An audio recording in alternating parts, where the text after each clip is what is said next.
Hello, everybody. It is day 2 of the DreamLeague Season 25 closed qualifiers. My name is Cryptic, here with Z Quixotics. We're starting the day off in the lower bracket, some elimination time, as both these teams here today struggled in their first series yesterday, and then they've got some pretty difficult opponents ahead of them, so we'll have to see if they can pull it out. Zach, before we get started, how you feeling, man? I'm feeling good. Ready for day 2 of Dota. Yeah? I How love about that. you? Yep. Good. Yeah, early morning for me, so I'm pretty awake at this point. But yeah, excited for day 2 for sure. It's always nice to kind of thin the crowd a little bit and get some like high stakes elimination games on the line. So it'll be fun. We're gonna start things off here with Infamous versus Perro Negro, which just means black dog, if I'm not mistaken. So I'm pretty. It's just an interesting name from them, but again, these are both relatively newer rosters, right? Infamous has like a couple players on them that have a little bit more experience, but for the most part, a lot of the team is pretty young. And the same thing with Perro Negro. They have like Slatums and MJZ, but the rest of the team still kind of younger, less experienced players. Yeah, we'll see how that does. I do feel like we are seeing more teams that have something like that. The experienced players leading the newer talent. South America has a lot of players though, a lot of like Yeah. very experienced players, and still some newer up and coming ones, which is really cool. But it's I don't know. I guess it feels a little different than like some of the other regions where there's less new talent. I don't know. South America's going strong with Weird, right? Dota. Other regions have like no incoming talent, and then South America is just robust, has tons of pro players and tons of new talent. And you're just like, how is this happening? Yeah, I feel It's like little corner of the world is just excelling. I feel like I'm constantly seeing new players, and then I click them and I was like, oh, you're not even that new. You've been playing on like different teams for like 2 to 3 years at least. Yeah. But there's just so many teams that end up, they don't all go like the full distance, but they can take series off each other. It's like kind of close at least, um, which is exciting. Like you need that experience. If you get stomped every time, that's some experience, but not quite, the experience you want. So it's good to see that sometimes we see newer teams that still get to play some good series here. Yeah. I think for the most part, the region is just exploded during the DPC time when there became suddenly like 16 slots for competitive teams instead of like 2 to 3. The region just suddenly like it was already like talented, and there was a lot of players that just like never got their ability to like find a stack of people to play with and like consistently. And then as soon as DPC happened, the region just excelled and it grew so fast. Like legitimately stronger than any other region in terms of like its growth in that time frame and following the DPC. So it's pretty cool to see SA like have still a lot of really kind of like dedicated players and very talented players. Wonder what we're gonna see those players do today. Hmm. I don't think we had some good games yesterday. Nothing, no like insane plays. Although in our first series we saw like a 5-man RP Yeah, the and 5-man a RP was 5-man cool. magnetized. That was pretty hype. But I feel like that game was kind of done at that point. It was just like the Yeah. finishing blow, but it wasn't like this won the game. It was very close until that moment. Let's hope for a hype moment like that. Yeah, that'd be nice, right? It's always fun to see stuff like that. I think with both these teams, you're going to be kind of leaning on your more experienced players. I think for the side of Infamous, like Hermit and Monty, the offlane duo, is probably you're going to be your strongest lane. Whereas for the side of Perro Negro, they have Slatums in the mid lane, who's super experienced and has played on some really solid teams in South America. And I think you're probably going to be trying to give him like the best game possible. So, or maybe he's going to play sacrificial and try and make space for his other. There's like 2 ways to go about it, I suppose. But we're gonna jump into the draft here, and much like some other teams, they're gonna focus on banning out Hermit's offlane Lycan. Radiant team ban. We've been seeing some Lycan bans, but we actually haven't gotten to see Lycan be picked, even when he isn't banned. So I think it's only some teams are doing it. Infamous seems to be one of them. They left Bristle in. For now, going to grab the MJZ Phoenix. Phoenix. So, Yeah. like you said, Bristle's in the pool. We saw a lot of Doom yesterday, which wouldn't be too bad versus the Phoenix. Who's still in here? 10 seconds remaining. They just flew through these opening bans, actually. 5 seconds. Surprised to see remaining. Muerta like bumped up in priority for the bans. Yeah, we saw Infamous play some Beastmaster yesterday, and they seem to have liked it in the past. They were playing in the open qualifiers. I think it's kind of neutral versus Phoenix, I feel. Phoenix brings a lot of attack slow that counters the summons. At the same time, having an attack speed aura is nice to have versus the egg, and you don't mind building a pipe later. Phoenix can't kill the Helm of the Dominator summon very easily either. I was gonna say it would surprise me if they just pick Hermit's hero right away, because his 3 are the Visage, Lycan, Beastmaster. Those are his 3 like go-to heroes. I'm curious as to why he thinks Visage over the Beastmaster, just by seeing the Phoenix, but it could just be they have a better 10 draft plan seconds for it remaining. based on the bans. We'll see. 5 seconds. When it comes I to like- Visage, there's a lot of safe lane, or there's a lot of 4 position pairings that Dire you have to team consider, right? Yeah, that's much better analysis than what I was going to go to. I was going to say I like the Bluebird pick in response to the Redbird pick. I got good parity there. Radiant versus That makes Dire way more kind of sense feels. than what I said. All right, But they you're picked right, One flappy hero. We need our own 10 flappy seconds hero. Now we need a ground hero. Now Visage does have, it's important to give good pairings to Visage because of the way Soul Assumption works, which is that you get charges based on how much damage is being done. So you usually like high damage burst from your pairing because that is what gets you the most Soul Assumption stacks quickly to go for these burst kills. You don't want someone who slowly pokes and whittles them down. You know, for example, Venomancer, he's not really in the meta, but if he was, it's not quite what you're looking for because it's just the damage is too slow. Nyx is not the highest damage, but it is a stun and mana burn's pretty good so that you can set up a little bit, but since this Visage pick is so early, I would actually expect some counter picks coming up where you're not going to have the greatest time in the lane. You're going to need some rotations, but in the meantime, someone like Nyx Assassin can just rotate if he needs to, or just creep drag, do his like little mana flare in the jungle on the big creeps. Carapace also really good versus Phoenix, potentially get Phoenix killed off while trying to just dive away.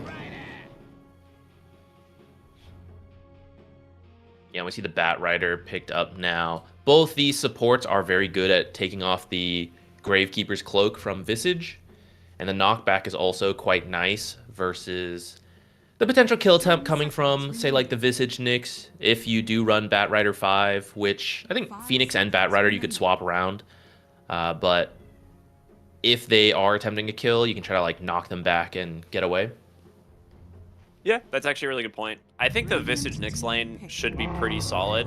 Where's the big boy? Magnus. We saw this hero break out a little bit over the last few months, and you and I have been really impressed by it. It just looks really solid. So happy to see the Magnus here. In terms of Visage Nyx, I'm kind of with you where I feel like the first wave or something, maybe your better bet is to just drag the wave constantly. They're going to pick up Clockwork Ember, though. So this makes things a little bit different because now it's definitely Clockwork 5. I don't think you can run Nyx 5. I feel like that hero definitely needs farm priority to have impact. So probably Clockwork 5, looking at most likely a ranged carry of some kind. Or 5 seconds remaining. it's like there is still a Monkey King in the pool, depending on what they want to do. And now you have the mobility of the Ember Spirit in the mid lane. Monkey Command. Is it banned? Am I blind? Infamous I am banned. literally blind. Before I said that, I went through all the bans, and I was like, yep, not banned. Dude, I do that all the time. It's like you look at your mini map of the game, it's like there's no one near me, and then you get killed immediately. You're like, just can't see things. I do think Ember or Monkey would have been good. Magnus would be fine in that mid lane. It would just be a draw, but if you want to counter it a little harder, you can go for some kind of counter pick. I'm trying to think of who we saw some Earthshaker, but it's a little annoying playing against this Nixon Clockwork as Earthshaker, so I don't know if you want to go for that.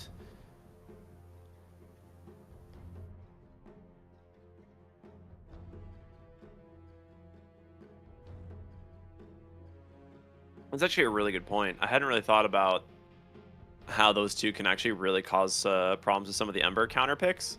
I think you still have a couple of options for your mid lane, or you just take Magnus, right? You just put Mag mid, and you still have an offlane pick. Because I feel like Magnus will be fine in the Ember matchup, and he doesn't struggle too much to Clockwork's Nick, because he's a pretty tanky boy. Dire team ban. Nope, it's Tiny. Okay.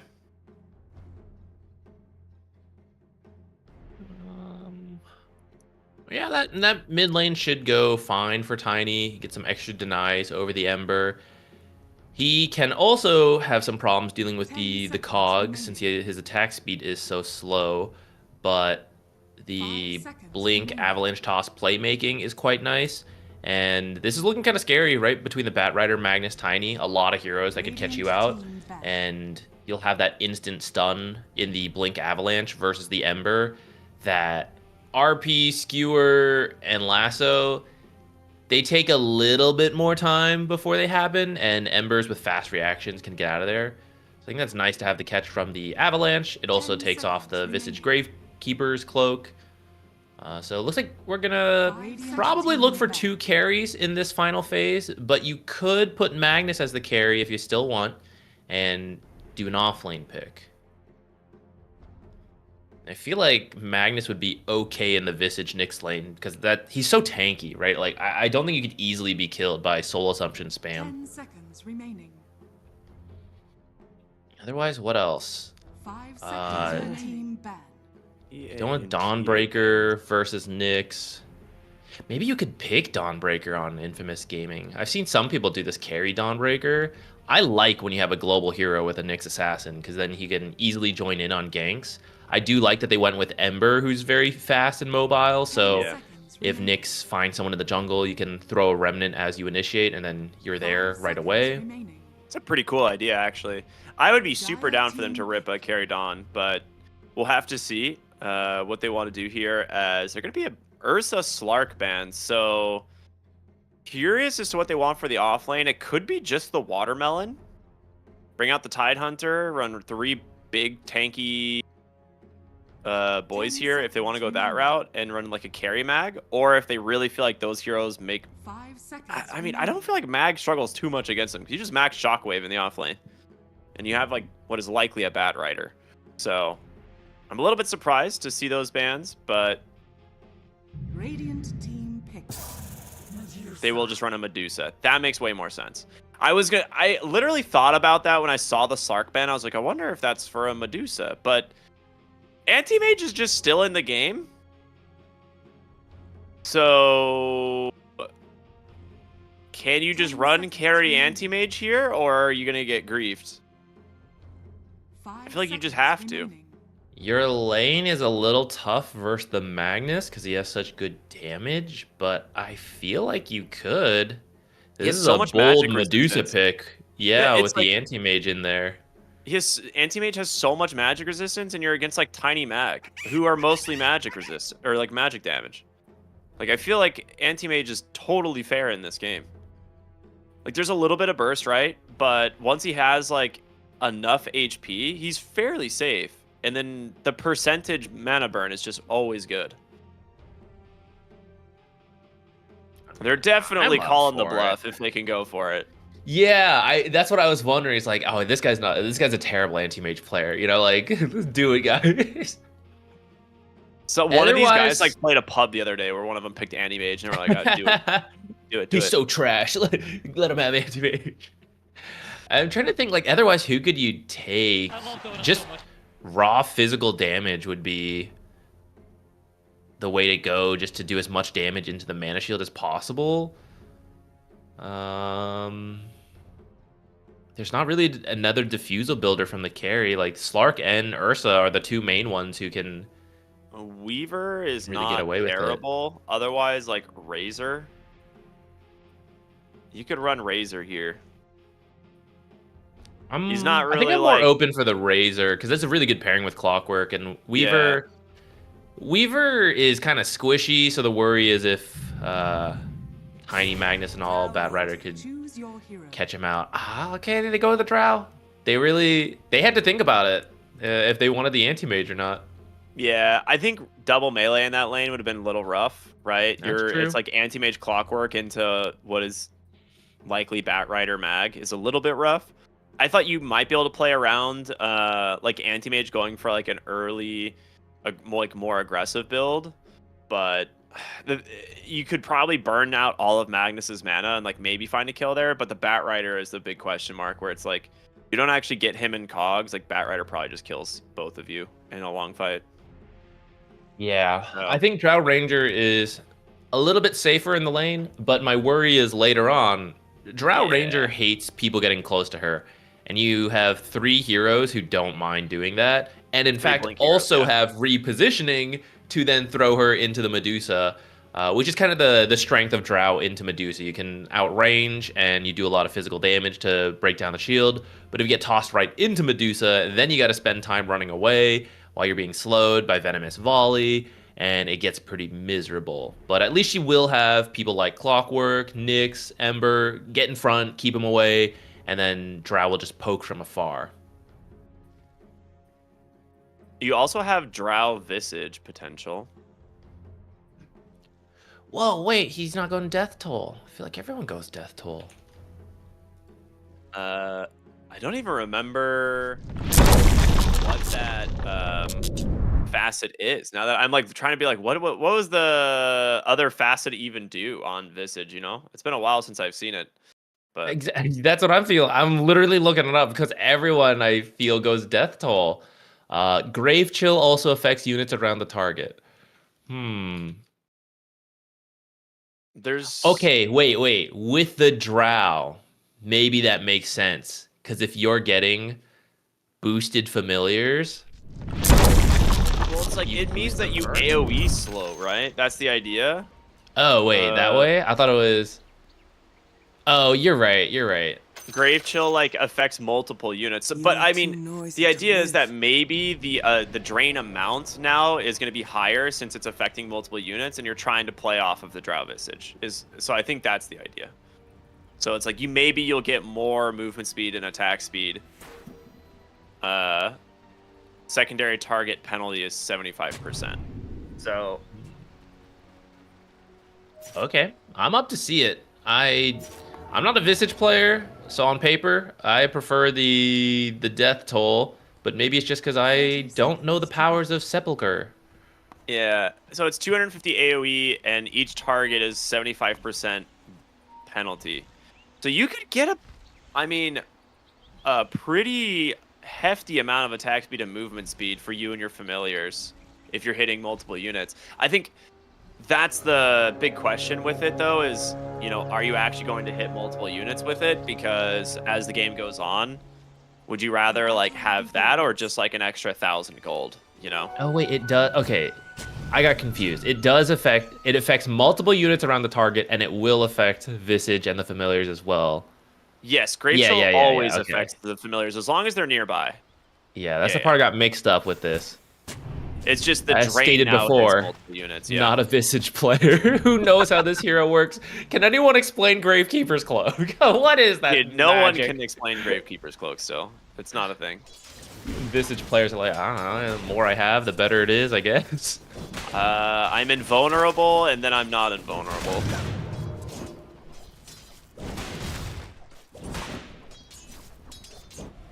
Okay, now with the full understanding that it affects the familiars, I'm back on board. Drow, auras, plus familiars. Let's go.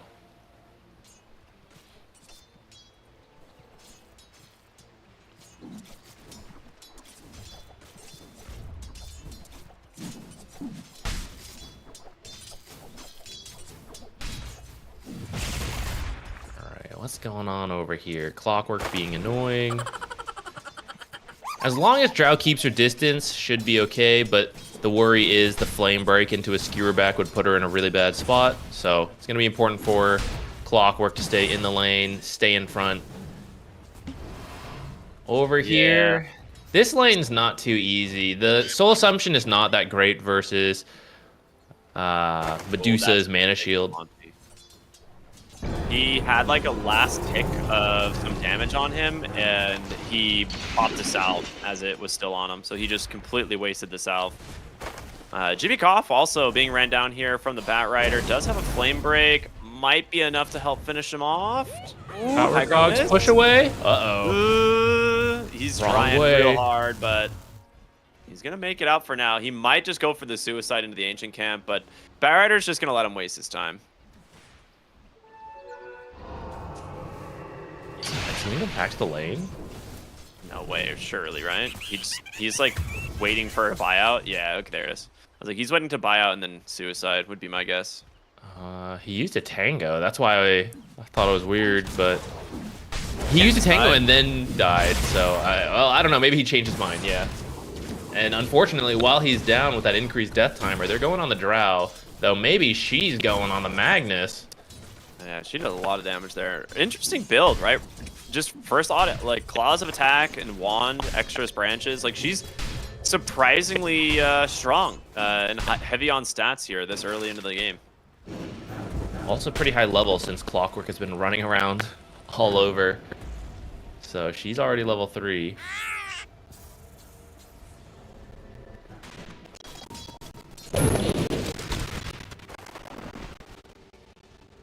Mid going a little better for the Ember than I thought. I feel like this is the second time I've seen this where I feel Tiny is supposed to do better in these matches in terms of early last and denies, but it's essentially even.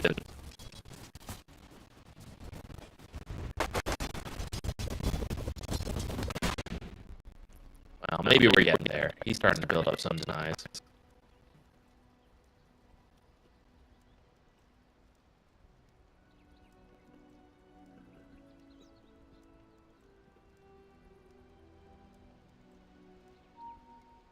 Alright, Nyx.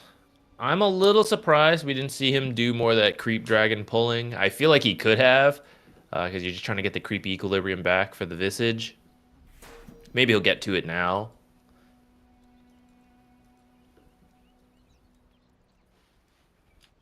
Which heroes do you want to pick for lore today? Let me think. Which of I these heroes are you vaguely most gonna be know interested in? Drow's lore. Do you? All right, hit me. What's the vague lore? She was raised by elves and lore.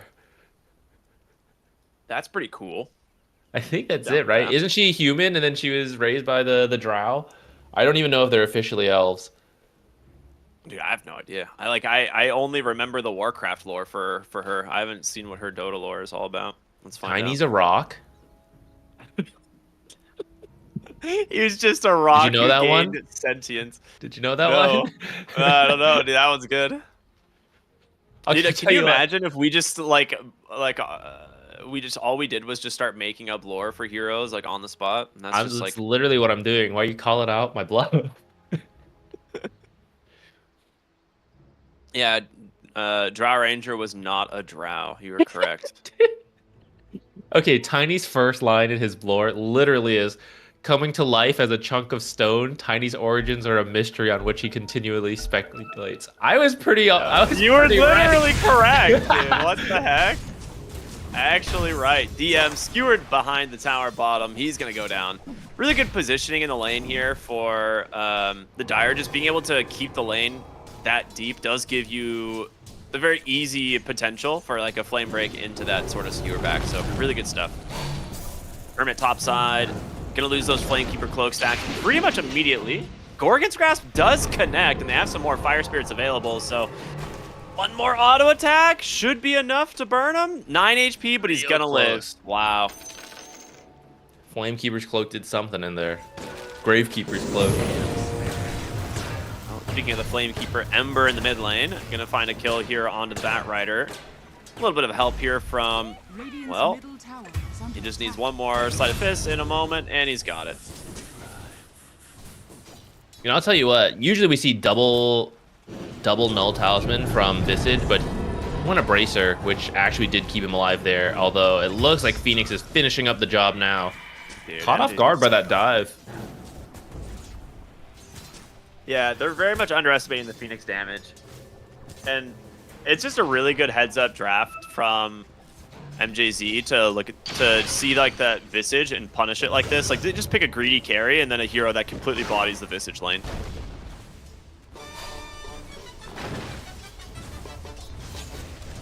Wasn't the Phoenix first?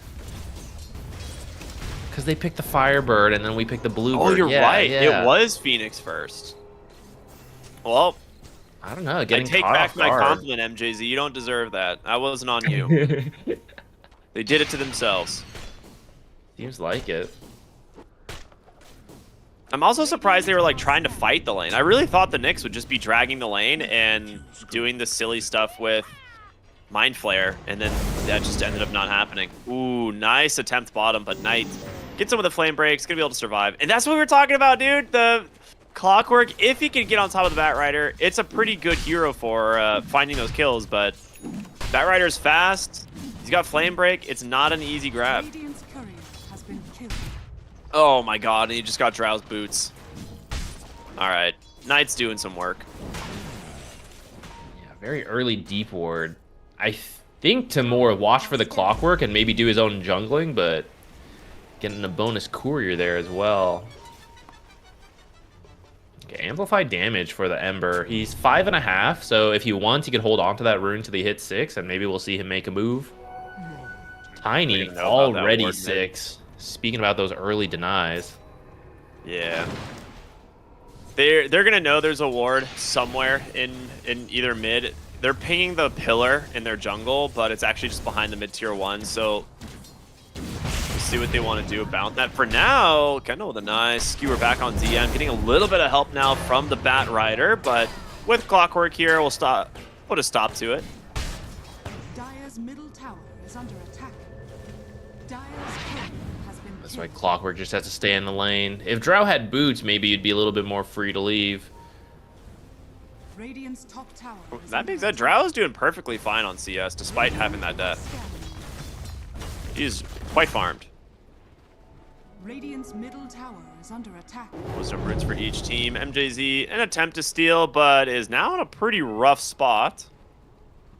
Gonna have to use Can't Sunray really off the TP map, I think. But Yeah. with Monty right behind him, Oh, we got Yeah. him. I was gonna say he could just spike Carapace the passive, right? The innate.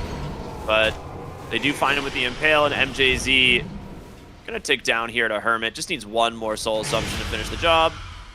Nice find. Great Impale there. just to waste a bit of time, at least, for the Medusa to farm. But actually, I was gonna say that's a death toll kill. It's not. I forgot. Nope. We're on Sepulcher.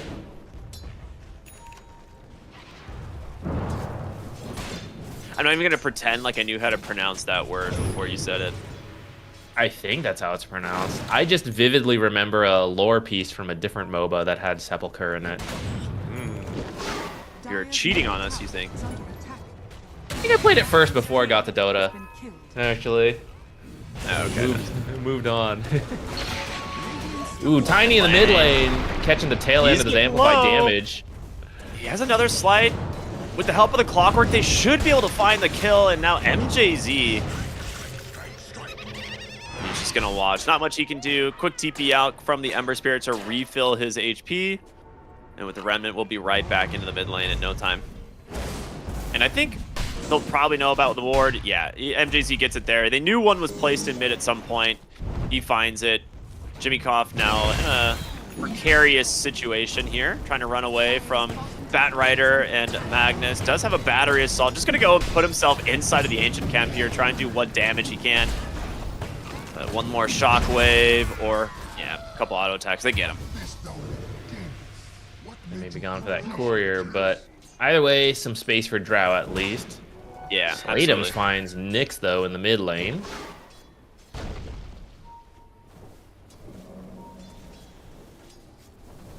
All right, Hermit is level 6, going for the Atos. I feel like that's not super common. Radiant's middle No, tower is not under really. But I guess he wants to improve his team's catch against so many mobile heroes. Maybe he's trusting he'll have enough damage with the... when the Drow is grouped up with them. I'm not sure.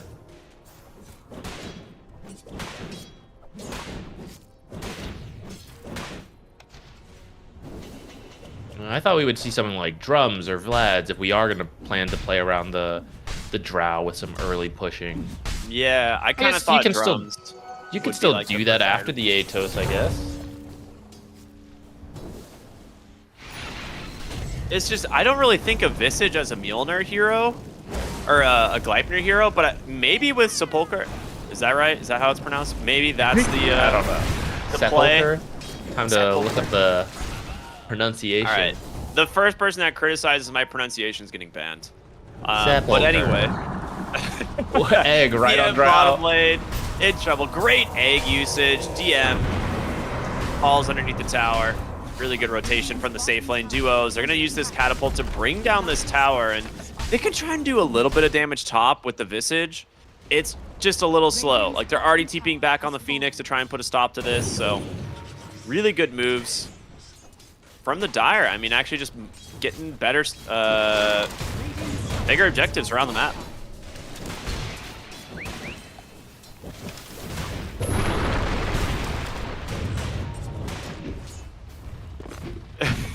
Slatums has a regen rune, so he's perfectly happy taking these trades in mid right now. But top lane, Siren's made his way back up, and this will push them off the tower, so they will at least trade the tier 1s.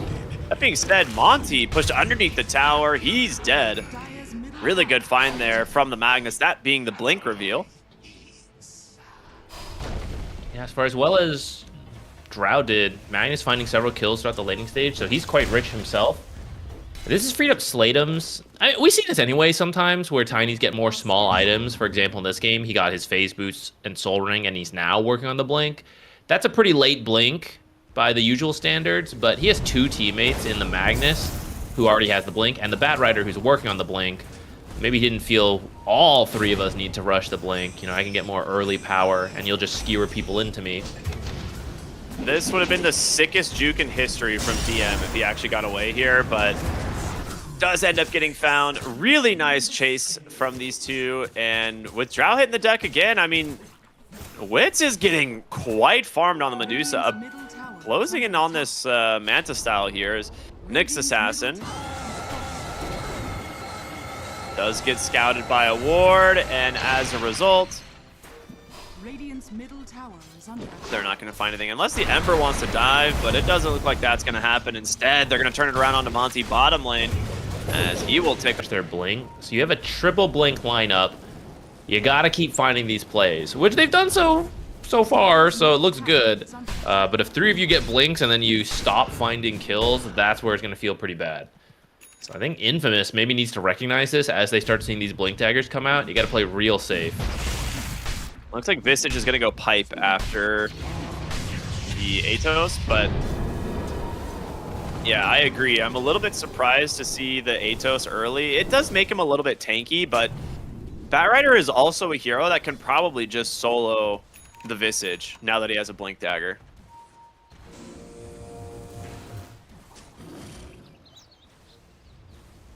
Radiant's middle tower is under attack.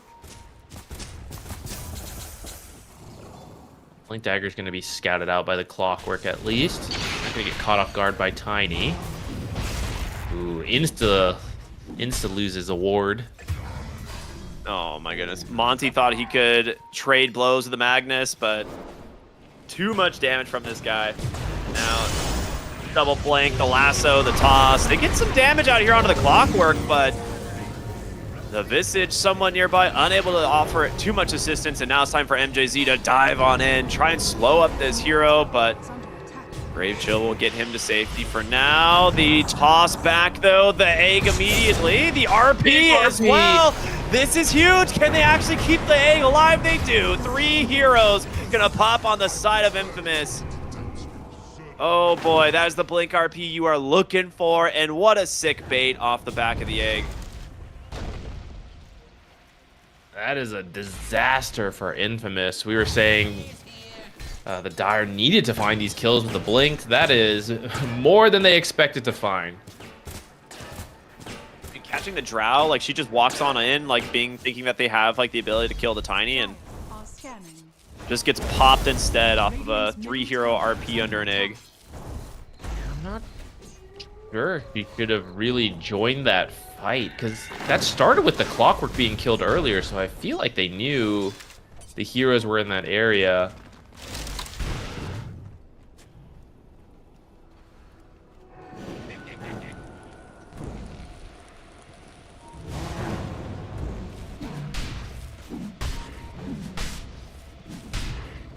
What an interesting. This has changed from the pipe now to a Gleipnir, so yeah. I'm really not sure about this build. We'll see if it pays off, but they're currently 7k behind, so it doesn't seem to be the case. Toss back Avalanche. He's not looking super hot right now. He's gonna be able to get away for the moment, but a beautiful blink skewer out from Kendall will seal his fate. Monty gonna try and TP out, but they have another toss at the ready. Kendall's gone for an Aether Lens. You don't usually... Well, you see this later. A lot of people go blink into the BKB to make sure you can just keep doing things. But getting this Aether Lens has given him increased range right now. It's catching him off guard. I would be surprised if he just skips BKB and he goes the Kayayasha build now. I would really like to see that. I think if you go this Aether Lens, it gives you so much value to Kayayasha. I kind of like it, but I also think all he has to do is catch people, right? His Medusa's been free farming. They're looking for someone. It's going to be the Drow. They're going to somehow. Gorgon's Grasp just off the mark, but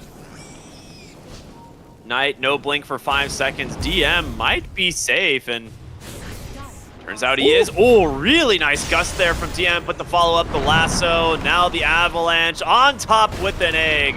DM nowhere to go. And of course, the one attack he gets off misses, so that hurts quite a bit. Monty's going to get a turnaround kill here onto the Bat Rider. Just needs one more side of miss, but the toss back, he is healed up quite a bit. He lives for now, but he gets him off the Remnant. 2 for 1 at the moment. Spike Carp is going to take down the Phoenix. A little bit overzealous there by MJZ. Ends up kind of evening out this fight at 2 for 2. You still get the Drow Ranger, but I mean, you just lose the supports. Yeah, the Tricore of the Dire team is getting really scary. Yeah, I feel this is not the first time I have seen this start with Medusa chasing a Drow. That was not on my bingo card of how this matchup goes, but they're making it work. Uh-oh, that's a really rough situation. A botch skewer, Slatums blinks in to offer some help, and instead gets caught from a gust and is going to die as well. They went fishing and they caught the whole pack, I guess. I don't know. If you're not caught by the AoE Avalanche and the AoE RP, like those are the scary parts about grouping. But otherwise, I would say typically a Drow Visage combo should be stronger at grouping up. So with those abilities on cooldown, it was a good time for Infamous to fight. Yeah, and they end up finding the bonus kill there onto the Bat Rider, thanks to the Nyx Assassin. So huge turnaround here from Infamous. They get themselves a little bit of breathing room.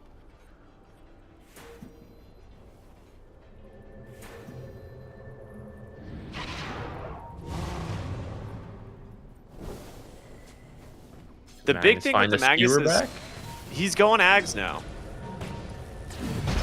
Jimmy He's the Drow. He will find the Phoenix, the pullback, the Gorgon's Grasp connects onto 2. The RP is there, the toss back from Slatums. 3 more dead. You said if these big spells are off cooldown, you gotta be really worried, and boy did they connect on them again. Soon he'll have Horn Toss to throw in that combo. Yeah, hook shot. Trying to get away here, but the damage from the skewer will finish him off again. Dire's bottom tower is under attack. And Kendall's been having a great game. He is the offlane Magnus. competing with the Medusa for top net worth. Slade wasn't even that far behind either, but I feel we just keep seeing Kendall make plays all over the map. Yeah. 9, 1, and 5 on that Magnus. Yeah, he's been having an amazing game. I think the Aether Lens build is underrated. I like it a lot. I'm surprised he's going for the Ags early, because like I said, I think a lot of people, if they go this like Blink Aether Lens, go Kayasha, then into Ags, but he has it already, so Horn Toss is available. It's gonna be pretty scary as it grabs the Drow Ranger. She gets the gust off, the Gorgon's Grasp just in time. Oh, the Drow Ranger, and they get the Bat Rider in exchange thanks to the Nyx Assassin, but Timmy Koff here on the clockwork in a rough spot. Hook shots to safety, but the Blinks, they're coming. 2-hero avalanche from Sladeums. The toss is going to connect. Just deletes them both. How many times have we seen 3 heroes dead on Infamous? Quite a lot that it's becoming a trend. That was not a Conda, just a regular Phylactery, but I couldn't see the amplified damage on this blue tiny skin, so an insane burst on that Drow. Perhaps Infamous couldn't see it either. Stealing the Tormentor as well, absolutely massive. I wonder if someone's going to stick around for the Wisdom. I feel like they should. Yeah, MJZ's going back for it. He's going back. So they get double Wisdom, enemy Tormentor, enemy tier 2, 3 kills, and still have their own Tormentor to take. A massive swing of events, or I guess not really a swing, but a series of events for the side of Black Dog. Continuing the events that have been so good for them. Yeah, they're looking really strong. Yeah, reflecting on it, wants to do this, but we'll see. Magnus is coming over. Maybe they can do it. But as I was thinking on it, I like the Aether Lens with the Magnus against a Drow in particular because she cares so much about keeping her positioning away from everybody, right? So the Aether Lens gives you extra range to find her and then bring her into your Medusa, or I guess into the Tiny where we saw that Phylactery do work against her low health pool. Phoenix just got the Shard and actually just buys out an Orchid, which is pretty sick. I thought earlier, like if you're going to go for an aggressive build on the Visage, Orchid is one of those items that people pull out every once in a while. It's like a surprise grab. Ended up going the Gleipnir instead, but Orchid Phoenix done as his first item. Pretty sick this game, honestly. You don't have an Ember Spirit building any sort of like Dispel. He's of course got Sanj and Yasha, so a little bit of status resistance, but great additional lockdown for this hero now. Yeah, Phoenix builds get wild. All you really need are Tranquil Boots, and then you just build whatever your team needs, and that can include things like Orchid, or we've seen Nullifiers. It's wild. Alright, Invis Rune here for Siren. He's going to be able to come bottom. Does manage to find the Bat Rider, and a lasso gets dropped. Unable to connect on the Gorgon's Grasp, but does at least force a cooldown. That Sanj and Yasha status resistance you just mentioned, saving him. It actually does, huh? Otherwise, I think that Gorgon's Grasp hits, and with Tiny and Magnus not too far away, he's in trouble. Speaking of which, Gleipnir buying Herm in a moment, but the Horn Toss, the Orchid, and he's dead. All 5 heroes making their way to the bottom lane to secure this tier 2. Now I'm curious if they back for Roche or if they just continue the pressure. Looks like they will just go high ground. Fish for it, yeah.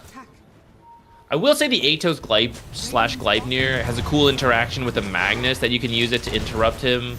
But I feel if you really wanted to, we could just get a BKB and not have cared, which would have been the more normal build, I would say.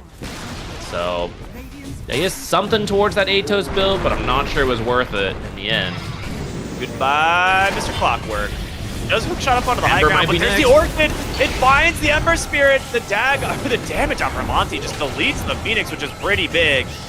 He's gonna lose his own life. Knight barely surviving at the moment. A 2-for-1 as the Bat Rider almost dies in the process, but it's time to leave. Your Medusa's out of mana. Drow's coming back. You save the lane of Barracks, but you still get a couple kills out of it. That's kind of why we usually see teams go for the Roche first.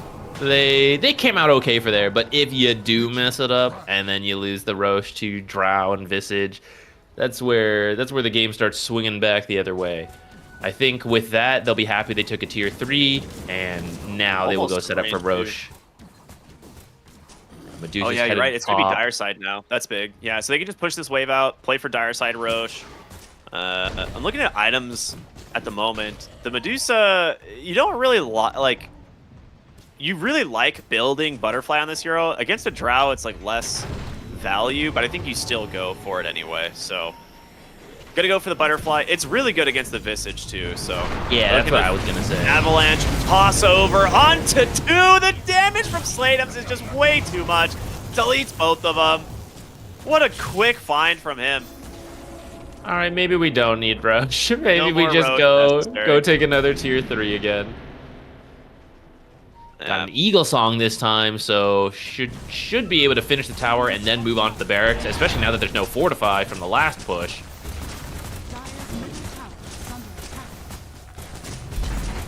I mean, how do you even attempt to defend this? To drop a sentry under the tower, knowing that Monty's coming.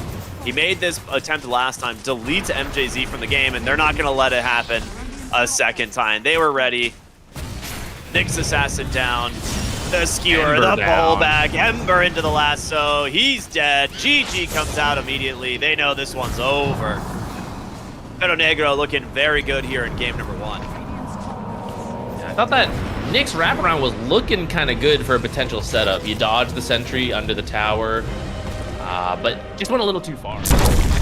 I maybe didn't know they had the gem. Walked right into him. But otherwise, maybe mount one more defense there. It was looking pretty bad, though. I think there was about a 15k difference. So it's definitely an uphill climb.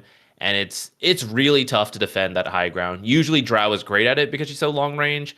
But we saw Kendall finding catch after catch. Got the tiny toss back, the blink lasso. So many heroes are really good at grabbing the Drow, pulling her back out of the base. It makes me wonder, right? That last pick, they took time to think about it. If they wanted to go for the Drow, they ultimately did. Didn't pay off. Did not pay off. What if it had been the anti-mage? What if it had been a different hero? Who knows, right? But that Drow was answered by the other heroes. I feel like I would have been much happier with the Razor if you still didn't want to. If you wanted a ranged hero for sure, I think the Razor would have at least given you a lot more tempo to play with in the lane, and maybe like shut down this Magnus getting an early Blink Dagger. I think he's still really good as the game goes on because you're gonna get these like big RPs and stuff, but Razor is just gonna have like an SNY BKB and be a lot more sustainable in these fights, and he can turn it very easily. Like the fight, if he doesn't get bursted immediately, can just like snowball on the Razor's favor. But this is just, nothing went well for them. Like the offlane Visage just got completely shut down by a first pick Phoenix. And I don't know if MJZ just knows more about the matchup and knows that Hermit wants to pick that Visage for himself anyway, since, it's one of his most played heroes. But yeah, maybe you have to rethink that, offlane pick a little bit more. I think so. Like, the one winning lane was Drow. She was farming decently, even though Magnus also was. But I really feel when you pick Visage, whatever facet you go, even though I prefer Death Toll typically, but whatever facet you go, Visage is a tempo hero. Visage has to be having a good time. I think you can beat a Phoenix, maybe depending on the matchups, but something happened there that lane did not go very well. And they just didn't really have a way to recover it, right? Like, Drow is not going to help change that too much. You can kind of do like one rotation, but instead of seeing that, we actually saw the Medusa constantly rotating onto the Drow. So I think the draft does seem better, but I also think they got outmaneuvered by Pero Negro there. Yeah, I think outmaneuvered is actually the perfect explanation, but very good game 1. We're gonna go to a short break, everyone, and we'll be back with game 2 to see which of these teams will continue their run in this lower bracket. Stay tuned. We'll see you after the break.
we really know it. I got to really hold it. Whoa. We're gonna get. Who am I? This dude can't fly.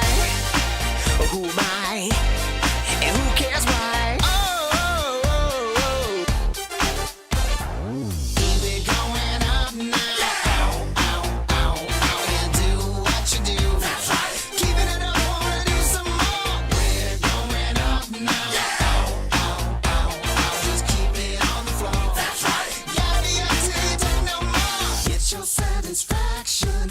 Everybody just wants you there. Give them some attraction. Come on up and just pay the fare. We're gonna get down. We're gonna get down. Get your satisfaction. Everybody just wants you there. Give them some attraction. Come on up and just pay the fare. Get your satisfaction. Everybody just wants you there. Give them some attraction. Come on up and just pay the fare. We're gonna get down. We're gonna get down. We're moving up now. So keep it on the floor. Gotta be up till you take no more. Light up and shine the crowd. We'll burn the house right down, yeah. No thing you're not allowed. The party just begun, yeah. Keep it moving up now. So do it like before. You better believe you got something more. So now you're number one. You feel the satisfaction. And when the night is done, you like that interaction. We're going up now. Just keep it on the floor. Gotta be up till you take no more. We're gonna get down. We're gonna get down. Get your satisfaction. Everybody just wants you there. Give them some attraction. Come on up and just pay the fare. Come on down, let's pay the fare. 1, 2, 3, 4. Get your satisfaction. Everybody just wants you there. Give them some attraction. Come on up and just pay the fare. Get your satisfaction. Everybody just wants you there. Give them some attraction. Come on up and just pay the fare. We're gonna get down. We're gonna get down. We're gonna get down. I wanna get down. Get your satisfaction. Everybody just wants you there. Give them some attraction. Come on up and just pay the fare. Get your satisfaction. Everybody just wants you there. Give them some attraction. Come on up and just pay the fare. We're gonna get down. We're gonna get down. Everybody, your hands. Everybody, your hands. Everybody, your hands. Everybody, your hands. The music's high, the girls are flirting. Come join the party. Come join the party. The sun is high, the bass is pumping. So join the party. Come join the party. Now everybody. Welcome back, everybody, here to Dream League Season 25. My name is Cryptic here with Z Quixonics. We're getting ready for game number 2 of Infamous versus Perro Negro, and I'll be honest, man, Perro Negro looks very good after game number 1. They had exceptional shot calling, great playmaking, good lane presence, good draft. They're hitting all the check marks, so we'll see if they can keep that momentum going into game number 2. But Infamous, what's got to change for them? What was the big issues for them this game? I'm not even fully sure because I don't mind their draft. I feel like I have seen Visage and Nyx work out because in the end, I think the Visage and Phoenix matchup is a bit volatile. Phoenix obviously does a lot of work against the Visage, but because Phoenix uses a lot of health to do that, Visage Soul Assumption can also then destroy Phoenix. Yeah. But we didn't see that part. I don't know. They went for Grave Chill. I don't know the Visage and Phoenix matchup super in depth, so maybe that is how that goes, but I can't help but feel that lane could have gone better, and then you would have a stronger tempo hero to do something in that game. So I don't know. Maybe that was the warm up. You know, some mistakes happened. I don't know. You want to move for a different hero? That's fine with me. You want to run the Visage again, but just hey, we made some mistakes. We're gonna play it better this time. I'm open to that. But whatever the cause was in that game one, I think they just came out too far behind in the lanes versus Medusa. That's not supposed to happen. Yeah, I think you're absolutely right. I wonder if a lot of it was just the support difference, right? With the Medusa, you have, the Phoenix doing quite a bit of work, whereas with the Visage, you had the Nyx assassin, and Nyx is a pretty weak lane hero, right? Like he's a notoriously Yeah. weak lane hero, and the typical way that you offset this is by winning the lane equilibrium by just dragging the wave, farming some big camps across the way, and like your Visage then farms next to your tower. But instead they fought into the Phoenix, and I think that might have been their downfall. Like Phoenix got way too much out of the lane. So it could have just been like really what good plays by MJZ to begin with, but also like misreading the lane. But it's hard to say, right? MJZ on the Phoenix absolutely popped off in this last game. So I'm going to say it was more of a good play by him than anything else. So Yeah. And the window of execution is very tight for a Visage compared to the counterpart, Magnus. Magnus, win or lose the lane, has a lot of potential impact because of Blink Skewer RP. It is just so good, whether you are ahead or behind. So that game ended up looking kind of one-sided as things went on, but I don't think that means we count out Infamous. I think their draft was just harder to execute. So whether it should have worked or not going into game two, if they're feeling they mess it up, they could just pick easier heroes, right? They could grab the Magnus, though we haven't seen, like we were looking at what heroes they tend to pick. They haven't really gone for it as much, at least in the off lane, like you called. It's a lot of Zoo heroes over there. Maybe you go for an easier to execute Zoo hero. Like Beastmaster, in my opinion, is easier than the Visage. Yep. Maybe that's They had something the you go option. for instead. Yeah, but I mean, you don't doubt yourself as a pro, right? Like you're like, yeah, I'll win with Visage. I play him a punch, but it is one thing like the amount of pubs you play versus then like the pro scene, especially playing together, and that could be one thing. This is a recently formed team. Nyx creep dragging while jungling is tricky. That is Yeah. easy to mess up. You might not have really run that strategy together before. So it's like, okay, I'll just like play the lane. That's a little more standard, but sometimes you do need the wacky lane strats, and that's where playing as a team together for a longer period of time, playing more qualifiers, playing more tournaments, that does give you the experience, the confidence to do those out of the box strats. Yeah, I feel like the Visage, I feel like is a hero that's fine in the meta. But like as an overall first pick, I question, because I feel like there's a lot of heroes that can legitimately shut down a Visage, and one of them that we didn't even see in this last game, but we saw yesterday, is the Naga Siren, specifically from the support position. Like Naga Siren completely crushes a Visage. Like she can 2v1 the lane legitimately, and you just leave the carry to do whatever they want. So I'm a little bit surprised that you pick this hero with like a lot of potential counters still on the deck. One of the ones that we didn't even really know was the one that was already picked, which was the Phoenix, and they felt comfortable just running that into the Visage lane anyway. But like if they want to prioritize Hermit's hero, give him something that's a little bit more reliable, like that Beastmaster early, or if you do want to go for the Visage, just pick it later in the draft. Yeah, there was a time Visage was absolute first pick worthy for the right teams. I think it kind of got nerfed a little. People started to figure out how to potentially counter it. But like you said, I think it is still good in the right games. Ideally, just a little further on in the draft. It was first pick material when Storm's Electric Rave was bugged. But yeah, that one was good. Yeah, your Visage good. Familiars just did like 250 damage in auto attack, which just made no sense.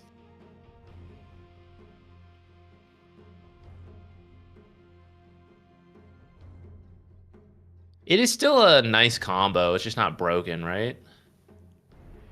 Yeah, they no longer does double damage, right? It's still very good, but Yeah. what made it like ridiculously broken was the fact that Storm just pressed Electric Ray for 45 mana, and you had Team pick. 1,200 damage coming out from the Visage Familiars in like a second and a half. Mm-hmm. Well, there he is, the big boy himself, Beastmaster. They'll grab the Bat Rider once again, which fantastic hero into the Beastmaster. I like this a lot. A good response. There's still a lot of options for both teams. They can go for Crystal Maiden here. Great against Bat Rider, great against Beastmaster. Dire team ban. Yeah, we were talking about all the other heroes, but everyone had a good game. Bat Rider included. Found a lot of nice. First of all, early Blink Dagger, partly off of that lane going well, and then just found a lot of great lassos throughout the game. So I'm perfectly happy to see them grab it again. Might be it on a different player this time because this is a hero that can move between the roles. But if it just ends up position 5 versus the Beastmaster, like you said, I think that'd be okay. I like the mag ban here. We've just been seeing this hero pop off, and last game he got some 10 huge seconds RPs. remaining. And Tiny Mag combo was pretty nuts 5 as well, seconds just in remaining. general, like seeing Radiant team those two pick. heroes get so Dire much team done around the map. Monkey King slips through the draft. They ban the Queen of Pain as a result. And that is a fantastic grab. Pretty sure we saw this exact same counter pick before, seeing the 10 Beastmaster seconds and they remaining. grab Bat Rider Monkey King. That might have been the thing yesterday. seconds Sounds remaining. familiar. Because you can put Monkey in the safe lane against the Beastmaster, or you can throw it in the mid lane. Both Yeah. both are perfectly fine. There's your 4 position Dark Willow, which we haven't actually seen yet in this qualifier ourselves, but we've talked about it a lot. Yeah, it should be pretty good here if this is the safe lane, the Bat Rider Monkey King, because as they chase the Beastmaster to kill him, you throw down the brambles, and even if they dodge the brambles, it should buy you enough time to get away. So you should be able to at least survive the lane, and then Dark Willow can go and double stack if you need to. But potentially if Bat Rider rotates, this is not a bad combo either. You bramble, run at them with the boars or the axes, whichever build you end up going for. Ooh, the Chen. Okay, That's so pretty no cool. boars. No boars in that lane. That is an Axes lane, which isn't too bad, especially if it does end up being Monkey King. You can cut his trees. 10 But seconds remaining. we're now looking at potentially Chen Monkey King, which is really nice because you take out the boars out of the equation, and Penitence is really nice for the Monkey King to get the Jingu stacks. And it looks like Dawnbreaker, Bat Rider in the off lane. But you could still swap it out, get a different carry, and that's the tough part for Infamous Gaming. You want to grab your mid laner potentially. You still can't lose to Monkey King, otherwise they'll just move him there and pick a different carry. Dude, Dawn Bat is such a nuts lane too. We've seen this lane completely crush people. Simple flame break, push back into the Starbreaker. The amount of the amount of nuke potential from Dawnbreaker They always can fight creates the a scary ogre. lane. Yeah. The Especially only stun you his- have right now is that ogre. Yeah, he's gonna have to be careful with it, especially level 1. Like, learning curve is the more popular facet for ogre right now, and that means you just got to survive level 1. But Bat Rider Dawnbreaker could get kills with level 1, and then as they pick Oh, up yeah. more levels, their kill combo is faster than Ignite, which means maybe you get a return kill with Ignite's early damage, but you might already be dead.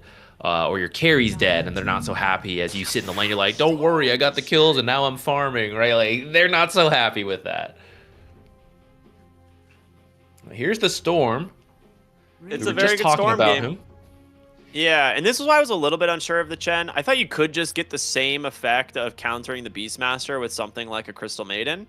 And then you have more lockdown, but they go for the Chen, which gives them a lot more of a tempo draft, so they can play very quickly here with these heroes. Like, all of these heroes can come online early. 10 seconds. But now you remaining. need something to shut down the Storm Spirit from the mid lane. Puck would be 5 great. seconds It's almost remaining. certainly going to get banned. Here's the thing, though. I feel you have a very early draft.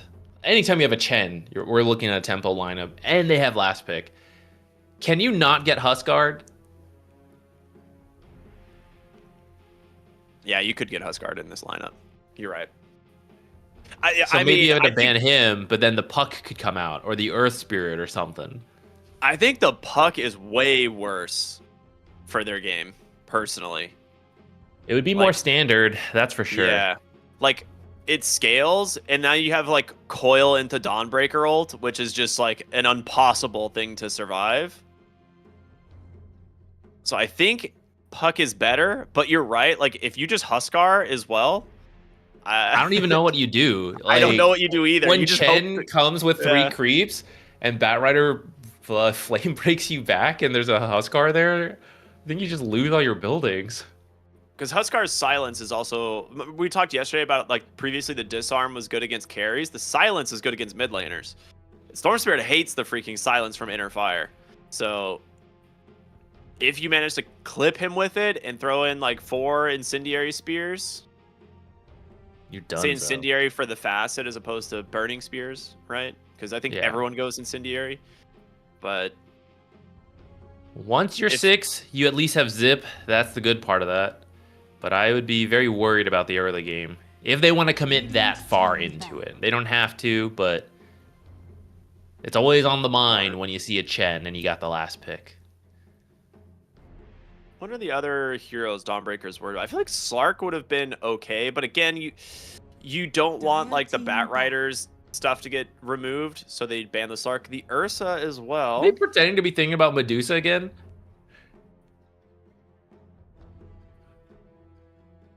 Yeah, I mean they could. They very well could just put Monkey King mid and take Medusa. But now it's like, do you ban Medusa? Do you ban Puck? 5 seconds remaining. Do you ban Earth Spirit? Do you ban the Ember Spirit? Like, there's...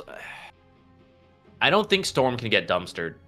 Like, the Beastmaster lane is already tough. You need to protect Storm Spirit. If his lane is also bad, how are you going to do anything? Yeah. And you're going to have Chen creeps running in. Dawnbreaker ult's going to be around. Like, this is a tough game. You can't fall behind.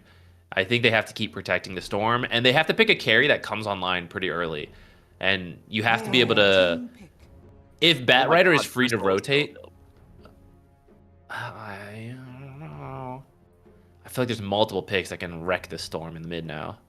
I mean, I guess there was going to be anyways. I feel like you could have probably ran a Bristle carry here, actually. It wouldn't have been that bad, 10 but... seconds remaining. Yeah. You're going to have ultimate last Dude, pick. then you get Vipered last pick. Viper crushes the Storm and then the Bristle. Oh my gosh. Okay, Weaver. Okay. Weaver carries good. It does play really well into the Dawnbreaker Batrider lane. I think you double down on mid and you completely crush the Storm Spirit. I think Monkey King Chen should very easily win the safe lane. I'm still up for the Puck, like you said. Good into the Storm, and against the Weaver, you have a lot of early burst and magic. I like that. I'm still up for the Huskar. Yeah, I think Huskar you won't be able to catch the Weaver easily, but you'll just take down buildings while Weaver needs his first item still. Do you track the Weaver in Sakuchi with your ult? Or do you go to like where he became invisible? I'm not sure on that. I'm not a dirty Huskar player, so I don't actually know. I feel like it goes to where he went invisible, but the silence is also really annoying against Weaver, so... That's true. Phantom Boo. Boo. Right.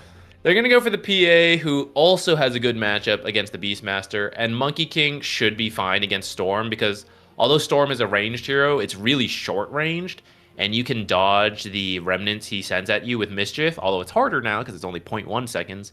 But if you do, then you should be able to bully out the Storm. This is slower paced than anything we were talking about, but it should still be good, right? Your carry should get really farmed, should be able to join quite early.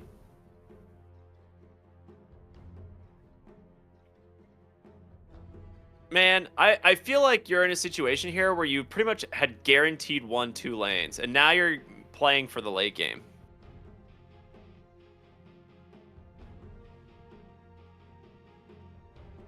Well, maybe not late game. I don't know. It depends on what ends up happening with Herman's Beastmaster.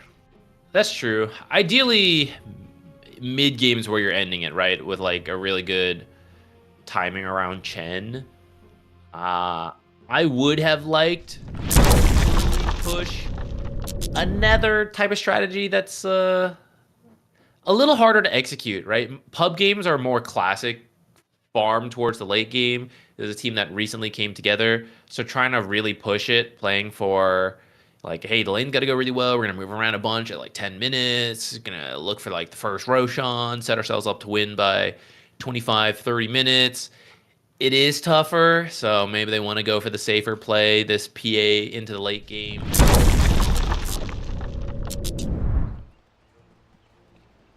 Looking at all of the facets really quick to see if anything stands out, but it's all pretty much as expected.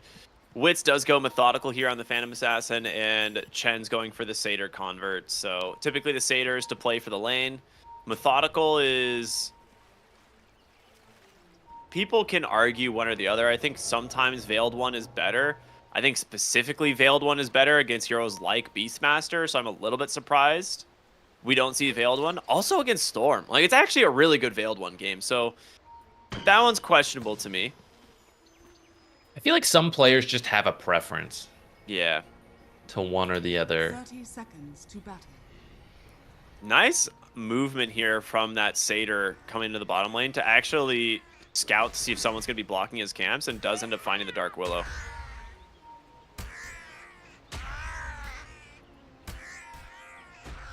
Did you ever do this in your game where you just like started the game and Dude, you just it's sat a there trap. for like a minute straight? If you guys are watching, tell your team to smoke up and go kill these penguin bumpers.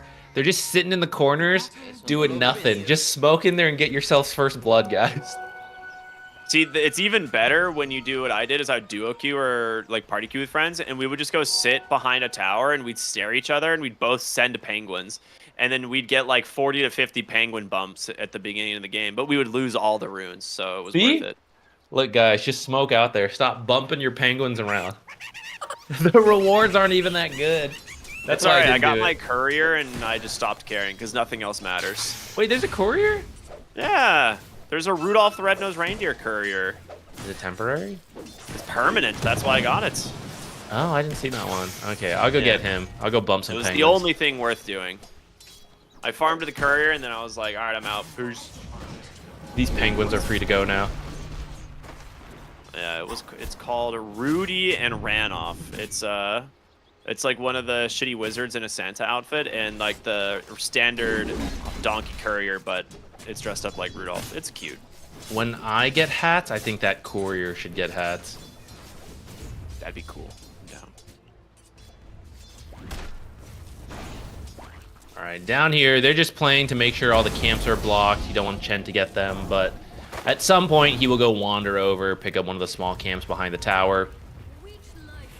For now, PA should be having a good time. This matchup's pretty nice versus the Beastmaster. You just have to try to get the lane back and then go do stacks. If they can get level 2 in this off lane of Dawnbreaker Batrider before the Ogre, they could very much find a kill. So I'm curious to see if they're going to be able to do that. Oh, looks like it's going to go the other way, though. They hit level 2 first. They're going for the Batrider. Yeah, that was the timing we were worried about. Level 2 now on Knight does give him at least one more ability to play with. It'll just be sticky, though. You have to go sticky napalm. He gets the TP out. Oh, that was He's close. safe. All right. Very low health, though. TP's TP back to the into tower. the lane. Maybe he has a salve on the way. He's going to have one now on the way. Yeah, Dawnbreaker was literally 1 XP away from level 2 when that started. That's maybe. Yeah, I don't know how that even happened. Like, how they split XP and whatever, but yeah, if you have level 2, maybe you can turn that around.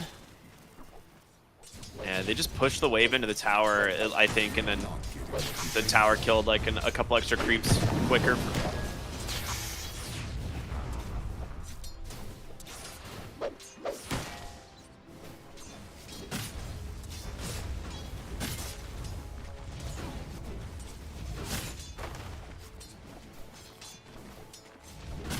So of course, no boars out of the Beastmaster lane, just axes and aura at the moment.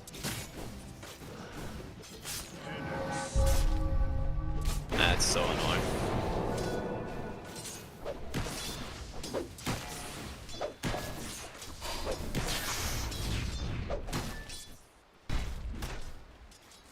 Well, lane's pretty quiet so far, but I would imagine the Batrider lane's going to get a little bit scarier as he gets closer to level 3. Ogre's kind of early advantage is now starting to wear off a little bit since, you know, it's like other heroes are starting to get their level 3s. Radiant structures are fortified. I Slatem's might be doing looking for surprisingly Ogre well right this. now. I won't get the kill, but I get about half his health. He stepped up a little far trying to contest that pull. Yeah, if Batrider had level 3 there, 2 points into Napalm, or maybe he goes Firefly. Probably dies thanks to the blood grenade he has, but Rizzy mid lane. Slatem's trying to just finish off Siren here on his own. Just needs one more attack to get the Jingu. The TP's going to come in, but Batrider will chase him down, get the first blood. It's very much worth it. And the supports will secure the counter kill. I think you're pretty happy about that if you are Perro Negro. You take down the Storm Spirit, your Monkey King survives. We're looking for He's having a great Beastmaster time because mid. of this. Ooh. Yeah, he's got nothing left in the tank here bottom. If a single dagger connects, they should be able to finish the job, and that's exactly what's going to happen. Close. Yeah, they get the kill. He needed to back up a little sooner once he saw the supports both rotate in. Although maybe Dawnbreaker needs to do the same thing. Looks like she gets picked off in the top lane as Ogre gets back into that lane. Yeah, she was actually looking pretty good against DM, but yeah, just stuck around too long. Didn't have much resources left.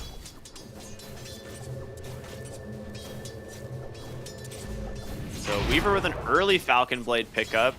One of the few heroes that likes to build this.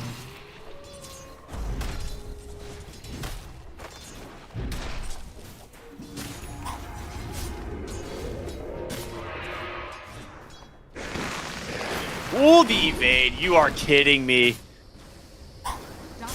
You gotta... Sometimes RNG's in your favor. That was a guaranteed kill onto the Phantom Assassin if that attack from the Dark Willow did not miss. She actually would be dead. That's level 2 Shadow Realm, so 200 max damage. It dropped That her like is 100 HP. quite unfortunate. Yeah. She's gonna try again, but Brambles dodged out. Nice Satyr movement. kill doesn't feel nearly as good. I mean, they're just completely forcing him off the lane now, especially in the rotation from the Ogre. That's true. Even dragging the creep wave into the camp so that Beastmaster can get more tower damage in. So they're gonna make their way to the rune now instead. Monkey That's King a with the big rune. haste. Maybe they better not. They're looking for Storm Spirit. He's not quite level 6. They find him under a ward, and now Slatem's drops the Wukongs. Instant pushback as well from the Batrider. And with that, he should finish the job. Just needs one more auto attack. Gets him underneath the tower. Monty with a nice TP to try and save him, but it's just not enough.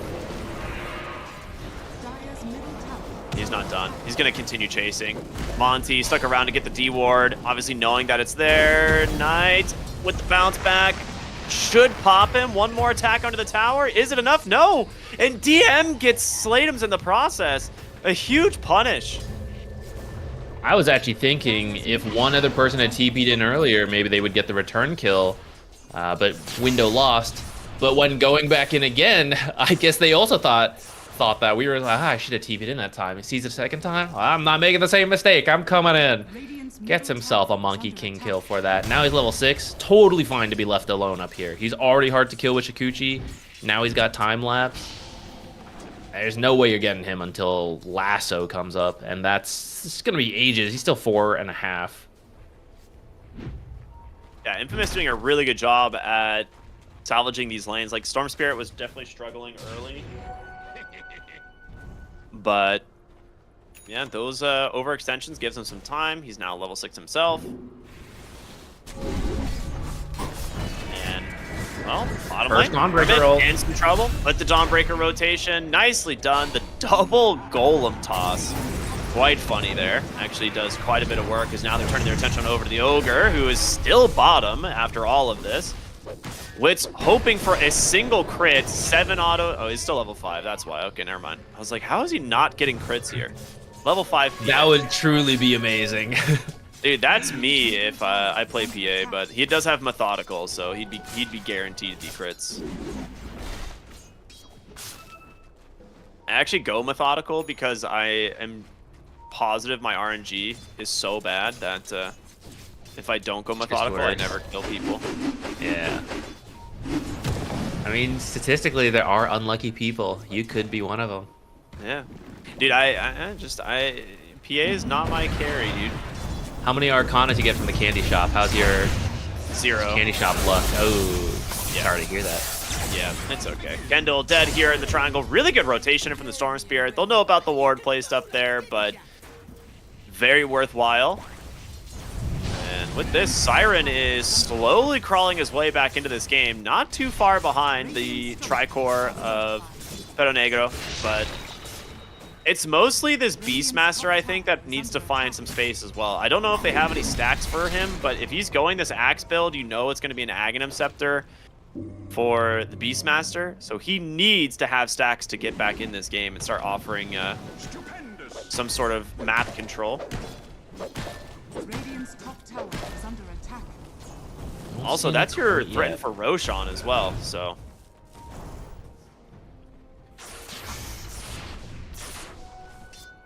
Yeah, it won't be a particularly early Roche this game with how he's doing. Although maybe with the Weaver, maybe that helps fix it a little bit. The bugs are very good at doing Roshan.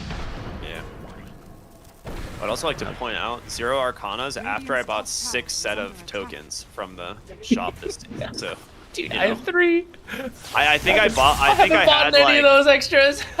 I think I had like 300 rerolls in 0 Arcanas, Bro.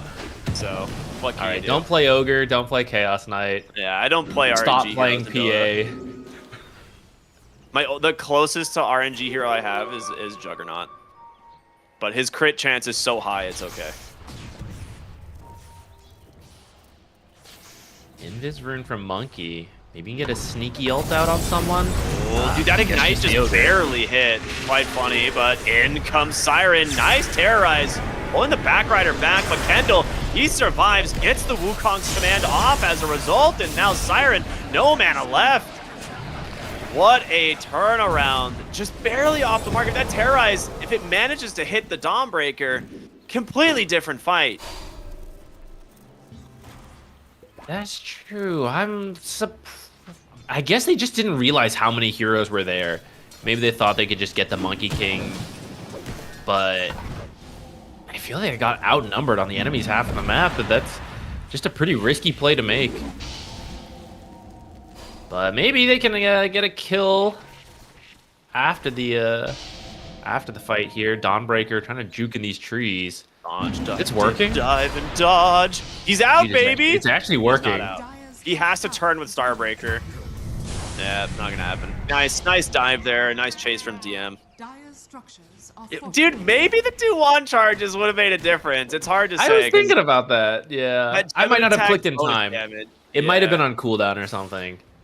That's the classic in the pubs. The core clicks you, pings your saves. Like, why didn't you use this? Like, it came off cooldown in the 3 seconds you took to click me. Yeah.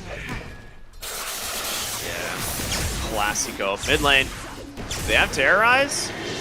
Ooh, Blood Grenade, I think. Oh, it connected, and that's just going to be a pick off for Monty. Very nice. God, I love Dark Willow. She's my favorite forward position, I think, in Dota. She's so fun. Do you want to risk that? Your Bedlam hits everything else? Your bad luck? Yeah, it's alright. You just outplay people. I'm glad that... Oh, MJZ. Whoa! Dude, what a Centaur Stomp! That was sick! That's so good. Alright, you lose the Batrider still, but it's better than losing both of your supports. You will lose his army as well, but I will say, for running a Chen draft with like with last pick, this is not looking super hot for the Radiant. Like, Infamous is really pulling back this game, and they're about to have a Batrider with Blink Dagger. Their Beastmaster got a massive amount of recovery. He's closing in on Aghanim Scepter. It's looking pretty good if you're Infamous here. Yeah, this is where... I was thinking about this earlier. And it's not like they didn't win the lanes.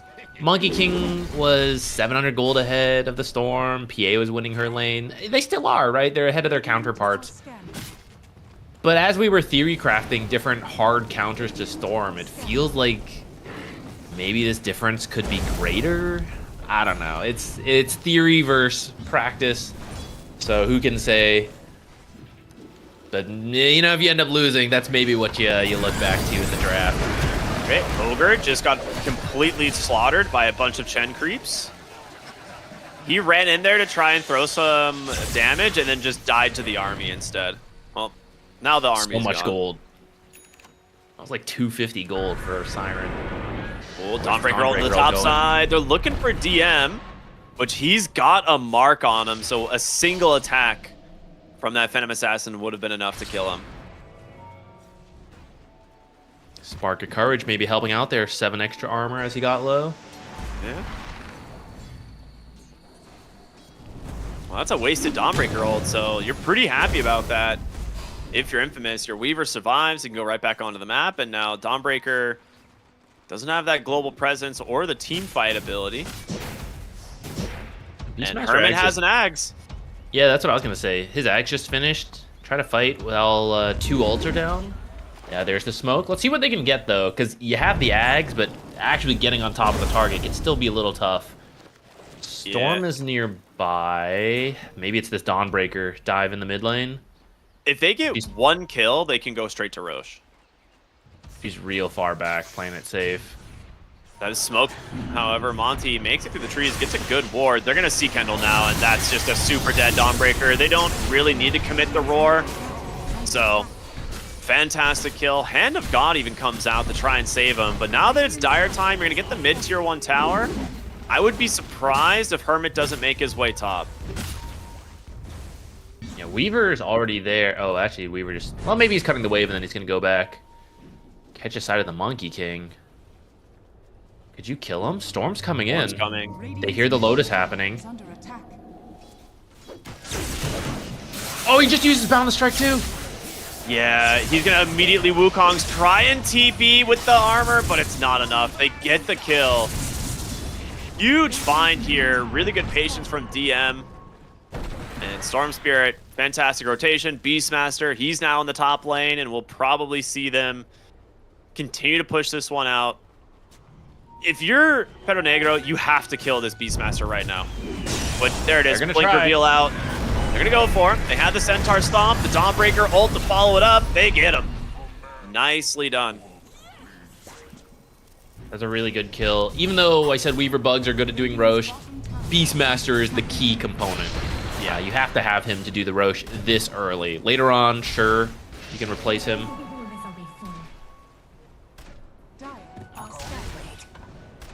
Actually, with a Chen? Oh, I guess he lost too many creeps earlier. I was gonna say maybe that you could do Roche with the Chen creeps just tanking for you. Radiant's bottom tower is under I attack. guess you need a lot of heroes for that, though. It takes a long time, too. Maybe if you had a troll creep. Yeah, Because that's true. If you had troll, you could do it. damage. It's like your PA has Battle Fury, who just like wants to keep farming, and you have a Monkey King who has Mage Slayer, right? So you don't really have a lot of damage for Roshan with these two. Mid lane, jump in from Siren. He gets the Orchid off the follow-up from Monty. The blink in with the Bedlam. He was about to throw the Terrorize and was like, oh, wait a minute, I'll just kill him instead. Radiant's bottom tower is under attack. I haven't heard anyone use this set. Is Dark Willow's voice line different? Does she have a space sound effect to her voice, like wearing a helmet? I don't know. I swear that's what I heard. It's Maybe I'm supposed to have a crazy. custom Shadow Realm, but it just actually doesn't work. So there's literally no custom effect for this set, as far as I know. They're trying the Roshan. He's here to break the smoke on the Ogre. He goes right into the pit, drops the Wukong's command, manages to get them pretty low. Roche, you can't afford to lose this to give it over. The Terrorize, it's going to connect, send Monty out. But, all right, 2 heroes dead on the side of Infamous. They're going to try and buy back on the Ogre. This Roche attempt, ooh, baby, that hurts. That's a big win for Perro Negro. It's now DM. Does have a time lapse. Siren will break the trees, but gets caught off the Orchid, and now they're going to see if they can chase him. Doesn't look like it's going to happen. They might end up losing the Ogre for this, though. Just need a glimmer of the hero. Yeah, they got him. All right, they should know there's a ward in that area, though, because she jumped into nothing. Okay, that's a disaster for them. I thought, so he actually did have lasso. I don't know what it got used on. Maybe he misclicked on Roche or something. But even then, the Monkey King ult in the Roche pit was too powerful, and they've now lost the Roche. That is very painful. You wanted that so that your Beastmaster could play real aggressive, steal a bunch of farm. Yeah. Monkey King? It's a nice fight in here. A good attempt for Slatums, but saved by Kendall. And into the Dawnbreaker? It's not on the Dawnbreaker. He does have an amplified damage, but spent a lot of mana to join this. Needs to be careful. And they will just TP to safety.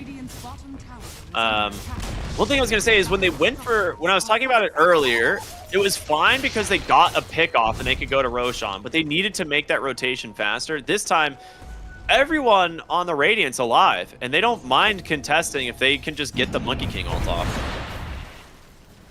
There's probably 3-ish seconds till Roche is finished, though, so it was pretty close. Maybe if they had one hero there, it makes a difference. Yeah.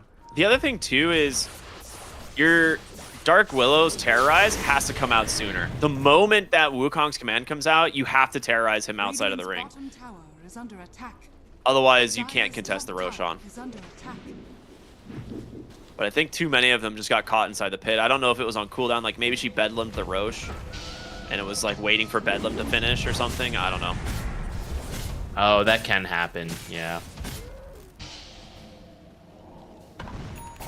We have a deep ward here on the bottom tier 2, looking for Kendall, and Storm Spirit's just gonna go right in, gets the Vortex. That's a quick pick.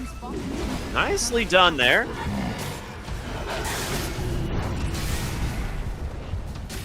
You have the blink on Hermit as well, which is quite nice. So that'll help them at least find some openings potentially.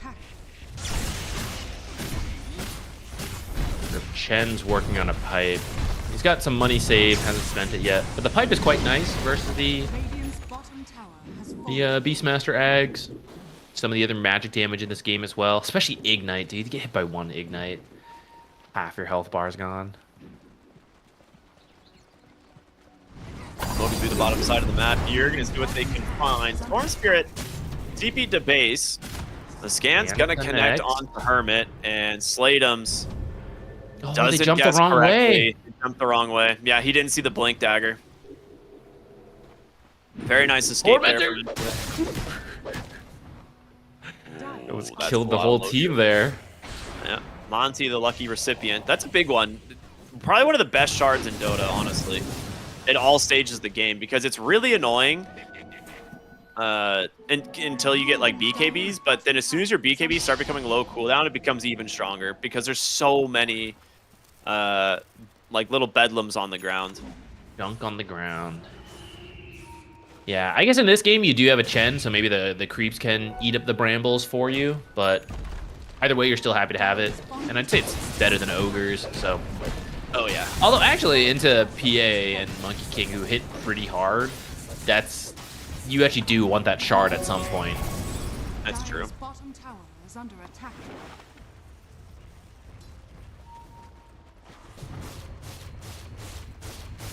Blitz right now, trying to finish off this bottom tier 2 tower. Does have 40 seconds left on this Aegis, closing in on a BKB, so we'll get it off to this creep wave.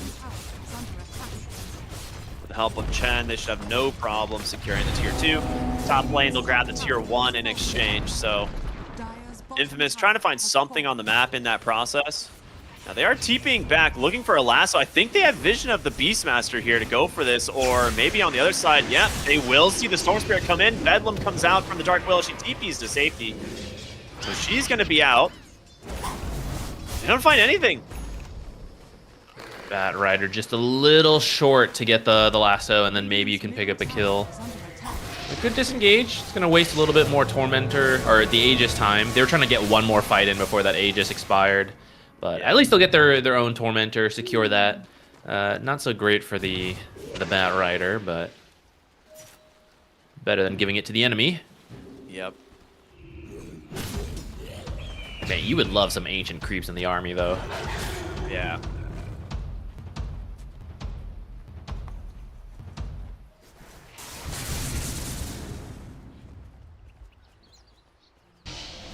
During all of this, the Phantom Assassin is becoming pretty scary.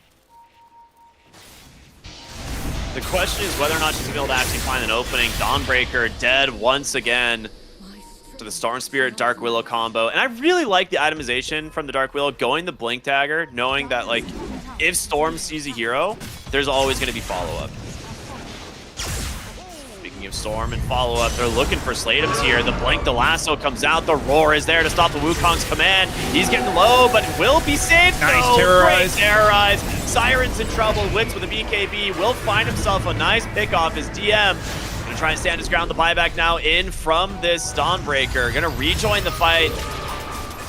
As now the Ogre will be the second casualty for Infamous. So it's a 2-for-1 and a buyback. He did get some big kills. But with all of them being alive now, they can really pressure this top lane. Radiant's middle tower. Creep army to tank to keep, what's this, like one range creep alive? Oh, there's a melee creep back there. Oh, two. Man, it's hiding everything. Radiant's middle tower. Right, helping them close out the map. There's only one tower left in the mid lane, and they're actually TPing back, seeing if they can catch anyone on Infamous who is Dire's top trying to split the map after that loss. I don't know if they see the Weaver, but he needs to be very careful Radiant are scanning. because he Team could now. get caught from an Orchid. Nah, not gonna get found. All right, very close game still. 16-15, no gold lead at the 25-minute mark, and I think with Chen teams, you're really hoping to have a substantial advantage right now. Because this is when you're probably the strongest. Mid lane, we're going to see Siren go in, manage to get right on top of the PA, but a lasso into the Wukong's command. The Boundless Strike is there, but he ends the ring. As a result, Siren's out. Can they bring down the Monkey King Hermit with that roar? The BKB gets a big kill, and now DM looking to chase for more. Gets caught from the Orchid on the Weaver. Hurricane Pikes to safety. He's going to live. Still has that time lapse available, and Kendall 1v3 on the back line, you lose the Chen, and just like that, Perro Negro are falling. That's a dieback on the Dawn as well. How much can Quick you Roche? get out of this? Ooh. Oh, I guess they do want to check Roche, because I was thinking they could get this mid tower, and you'd still have time with Dawnbreaker being dead. I wonder if you could poke that high ground, but I guess they don't know the Roche spawn. Unfortunately, it's practically a maximum spawn, so they're going to be waiting for ages, and they're going to have to fight one, maybe even two more times to actually secure the Roshan. Well, with that, that was kind of where my fears of the game are going, right? You have essentially a single core in the Phantom Assassin versus the tri-core of Infamous. And Slateum's being Monkey King, like he goes Mage Slayer, he's going Gleipnir. It's more of a utility build out of the Monkey King. He can still do a lot of damage, but the scaling potential on Infamous is so far superior. And I really worry about their ability to stay in the game here for the Radiant now.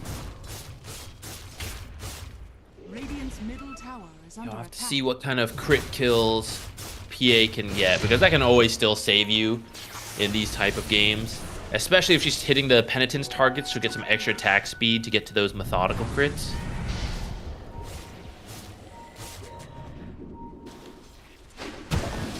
Slateum's Boundless Strike, Lasso, kidnapping the Ogre.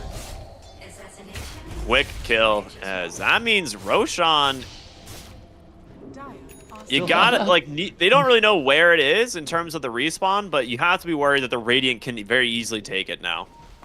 Yeah, that's why they're willing to just lasso any target, just any number advantage for Roche. But unfortunately, it's still so far away. Ogre's going to respawn, and they can get back in position if they want. But without knowing that, Infamous seems to have given up on Roche. They're not even making their way over there, just trying to split up the map. Yeah, they just scanned it, realized, well, they're not in there, so it must not be up. And they get a regen rune for the Storm Spirit, which is a pretty big pickup.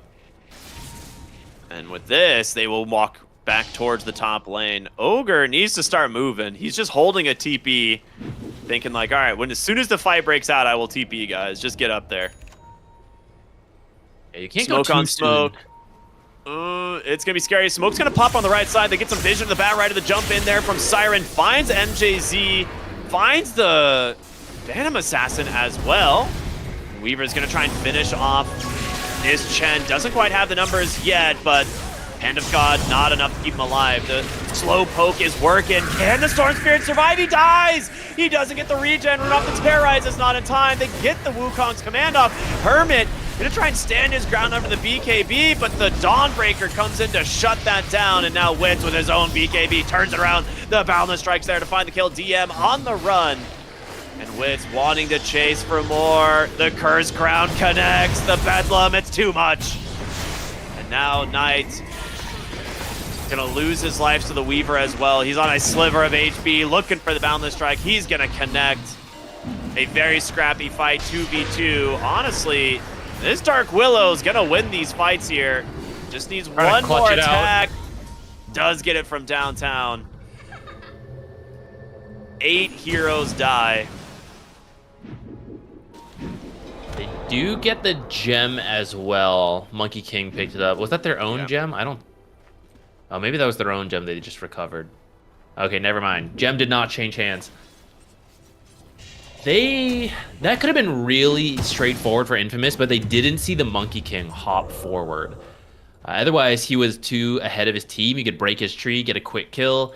Instead, they kind of zipped between multiple targets, because that was a really chaotic fight. But that's where it's much better for heroes like PA, Monkey King, the Dawnbreaker who hadn't joined in yet, because they can just choose which target to go to very easily compared to Infamous. Oh, boy. That's just a solo kill from the Dark Willow. Just instantly dispels the amplified damage and just 100 to zeros him. That is so nuts. What so a much play. golden XP into the Dark Willow now. Oh, Roche never happened. Time to get over there. Yeah. Dude, I honestly don't know what Pedo Negro can do at this point. They have to pull out some crazy team fights to keep themselves in this game, because your Dark Willow is now a serious concern. Like level 18, she can kill anybody. I guess he hadn't applied Mage Slayer to her. Yeah, because she just Yuled him and then walked in under Shadow Realm. He tried to Boundless Strike her, but I don't know. I think at that point it was too late. I don't even think it applied. He'd already taken so much damage. I think Boundless Strike applies Mage Slayer. No, it does usually, but if she's in Shadow Realm, I don't... Oh, yeah, maybe. Because I don't know if the attack connects. Just the stun, maybe. I'm not sure. Yeah, the damage probably hits. I don't know. It's I'll weird. test that later. Maybe he needed to backpack his Nemesis curse in the middle of that. I don't know. But that's a huge play by Monty. It just secured his team Roche. And like you said, there's been this timer on a Chen draft. Now, technically, you can also run Chen to make space for a late game hero. That's the question. Is that their read on the game, that PA wins this? No The way. crits are pretty strong, but... Well, I don't know. There are late game situations where sometimes you win just off of the PA crits, right? But it doesn't feel like the way they planned for this draft to go. So even if you do win that way, you're probably still revisiting this game to see what you could have improved on. Yeah, I feel like PA does have a lot of heroes that a lot of teams that she can win against in the late game. If she's just like the solo carry. But the Weaver and the Storm Spirit are actually too difficult for her to deal with. Like, they're way too mobile, and unless she gets really good RNG, like DM probably gets the time lapse off, and Siren likely is not going to be the one that she initiates on. This is where you don't have enough control for both a Weaver and a Storm. And I guess we got to put Dark Willow in that conversation as well. Yeah. for how much I mean, she's she'll doing. still kill anybody at this point. Yeah, Like, BK will have to Satanic or BKB the Dark Willow if the Dark Willow finds her. and Monkey King needs to get to his BKB. Yeah. Here's the thing, like I think there might be a wraparound later where Monkey King and Dawnbreaker do scale quite well, True. but they're just pretty far behind right now. At least the Dawnbreaker is. I guess your Bat Rider's relatively rich, but not as rich as that Dark Willow. So if this game drags on super late, then maybe it starts moving back over. Maybe an MKB just finished up on the Weaver, so that is pretty scary. You have an Assault Cuirass done now on Hermit. They are just hitting some big timings now on the side of Infamous under this Aegis timing. The Shiva's done on Storm Spirit as well. Latum's just watching him. Oh, what am I saying? He knows he's on team. I'm crazy. I think they have Shieldern in mid. That'll be nice if important target can grab it. It's going to go to the Monkey King. I mean, Storm Ags is going to be nuts as well. Oh, that's a great one.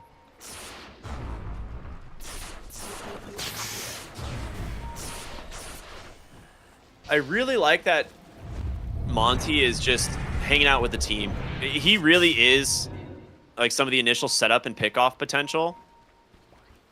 Ooh, smoke. Dude, they are just barely missing some massive kills. Monkey King hiding in the trees here. Ooh, gets the Bedlam off, the Shadow Realm off, gonna survive. They're looking for the Monkey King actually on the side, and they do get him for a little bit of vision as now they get him with Fire Blast. There's the Terrorize onto 2.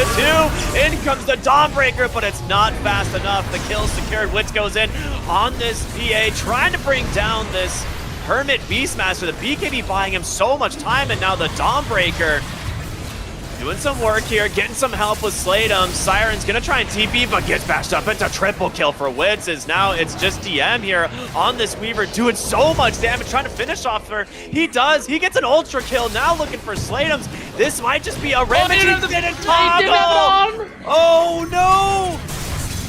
It's a Rampage for the Weaver. 30 seconds left on the Aegis, and a dieback on Slatum's. He was just free to fight. He was firing out his 3 Geminate attacks now at level 25, right in front of the enemy base.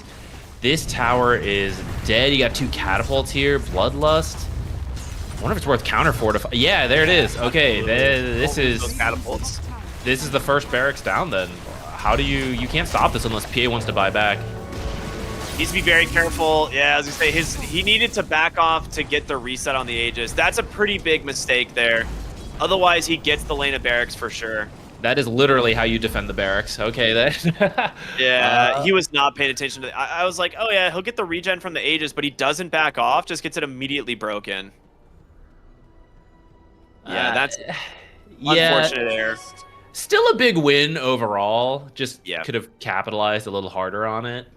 But I guess you can't really complain. That kind of fight is really chaotic. And it was pretty close. PA was going target to target for a moment. But it really took a long time to kill the Beastmaster, thanks to the healing he gets from the Ags, and then he has an AC and a Defiance Shell. So much armor. Took a lot of time to chase him, and couldn't focus on the other targets with her team. So that's where Weaver was just going target to target, pew pew pew with his Geminate attack. Actually, Yeah. pew pew pew is the wrong sound effects. He's got like little bug clack noises. Yeah, the game, like I said, I feel like gets harder as this goes on because Infamous just have 3 really strong Tricore, right? All these heroes scale like exceptionally well, and your Phantom Assassin is really good at deleting.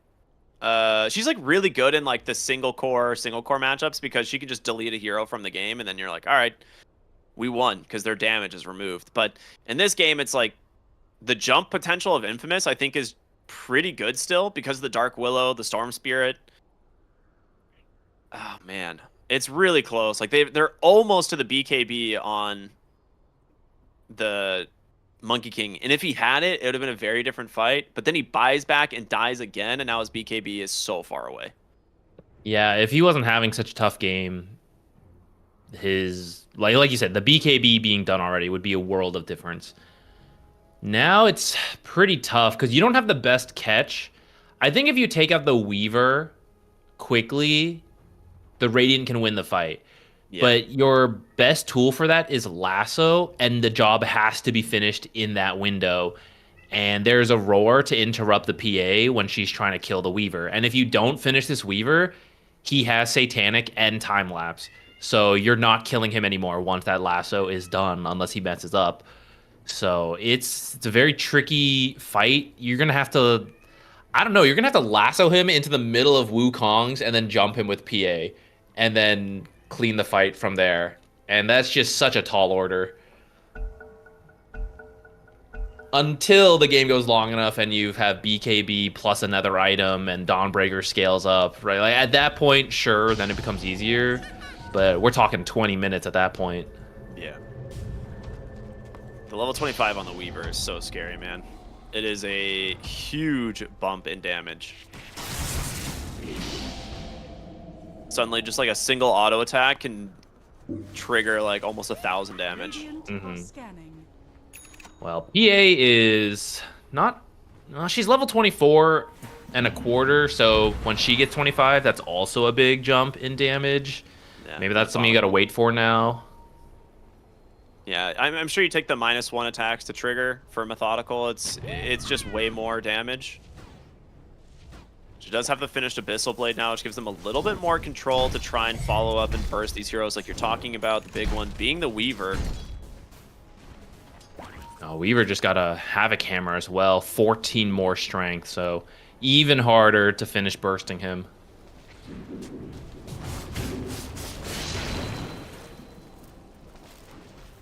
Mindbreakers, though, for the PA as well as the Beastmaster. Pretty nice. Interesting. That's Stormcrafter for Dark Willow is so sick, actually. That's such an interesting ult. Dark Willow is going to get caught. Nice jump there. Lasso into the Abyssal Blade will find that kill, and she's worth decent amount of gold. Mindbreaker on Beastmaster is very interesting. I feel like there's a lot of better options. So I wonder if he just had horrible options on his neutrals. I wouldn't have thought he's a Mindbreaker picker. I can see it in the sense that, like, Ogre. Countless Strike is out. He does have a Ghost Scepter. So it's a delay just a little bit, you know, but... Yeah. That's 2 kills. They're finding some like staggering of deaths here, which is a big deal. Bottom side of the map, though, they're looking for Kendall. They get him. Roar into a quick kill. That's the bigger one, and that is no buyback for 70 seconds. They're going to go high ground. They've got a range creep here. You have to come back. No one has TPs. They all have to walk back. That's a full lane of barracks. Oh, that's a Phantom Assassin's gonna go in, gets the silence, Abyssal Blade to follow it up. Can she burst him? No. Status resistance from Sanj and Yasha, helping him out right there. Satanic back to full life, but yeah, I mean, that was almost a full lane of racks. I'm surprised the Storm didn't commit onto the high ground a little bit more to try and grab this, but I mean, over time, you should win, right? So you don't need to take insane risks, which I would say, actually, they were doing a good job. They found the Dark Willow, they found the Ogre, and we were talking about how this game gets difficult. That's in the straight 5-on-5. So if you can keep finding these pickoffs, then, I mean, it's a PA bursting people, right? That's classic. But getting a little... It's another maneuvering issue, I feel like, where they TP'd out to make a play, and then Dawnbreaker steps up too far, and no one can help her. Then they can't defend their barracks either, because the TPs are still on cooldown, right? That's where you just have to be a bit more careful, sit in the base on the Dawnbreaker, and only use the hammer to kill the creeps, pull them off the tower.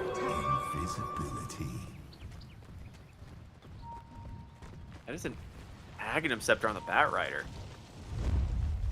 Well, okay, they didn't have enough lockdown. Now he's got 2 lassos in 1.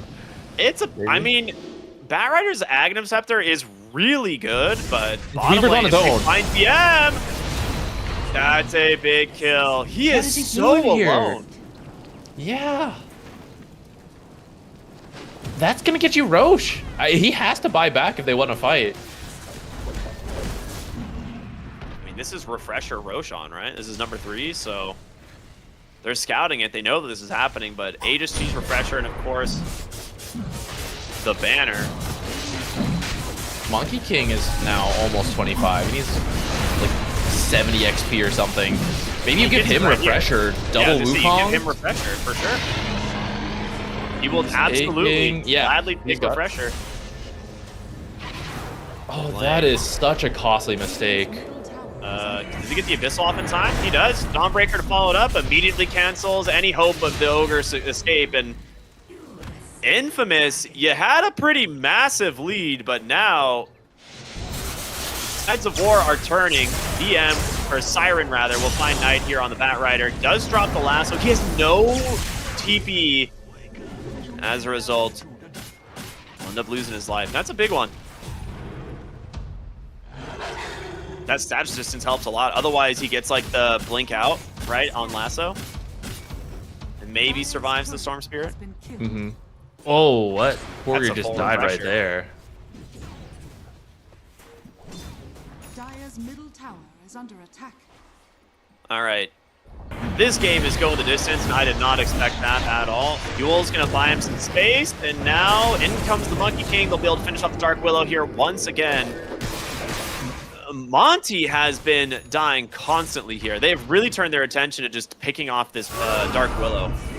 Mid lane, Roar, in comes the Dawnbreaker, the evasion, gonna give Wits plenty of space to blink in, into the stun as well. Can they bring down this Beastmaster? They do!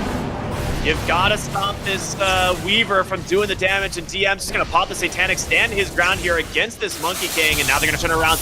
Big Siren Vortex pulls him in, he's gonna turn around, no, they get the kill, takes down Storm Spirit, Slate with this on the strike, they get the second!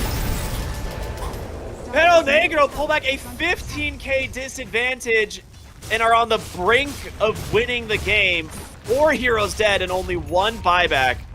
That Refresher into the second BKB Boundless is so good. Okay, I guess they don't know the buybacks, so they don't want to commit too hard, but I feel like you just bring everyone. Okay, there we go. Yeah, commit, guys. They're going to force the buybacks, but then there's going to be no buybacks. I mean, he has Wukong. He can legitimately just drop Wukong. He's going to go with the lasso, pulls it, the Ogre match on it. He is dead. Okay, he's one more buyback. Immediately. You drop the Wukong Beastmaster. Immediately. Yeah, just drop it. Just drop it. He gets terrorized out. They're going to get the nice Dawnbreaker ult again to buy some space. You've got to take down Monty. Curse Crown doing some work, but there it is. Dark Willow's dead, 80 seconds without the buyback. Now they're looking for the Weaver. Yes, Satanic, he's got the time lapse. He's just trying to get them away from the throne. That's the only thing that you can protect at this point, but Wits, he's taking down the backside, and DM's in trouble, baby. 1v5. The stun comes out. The Roar's not there to save him. This game is over. Pero Negro have done it. An unbelievable turnaround here to end this game. It felt like for most of this game, Infamous was, we said outmaneuvering, right? That was the word. Outmaneuvering Pero Negro. But at the end, when it matters the most, they slipped up. And they just lost a hero here, a hero there, and they never did the full reset. And the 5-on-5 that we were saying looked so strong for Infamous, we never got another one. They kept getting picks. Like they staggered. There was a moment where they staggered death timers on both the Dark Willow, then the Ogre, and then right as they respawn and they group up on the top side, Weaver gets caught solo on the bottom side of the map, and that literally was the start of the game. end. That's just when it turned into a kill on the Weaver. He doesn't want to buy back. They get Roshan, and then they just group around Aegis, Cheese Refresher, and they win the next fight, and the game ends. Like, the game just completely fell apart. They had a 15,000 gold lead, and in the course of like 3 minutes, it turns into a 10k gold lead and the game victory for the Radiant. Yeah, it's a It's a tough spot to be in. They're going to be a little bit upset about that loss, especially because with that, they are now out of the qualifiers. This team they have some experienced players, but I think this particular team kind of like just came together. So these are the situations that are tricky, right? The very high tension, quick calls. Like one guy wanders off a little bit. It is tough. I feel for them. Hopefully it's a really good learning experience because I think that game was looking very good for Infamous for most of that. I thought their draft was pretty solid. Even though they won, I do think Team Para is going to have to review that a little bit. Like we had the Chen, yet it felt like we lost the early game a little bit. It was kind of messy what happened there. But they will be relieved to pull out the victory there in a very, very sudden fashion. At the end of the day, you get caught on Weaver. This is a hero without like BKB, doesn't have a Lincoln's, and it just a single PA like blink strike to start off with the silence into Abyssal Blade, and that was it. He just dies. Classic PA experience. Yeah. That's the thing. As long as your PA is doing well, she maybe can't win the 5-on-5, but she is the queen of single target. And when you can go from target to target to target, which is exactly what happened at the end of the game, like she can be the one hero with net worth and she can kill every hero. You just need to stun for her, you slow for her, whatever, and she will do the rest. And that is exactly what happened. And all of us have experienced it in our pubs as well. Oh yeah, plenty of times. Very well played from Pero Negro as they're going to move on in this lower bracket elimination. So that will do it for Infamous. They are going to be out of the tournament now, and Pero Negro will be going up against Fusion in their next series. Now, I believe that's what we have coming up next. It's just a back-to-back series for these two teams, and then after that, we'll be covering the upper bracket finals, which is Heroic versus Hikori, which that series is going to be absolutely sick. You will not want to miss it. But for now, we have a little bit of a break. All right. These games are scheduled 4-hour blocks. So we have about 2 hours, just under 2 hours, an hour and 55 minutes before our next series is going to begin. So it's going to give Pero Negro a little bit of time here to maybe do some research, get some food, and come back ready for their second series. So, yeah, Zach, what do you think? What are you going to do during that time frame? Gotta eat. Eat some lunch? That's all I can plan. I can't think that far. Gonna look up how to pronounce sepulcher. Gonna look up some lore videos. gotta research some hero lore here to talk about at the inevitable pauses. Exactly. Yeah, that'll be good. All right, everyone, stay tuned for more here on Dream League Season 25, the South American Closed Qualifiers. We got about an hour and 50 minutes. We'll see you after the break.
day with you. Without your glowing light, I won't find my way home tonight. And there's no point of sleeping in an empty room. You said you want that perfect fate. If I'm running through your head, run back to me instead. There's only one thing I'm dreaming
everybody? Welcome back here to Dream League Season 25. We are getting ready to jump into our next series here today, and I'm excited. We had our first elimination game this morning. It's now a back-to-back game for Perro Negro as they won their first series. They've got a big opponent up next, though, in the form of Fusion, so we'll see what they can do. Yeah, we watched Perro Negro earlier today. If you guys caught that series, Fusion played yesterday. This will be their first series of the day. They lost to Heroic in I didn't get to catch that series because we were casting the other one, but it does look like it was close. It was a 2-1 series. I paused there for a second. I was like, I didn't cast this one, right? Yeah, you didn't. Yeah. We did not. We were watching. We were watching. We were on our own M80. series. Yeah. We were watching. Fusion apparently dominated game 1, and they were pretty far ahead in game 2 at one point. So Heroic definitely must have pulled it back game 2. But game 3, super long one it seems, so pretty competitive. It's nice to see. Yeah, so it wouldn't surprise me to see Fusion make its way back to the the grand finals at the end. They are a very good team. But we saw some good performances from Perro Negro last series. There we go. I'm all mixed up. The break, I'm off. Hopefully the players are more on point than I am right now. Yeah, I was losing track of time. My cat came into my office and was like, "Oh, I want to lay down and cuddle," and I'm like, "I gotta start work in 2 minutes," and then I was like, "Oh, that 2 minutes is gone. Sorry." So now we're back into Dota action. So it'll be nice to see how these teams have prepared. I think generally Fusion is probably the favorite here. This team is super experienced with some real all-star players. But Perro Negro, they made really good decisions in their previous series. Have a good draft. I think that decision making can absolutely carry them in this series. So we'll see what happens. Impossible. We were seeing so much Doom yesterday. Fusion being one of those teams. Didn't see it in our last series, so I'm guessing the way this ban will work is that Perro Negro will always be the one banning out Doom. A lot of mid heroes and some off laners, it looks like. 10 seconds remaining. 5 seconds remaining. Monkey King still in the pool. I thought that was a Radiant team pick that we're not going to see right now because they're going to go Gyrocopter. That's fine. Gyro's been a very stable pick. Common. Yeah, it's probably the carry Gyro, but it could be position 4 if it doesn't look good. But it just feels like he does what he needs to do. Flat cannon spam in the lane. Maybe we'll see the Monkey King response. Because he does just feel like he handles a lot of matchups. Though I don't think he's particularly strong versus Gyro, like one way or the other. We'll see the Bat Rider come out. The hero has looked super good in this last series. He ran it 2 games in a row on Perro Negro, and it worked out quite well. But not surprised to see it here for Fusion. They also love the hero. They're quite experienced with it. It would have been a strong lane combo as well. If you give the Bat Rider over and it's a Bat Rider Gyrocopter, they're going to run down so many heroes. So kind of stealing it for yourself.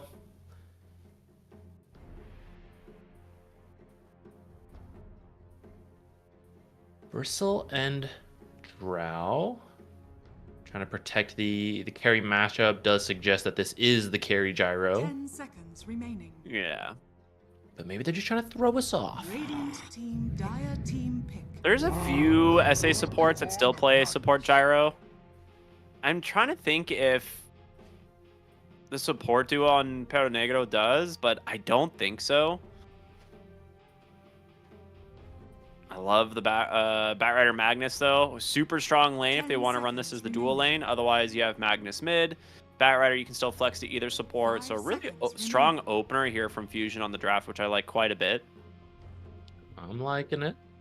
Maybe we'll see Ogre Magi picked up. We've seen Bat Rider 5, but it can be a position 4 as well. And then the Ogre Bloodlust plus the Magnus and Power has been such a nice combo. Even if it's just for the Magnus, then it's great. But if you do end up picking a different carry or mid who's melee and can make use of both buffs, it just seems so powerful together. Dire team pick. Enchantress. Okay. Enchantress. Interesting. We're not really seeing like a specific hero that this counters, but it is a pretty annoying hero for the Batrider in the position 4 sense, where like he doesn't really have much kill threat on her, just due to enchant. But later on, once he has more levels, he's actually quite good at dealing with the Enchantress.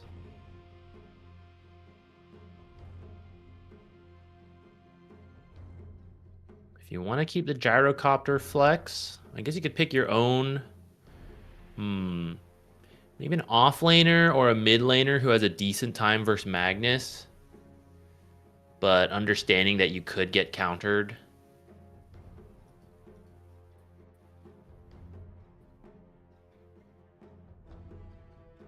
I'm a little surprised. I feel like Dragonite is still a really good carry pick that we've seen other regions play a lot, but you and I have not really gotten to see it come up here. I think Heroic has played it, but you and I at least haven't watched any of their series quite yet. Yeah, it's definitely interesting that we are just not seeing that hero really prioritized at all. Like, I don't even think it's been banned. Maybe it's been banned once in the games that we've covered, but you're right. It's kind of been mostly ignored. I'd be able to see it for Fusion, actually, because I think the matchup into Gyro is pretty good, especially if you have Empower buffing you up. Yeah, that actually sounds really, really good. It is confirmed here, Gyro carry with that Tusk pick. So, yeah. Enchantress 5, Tusk 4. Don't you know it's going to be Enchantress carry? Ooh, okay, so with those picks, they feel comfortable picking up the Visage here. Which, earlier today, we saw Visage, and my biggest complaint was that you picked it too early without seeing too much of the draft, and they had heroes that could deal with it really well. Now, Gyrocopter is not great at dealing with Visage, because Flat Cannon just does basically no damage to Visage. And Enchantress, also not great at breaking the Gravekeeper's Cloak. So I'm curious what type of hero they can run in this lane to pair with it, because it's probably going to be Magnus mid now. You could consider Magnus carry, but probably Magnus mid with the Visage off lane. And now we need to see where the 4 position is going to come in, because I don't think it's going to be Batrider. I think Bat's going to be moved to the 5. I think you can do Batrider 5, but it's not... It's not the greatest. Yeah.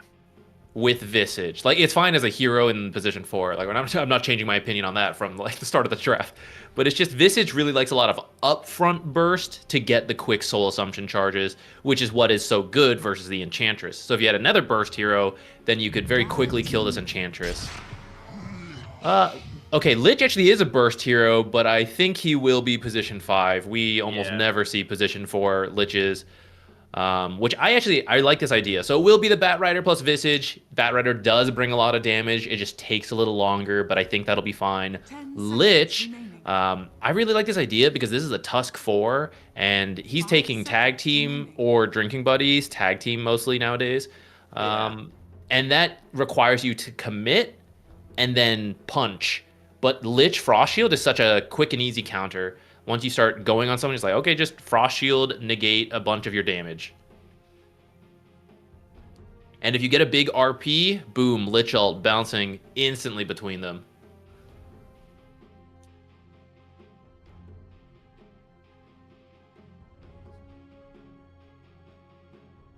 Yeah, I really do like that Lich pick. It's actually really cool. It makes everyone...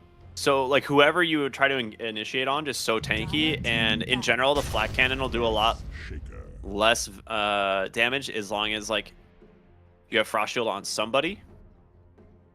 We'll see the Shaker come out now for the mid lane, so that's going to be their matchup into the Magnus. I'm pretty sure it's going to be, like, Earthshaker favored the first couple of levels, but you actually have to be very careful in this matchup, because Magnus can... definitely catch you off guard with like a quick shockwave skewer in certain matchups. So Earthshaker needs to very much be conscious of their positioning in the lane. Mm-hmm. I also think that you don't... You're so bulky on Magnus that Earthshaker, a lot of his matchups, he gets a lot of denies and then like slams you with the totem every now and then. But Magnus will hit hard back with Empower and Shockwave. And even if it does like get messy, he jungles really quickly. So if you do just want to go mid Mag versus Earthshaker, it could be a farm fest. And I think Magnus will get active sooner because he at least has Skewer to start fights.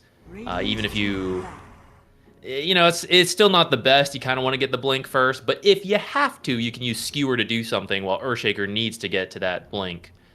I don't hate carry Magnus here, though, if you want to get a different mid to really shut down this Earthshaker. I don't know if you need to, though. I feel like Magnus is good enough in this matchup to where you can pick a carry last pick for Fusion, right? You're gonna see your offlane matchup, and then you can like guarantee you're gonna have a good carry game.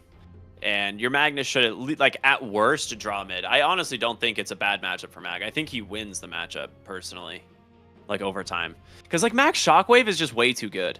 Like you only need like one level of Empower, to be honest, to like have enough extra damage to like CS well.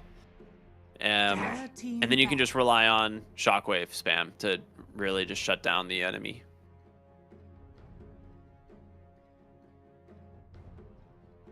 Last set of bans here, we're going to see the interesting Terrorblade ban as well as the Enigma. Offlane Terrorblade here. I'm trying to think what they have in mind if they're going to ban that. Could be a Medusa, actually. 5 seconds remaining. It doesn't really benefit from Frost Shield is the issue, though. Does it? I can't remember Frost Shield. How does this work? Let me read Frost Shield real quick. That's an interesting interaction. Don't know if it comes before Mana Shield. Yeah. Dire team pick. Radiant team pick. Night Stalker. I mean, I would pick Bloodseeker. This seems like the freest Bloodseeker game. It benefits so much with Magnus and Visage. Or Magnus and Lich. And Rupture is just like GG to 2 of these cores.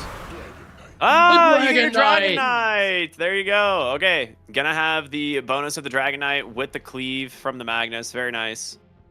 It's a safe pick, I think. Scales well into the Gyrocopter. Once you get your 3rd point in your Dragon form, you just do so much damage. Yeah, I think the Bloodseeker could have also been cool, but the start is maybe tougher. Into the Night Stalker, Night Rain, you do need to get the last hits, and there would be an advantage to the Night Stalker at that time. Dragon Knight doesn't need that to get his regen, and he also has, I think, a little bit better base damage to start. So you should be able to just leave Dragon Knight alone for a little bit if you have to, and it won't be the end of the world. He's not worried about getting denied. And yeah, we said earlier, the scaling against the gyro is really solid. Yeah, I'm actually trying to see base damage on Bloodseeker just to see what it would be. It actually is, they're about the same. Bloodseeker, I think, has 1 more damage. But the difference, like you said, is the sustain for the lane. And like Bloodseeker's is conditional, where he does have to actually get the last hits, whereas Dragon Knight just exists. So I think Bloodseeker is probably better for the game, because Rupture just actually removes 2 cores from their lineup. Like if he gets either Shaker or the Night Stalker, they can't play the game. But you pick the Dragon Knight as a direct way of dealing with the Gyrocopter instead. So they're like, all right, well, we're just gonna sit behind our Dragon Knight and go toe to toe with the Gyro. It seems. Mm-hmm. I kind of also like though that Dragon Knight. Not that Bloodseeker isn't also an active hero, but I think Dragon Knight comes online a bit faster, which will be quite nice with the Visage, right? I think you do want to find these early fights. This time we do have Death Toll on the Visage, not Sepulcher, so I like it, right? We can get some early grouping, strong showing in all of their lanes, and then group up, so you can get some towers, kills, get that Death Toll going, just snowball the enemy. Your nightmare continues. All right. Night Rain makes it very difficult to smoke gank level 1 since it's daytime. So we'll see. They actually just barely missed. They'll see Wits on the low ground. The question is, will they get him? Does he have any reason to be there? They'll push him back with the Flame Break. There's the slows. This should be first blood. They just need one auto attack, and it's going to go to Kataro on the Dragon Knight. Very well played. They should kill their own ward for this. Yeah, Michael's getting to it. Yeah, they came to the off lane where they have the better chance of running into the Night Stalker, who has terrible daytime vision, so there actually is a chance you still surprise him. But in the end, it works out. Nice first blood, get your death toll, gold. And who actually ended up with the kill? The Dragon Knight. So we were all talking about Dragon Knight having a strong start, and now he's got some extra gold. That'll help out a lot in this lane, because he's going to need just to spam Breathe Fire to keep the Night Stalker at bay. I think that's pretty much the biggest thing here. Like, he can win the CS battle as long as he has mana, because Night Stalker, he can spam you with Void, and that's a lot of damage, but you can sustain that damage with a Dragon Knight, and then all you really need to do is just have Breathe Fire available whenever. Frank, topside, taking a beating. They actually bring 3 heroes here to try and find that kill onto the Visage, and they do. Kill too. Michael will take down MJZ in the process, but yeah, you're right. Michael's courier goes down with tons of regen on it. A really sick play here from the supports on Perro Negro. Night Stalker just blocked from the very beginning of the creep wave spawn so that he was getting equilibrium back, and then he even cuts the next creep wave as well. So really didn't miss out much while the Tusk is gone. And we'll see if when do they want to end this tri-lane? It seems that they are trying to shut down this Visage. We mentioned how that can really snowball with the death toll. It seems their answer is you can't fight into 3 of us. And Night Stalker is so strong at night on his own that it's not like we're auto losing that bottom lane. Yeah. Like, why if you're the Night Stalker here, why bother fighting against Dragon Knight and Lich if you don't have to? Looks like Lich has come up, but Tusk is actually headed to the mid lane. Maybe going for a courier snipe. Oh, you know what? He was hoping to get the bottle. That's actually really heads up. If he had gotten it, it would have been massive. He's just going to grab the courier kill. No bottle, but it's still a courier kill.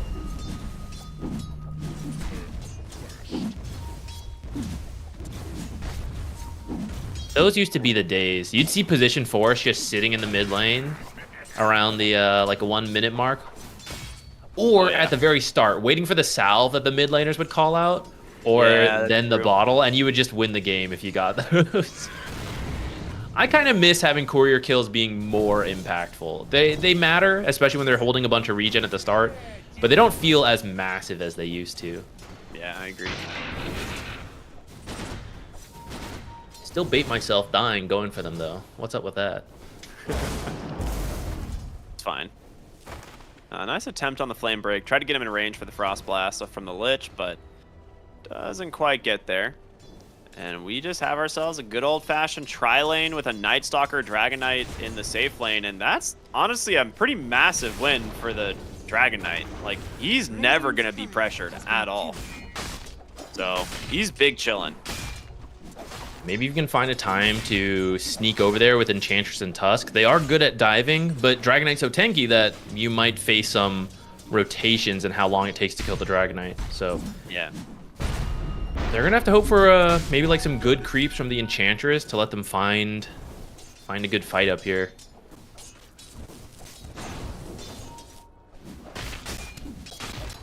Actually bringing the Tusk back down here to go for a pull, which I'm not really sure why. This tag team a lot less valuable against the Dragon Knight, who is quite tanky, has Lotus as well as some stick charges. He's gonna be just fine.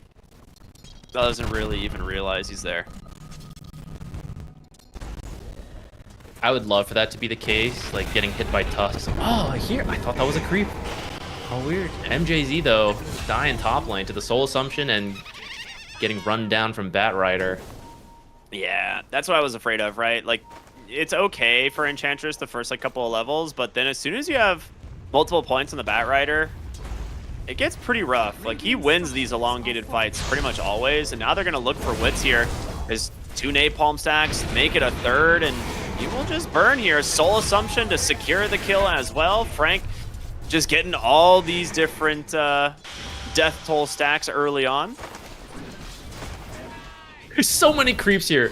Yeah, wait, what in the world? Where did all these creeps come from? They keep trying to creep drag, and then it's like, oh, you're diving again? Okay, I'll come back over. So now they've got 3 different creep waves here.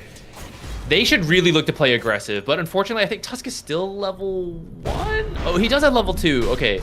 If you could find a kill or two with this massive creep wave, that'd be great, because this top lane has been a little bit of a struggle.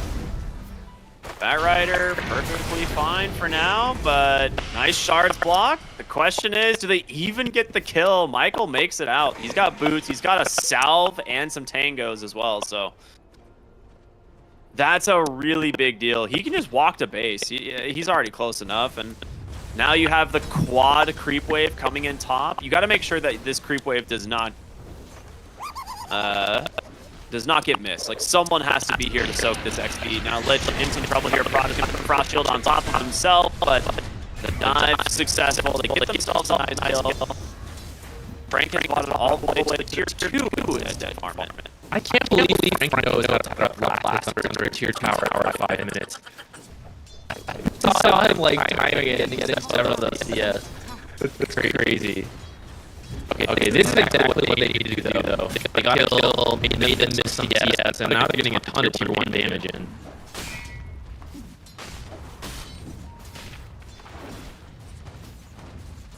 Yeah, we're gonna really see how much Visage can get out of that wave, because he's getting complete solo XP, right? Like, no one really was standing nearby, so might get him closer to his level 6. Batrider's getting tons of XP as well from being the survivor in some of these kill attempts, and yeah, the other waves being up here, which sometimes your offlaner gets screwed over because they get underleveled. Visage does want to hit a quick 6, but more than anything, Visage wants kills with the death toll. And so the fact that Batrider, such a high damage support, is getting these early levels, it can still work out, especially because they're like 4 kills in the top lane. I don't know if every single one was a death toll, but if at least some of them are, right, that's extra gold going into the Visage's pocket. They had the first blood in mid, but he did have soul assumption for that as well, so at least, yeah, all 4 of the kills the Visage has been a part of, I think. And now you have level 6 on your Dragonite, going for the Armlet, which is pretty standard stuff. Armlet Mask of Madness, I think, has been the build for a little bit now. And I like this build a lot more than the Visage. Early drums, just bracer, drums, doesn't even have the boots yet, but drums are online. Yeah, this is a much more standard Visage build that we've come to see with Death Toll. And I think it'd be really nice with the Magnus and the Dragonite. Yeah, Dragonite is just having a great time. Off the net worth. Now right behind him is the Earthshaker. We haven't really talked much about the mid lane since it was not the tri lane. It was just the 2 tanky boys getting the last hits. But Earthshaker did pull a little bit of a CS lead. Magnus is not too far behind though, so fairly even mid lane. Neither of them has used their ults though, so we'll see who can make the first actual play besides just CSing in the mid lane. Some taunting there with the ults. I always get so nervous watching Magnus players fake the ult. Yeah, constantly fake RP. Scares me, man. Ooh, Kataro knows something's up. Ult in from the Night Stalker. Blood Grenade out from Knight. He's going to try and slow this here up just a little bit, but Lich is nearby, hiding in the trees. Going to be forced to Frost Shield himself as a result, but now Magnus coming in as well on the backside. The TP is there. We're going to go to a quick pause. Further back as well. All right, everyone's doing a little bit of reevaluating right now. We have like 3 different parts of this fight going on. Knight is super dead. Yeah, if Lich doesn't receive any help, he's going to get soloed by Night Stalker. This Tusk is probably just a sacrifice at this point. I feel like the Gyro should just leave. Night Stalker hopes to get this kill and then run out of here. And if Enchantress just goes top, it's just a sacrifice. Tusk for the Lich.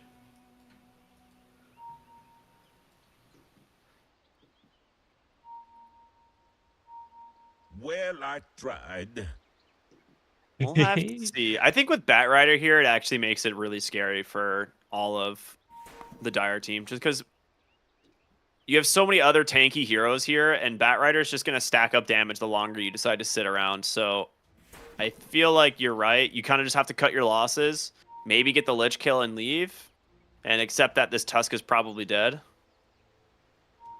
But Enchantress not being level 6 yet means that she's still really vulnerable to these Euros.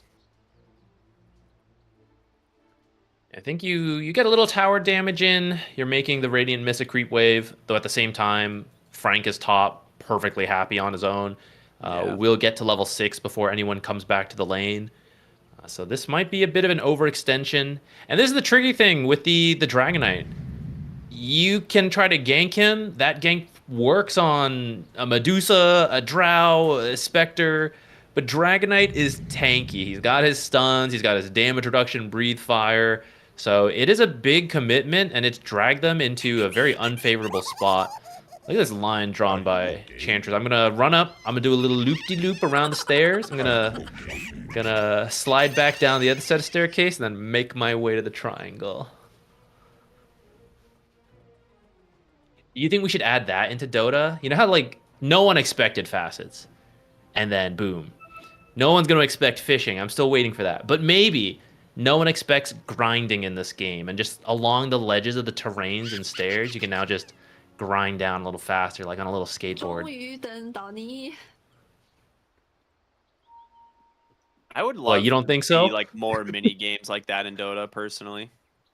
I'd be down. We used to have the pause mini games, which we might need right now.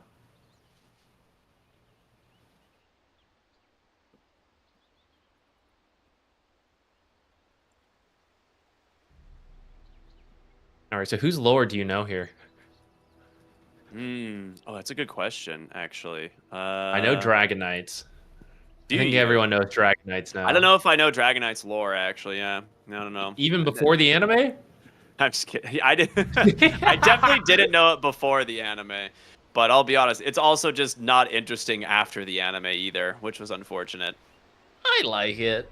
It's straightforward. Not everyone needs a crazy story. I like it. It's so weird to me that of all of the storylines they could have picked in Dota, like that's the one they went with, you know? What? Like what? What? Why? It's so bizarre to me. Maybe because they had, what's his name? Slyrak's voice. It was just Dragonite's voice actor. Yeah. They're like, damn, his voice is so good. How do we work it in?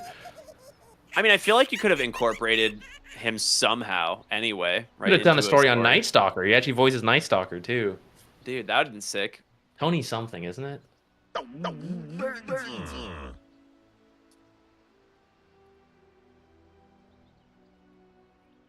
don't know. I feel like there's so Tony many cool Todd. different, so many cool stories. Like Grimstrokes would have been freaking wicked. Or rated M anime. No one would have been able to watch it. Dude, I mean, that would have been cool though, dude. That would have been sick. Give me like a, you know. It would I be mean- cool to do little short stories of the different characters and in like different animation styles. I mean, tons of work, right? But Grimstrokes in that style of art would have been so cool. I like the anime though, what we got. I know there were complaints about it, but I still enjoyed it. We got Marcy out of it. It was like a solid 4 out of 10, I think. That's so harsh. I think it was like about a 4 out of 10, legitimately. I would give it You at know? least a 6. Really?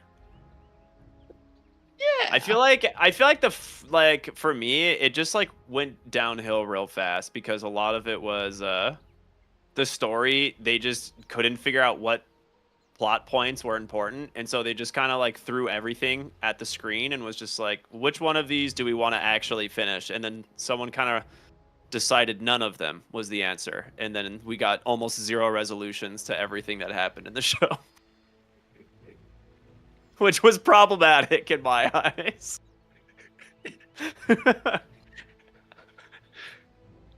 They're done with anime talk. They want to go. All right, we're back, baby. Into the game Chaotic we go. fight. Let's see who dies. It's gonna be Knight on the Tusk, and yeah, Night Stalker just bails. He wants nothing to do with this anymore. He knows this fight was not gonna happen. Does get a courier on his way out though. Are scanning. And looks like they place an observer as well. Radiant's middle tower is under Not a total loss, but certainly not the fight they were hoping to get.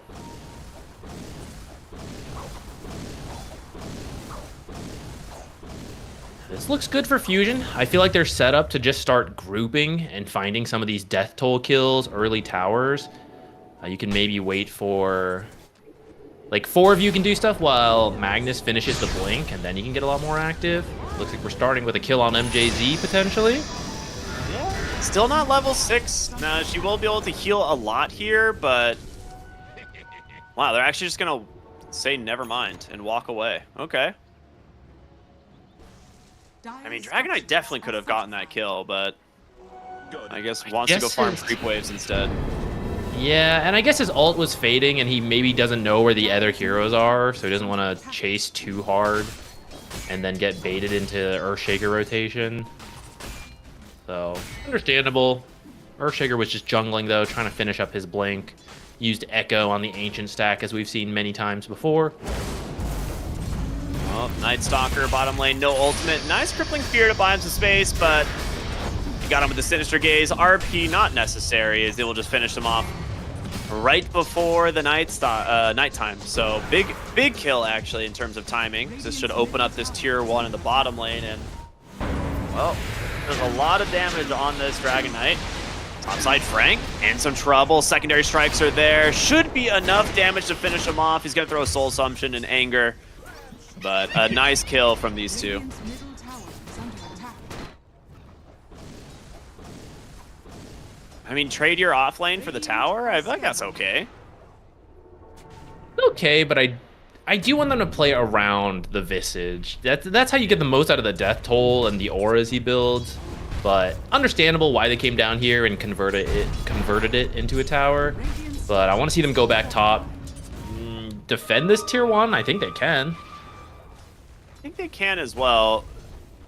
The problem is Earthshaker's Blink Dagger is about to be done. Dire's middle tower is under attack. Yeah, looks like it's on the way. Magnus still a few hundred behind. Oh, he denies the tower. Okay.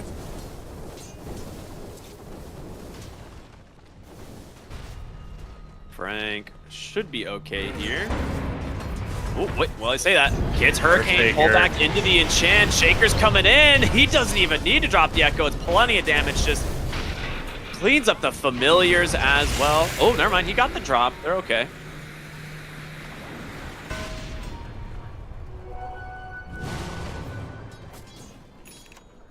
All right, Magnus's blink. It's his turn. Dire's middle Now, tower Echo wasn't is under used, attack. so you still got to be careful of that. How do you have to Aye. restrain to not just blink Echo that, you know? Oh, it was like just off cooldown, I think. Oh, was it? Okay. It was coming up, yeah. Otherwise, I'm sure he would have. Surely he would not have been able to resist.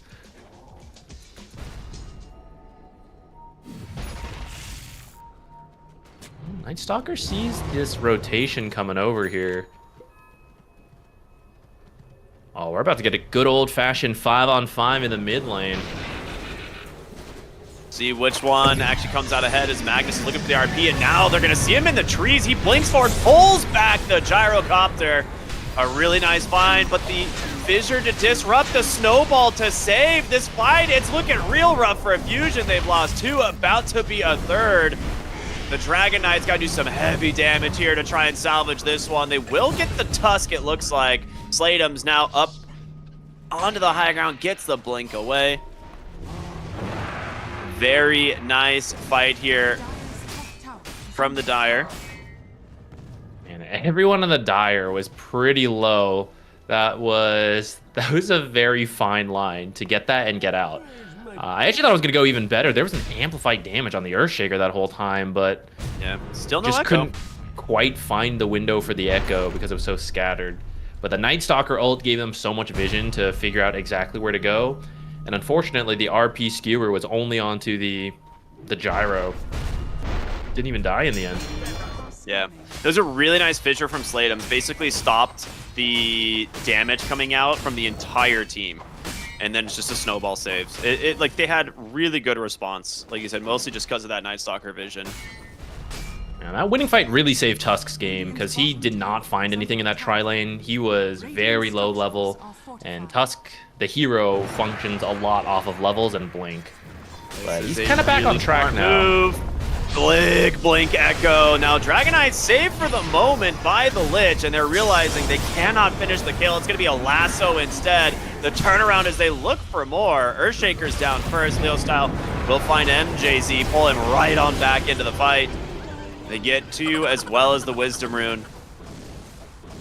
And that's what we were talking about earlier. Frost Shield with the Dragonite. If you don't burst him immediately, there's so much damage reduction that comes in from that ability otherwise. A couple of armlet toggles in there as well. They spent so much, and that's the strength of Dragonite. He's just such a sturdy hero, very deserving of an anime, no matter how much the... Oh my god. where it ended up. I like trying to forget that thing existed a lot of the time. Ooh. The Earthshaker blink top. Played him. Oh, he gets Nice Frank filter. blocked off too. That's quite nice, but just barely squeaked by the trees. Now MJZ will give some extra vision, and now with the Crippling Fear, you can't go anywhere on this Visage. Question is, will they find anything else off of this Night Stalker ult as he is flying through the triangle, trying to find anybody else? I like that movement a lot. He knows his team will finish off the Visage, so he's just seeing if there's anything else he can get done. But he is not going to find anything. Just going to do a bit of tower damage while he can. Magnus is kind of close with the Blink RP. You could get a big RP, but I don't think you have the damage if Dragonite isn't close by. Yeah, with ult too. Yeah, he's still... Well, he's only a few seconds off, so maybe they can look for something right now. You're going to have Dragonite shove the mid lane in and maybe smoke behind him. Oh, it's right under a ward, though. You shouldn't get... I guess you have to give up your mid tower, but no one should get caught by this. Well, I say... They think they're behind the Dragonite mid, but they are actually zooming bottom to find this Night Stalker. And it's daytime, so his vision is very limited. Blink up onto the high ground. Leo Style is going to find him. RP canceled by the Crippling Fear. Almost gets the Wisdom Rune. A very nice attempt there from the Night Stalker, but doesn't manage Really to make long, it work. sinister gaze. Yeah. I mean, that spell Max actually has range. such long range. They're just going to go straight Roche. Not going to be the fastest Roshan, but they can try. Dragonite is pretty farmed, and they have Empower. Maybe it's not that bad. Oh, actually, where's his Empower? I guess he doesn't have Empower, but he does have Vlads and Drums.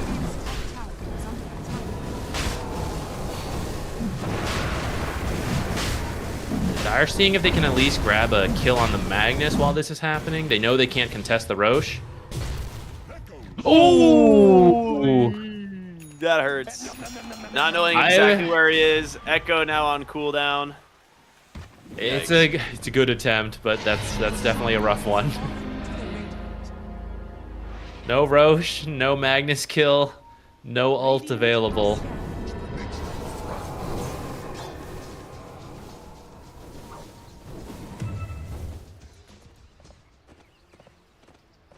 Lucky, really. You know, what can you do?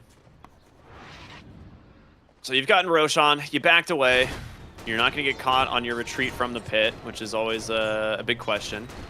Now, as for the Gyro, he has the Aghanim Scepter. Probably just going to go Sanj and Yasha next, as he's got himself Blade of Alacrity already, so pretty sure that's his game plan. And speaking of Sanj and Yasha, now complete on the Dragon Knight, so he is having a great game. Dire's top tower is under attack. There's been a resurgence in Sanj and Yasha lately.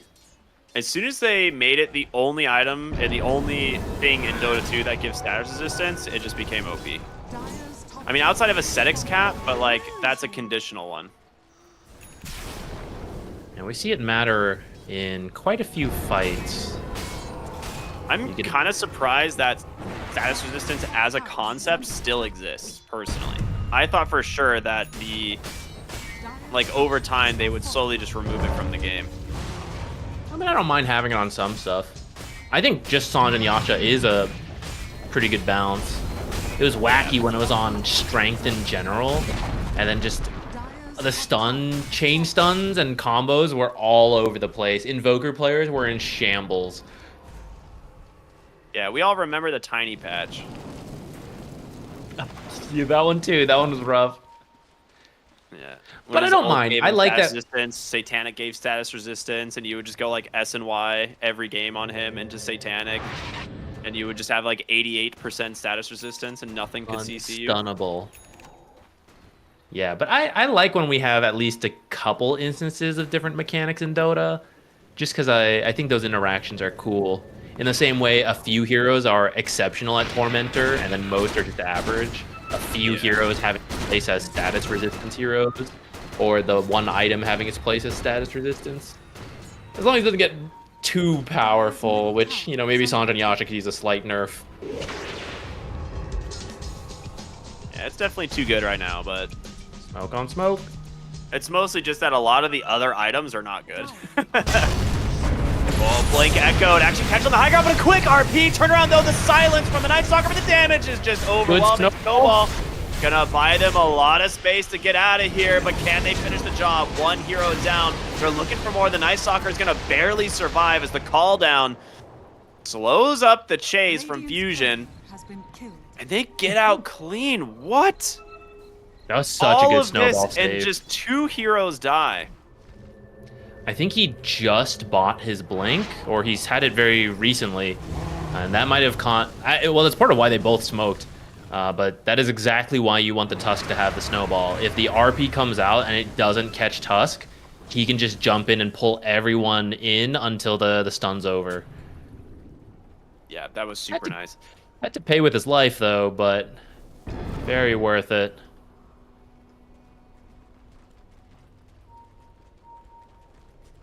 Yeah, I mean, legitimately, Night Stalker and Shaker were 100% dead if it wasn't for that snowball.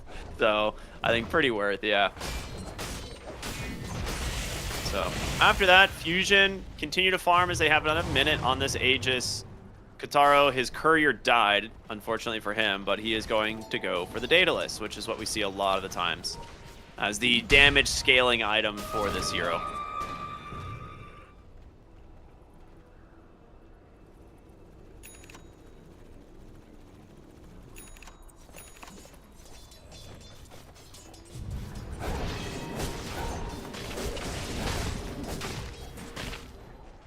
Gotta move into the mid lane. Dragon Knight ult committed. Drums are out. Man, this tower's falling so fast. They're actually gonna call the bluff. With Tormentor being finished, I think you can just go poke high ground. There's a chance the enemy team's a little low. Yeah. Spotted with the ward. It's just dead. Alright, the Fortify comes out. That's 2/3 of your mid tower down. That's the thing. It's so easy for them to do this because you have like Bat Rider, who can probably punish anyone who goes in. And outside of like Blink Shaker, there's not like a good initiator. Now that Aegis is gone, though, Fusion should retreat onto the map, or retreat back onto their side of the map, maybe. Lich is actually in a pretty good spot. They will see Leo style. Admit this is a very unfortunate pause for Fusion, because this Shockwave just completely reveals where he is, and he's 2 seconds away from Blink. He actually might get caught from this. Let's see. You could Blink Fissure and reach him for sure. They have complete vision of him, so that means they know his Blink. Do they see his Blink cooldown actually? No, they can't see the cooldown. This. Does this? I guess this creep does see it, yeah, because it's chasing. Do you know where the others are? They only see the Magnus, so it's a little scary. Because the thing is, if you try to jump the Magnus and you don't chain stun kill him, he'll pop BKB and RP all of you. And if his team is nearby, then you've played yourself. So let's see if they're paying attention and they know where all the other heroes are. It's always tricky for us since we have the full vision to know exactly what they see. Alright, he just blinks away. Now they're going for a longer wraparound. They kind of saw where he retreated towards, right? So we're going to see if they can actually connect on this smoke. But you're going into the 5 heroes on Fusion, and Bat Rider, almost perfectly placed to block the smoke there. Now, nice soccer ult comes out. They have a good ward scouting 3. Who do they jump on first? He's trying to just zone off the Lich, but Saves gets a nice echo onto the backside. They delete the Bat Rider, and RP comes out from Leo style, but it's not enough. Dragon Knight all alone here on the front side does not have the damage, and now a really rough situation here. Fusion gonna lose 2, maybe a 3rd. Walrus Punch to cancel the TP out, and they've done it. Very nice use of the Night Stalker, sending him in the front just to get as much vision as you can in the fight. Pop the ult at the last second for as much vision as possible. And then he just zones the Lich off. Lich is the save we were talking about. The Frost Shield being very useful at keeping your teammates alive. But Lich was a little bit ahead, I guess, in the middle of a warding mission. So the perfect time. Yeah, the perfect time to be found.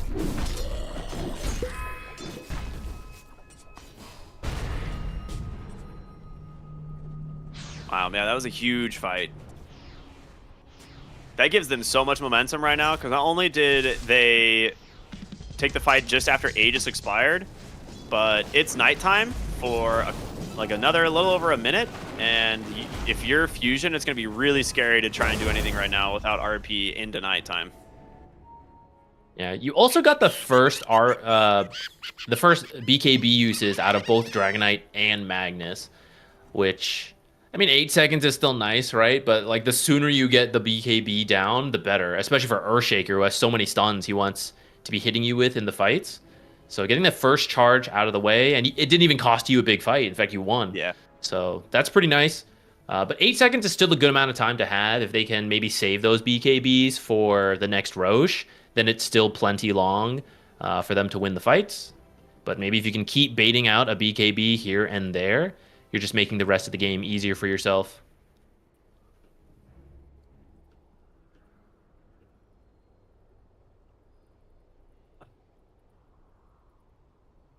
I feel like, oh, well, never mind. Stop your feelings.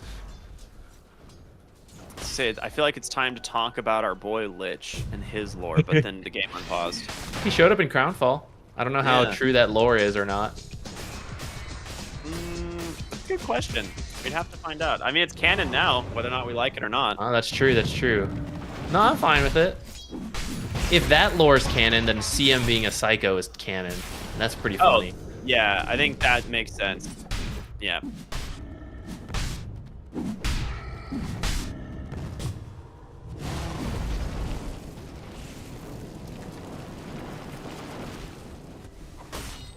Yeah, looks like at this point Fusion sitting on their own side of the map, pretty deep, just kind of farming what they can while they wait for it to switch over to daytime.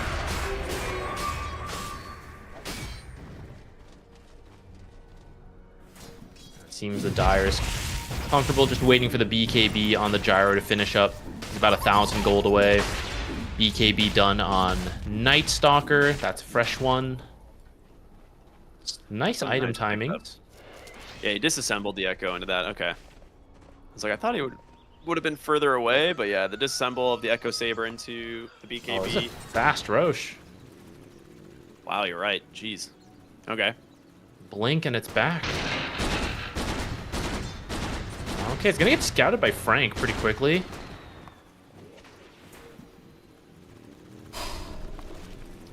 Dire side, or Radiant side, daytime Roche is pretty massive for Fusion, right? Not playing into the Night Stalker's bonus vision inherently. Now, he can obviously just use Dark Ascension to gain the vision advantage, but for Fusion, if you can actually find a pickoff and then force Roshan, I think you're in a really good spot. So they're going to go ahead and pop the smoke themselves. Head on over towards the enemy triangle. MJZ. Yeah, the lane ward that's showing them a but couple heroes. Oh, Frank's a little far back, though. Maybe trying to bait him in the wave? I mean, they see the Night Stalker there, right? Yeah, they do. There's the blink, the last, so they actually pull back. Double kill RP onto this gyrocopter. They dump everything on him to get these kills. That lane ward is just paid so many dividends. Question is, can they get more? think at this point, you Frank's about to hightail get it. a stun on the Enchantress. Yeah, they got her. With this fight, you might not even need Roche. This tower got so much damage on it earlier. Oh, but gotta the grab mid wave's your pretty far bottom. back. Yeah, You gotta okay. get your bottom, right? If the creep wave was closer, I think you just go mid, but for here, it looks like it's tier 2. And then Roche would be the safe play. Dire's bottom tower has fallen. I don't know if you have enough Radiant's time top now, tower is under but attack. you can definitely start it. We'll see how much damage they have. I think the think problem, he- Dragon Knight's Daedalus is dead, is the problem. Oh, that is annoying. No, wait, it delivered on time. Dragon Knights? Oh wait, does it? Does Courier respawn? Yeah, he's got it now. Okay. I think you can do this just because it's already up. If you have to wait for it, then you may not have enough time, but they've got to beeline it down here, and there's no towers to teleport to. Yeah, they're And not you're gonna so make it in fast time. with the Visage auras. Yeah, not in time. Really good moves here from the side of Fusion. The question is, can they get out now? MJZ's going to come in, drop ward Sentry immediately to start giving some sort of intel for his team. Jumps onto the backside. In comes the Night Stalker. Does manage to get on top of both of the supports. He's got to finish Pretty off the good list. There's echo. the Echo Slam. Takes down the Magnus as well. You're going to lose Michael on that Bat Rider. And now you've trapped Guitaro here on this Dragon Knight. He just got this Aegis. He's going to be forced to BKB TP home. Oh, the Lars punch! punch! Oh no! You're gonna lose everything. What a clean fight here from the Dire. Not only do they take the Aegis, but they get 4 heroes in the process and lose absolutely nothing. They even steal the gem as well. So just a win on every single front. I got to give huge props to Kendall in that fight. He's been playing the Night Stalker so well, getting the vision. Oh, actually, Frank stuck around. Not the gem! Not the gem! All He's trying to they're drop gonna it in the bring threes. tusk down. He's trying to just juke to get the blink, His and he's blink's gonna up. get it. Oh my Yeah. god. And now Frank needs to be careful. All right, now they'll back away. You are right, though. He played that fight super well, but also big props to MJZ, teleporting top, coming through the portal, and immediately dropping a ward on that high ground, and just scouted like 3 heroes immediately. And that gave Kendall a little bit of information on, where to go. Yeah, and that silence, it baited the reactions, which led to the echo. Just such a nice play. Great tusk punches as well. First on the Magnus, then on the Dragon Knight. If the Dragon Knight could at least get out, then you'd have Aegis, right? You just wait for everyone, you wait for abilities, and then you still have that. But now it's just a complete loss. Well, I guess you got the banner, right? That was the second Roche. Who has that? Yeah, that's some copium, though, right? Like, That's what you're saying in the team chat. Keep morale up. Like, guys, I've got the banner. I don't even Getting- see it, though. Where is it? Who has I it? don't know. It might just be on the did no one take it? Am I dumb? Was that the first Roche? No, that was the second Roche. Did they place it in It's- the fight? I think it's in the fountain. Yeah, it's just sitting in their fountain. No one has it. Oh, okay. What I was gonna say though is like after that one fight going into Roche, they took what was originally like a 3,500, 4,000 gold lead, brought it back to about a 1K lead for Fusion, and now we're back to 4K. So it was so close for Fusion to turn the momentum in this game off of that Roche, but really good stuff coming out from Perro Negro. At this point, I mean, 4K at this point is not a huge deal. It is a very close game. And a lot of it is coming down to who gets the jump, which the natural advantage is towards the Night Stalker. But you do still have your own powerful tools in the Blink Lasso, Blink RP Skewer, but they just haven't been able to actually find that for the last couple fights. Yeah. And we're seeing this Shaker start to do a ton of damage in these fights, too. If he happens to actually get on top of the right target, if that Blink Echo comes out and he gets the chain stun, dude, they're almost dead every time. Daedalus is about to finish for the Gyrocopter now. The thing is, one RP, we have to remember the Empower and the natural cleave and splash of a Dragon Knight. Yeah, One huge absolutely. RP could just decimate an entire team fight. And they have so much damage, they could take The so ward. many buildings off of that. This is so scary. Both teams have wards. They're trying to bait each other. Oh, the RP! The Fissure comes out to block him! The snowball, it doesn't save him! He gets the kill. Night Stalker Tusk hit the deck. They're gonna get the D ward as well. This is one of those moments where a hesitation costs you dearly. They could have pulled back, or maybe started the fight onto the Dragon Knight, but they were a little bit too afraid. But Fusion, not afraid at all. Yeah, that fissure interrupted the skewer, and that was looking scary, but in the end, getting the 2 kills, they make it down to the base. All right, they use the fortify. That's a nice fissure. I think this should be the full set. Oh, maybe not. This Enchantress with the quiver, I think. I'm guessing. I don't know how else she has that attack range, but it's got to be a quiver. Is just poking from so far away. All right, I guess with the Echo, they weren't Echo never got used, so they weren't comfortable finishing off that building, even though it only taken 2 seconds. It's if still there's nighttime. an Echo, Fissure, yeah, the respawning heroes could come in and catch you. So they're going to play it safe.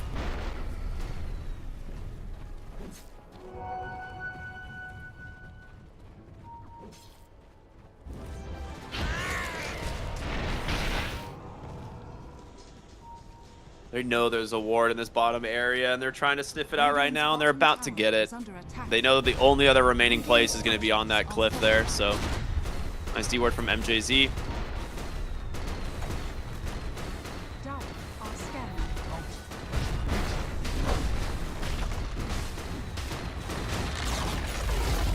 A lot of their vision is gone now, though, because they've lost the gem again. Yeah. Usually the map's pretty dark for both teams, I suppose, because the gem's been passed back and forth. No one has very many wards right now. But it should slowly go the way of Fusion now that they currently hold the gem. Yeah, I think you're right. Oh, there comes the smoke. They've got RP available. But Nice place from Enchantress. She's using a Warpine Raider to cut the creep waves. yeah, I like that. They're going to take the Tormentor. Now, they need to be very careful. As soon as this is done, they need to get into their base. Yeah, quick triple blink. They're like, yep, we're out. Crippling Fear upgrade for the Night Stalker. This one's... Or, I'm sorry, not Crippling Fear. The Hunter in the Night allows him to chomp on some creeps. Big health You and could mana eat a restore. familiar. That would be hilarious. You can't, right? But that would be really good. I don't think you can. I mean, No one plays Visage in I know. pubs. Both teams dropping a ward. Quick Hurricane Pike though buys them space. The answer Dragon for the Knight Tusk sends Kataro into the high ground, but a big RP. Where's the follow-up? You need your Dragon Knight. He's trying to get back into this one, but the Gyrocopter able to just slip away. Slatum's on the front side. Getting some space, but the damage, it's overwhelming. The DK finishes the job. Kendall on the backside trying to find the kill here onto the Lich, but the Ghost Scepter buys him the space he needs. 2 dead for the side of the Dire as they're trying to finish off Frank. It's not quite there. Gyrocopter has to retreat, but in comes the Dragon Knight. 3 dead, about to be a 4th as Knight dead at the tier 4s, and it's just MJZ getting laughed at by Frank, and that's just gonna be the game. It falls apart. 4 heroes without buyback. Took them a couple tries to find the fight they were looking for. That actually even started with Tusk kicking the Dragon Knight back. But they didn't have the damage to kill Dragon Knight. And in the middle of that fight with Empower, he was hitting for 600 plus per attack. Then he crits, cleaves, all of that. That's why the Dragon Knight matchup into the Gyro is just so good.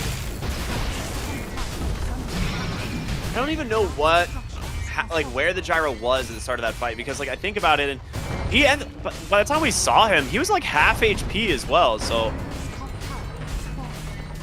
I'm guessing he got lassoed or soaked a ton of damage, but unsure.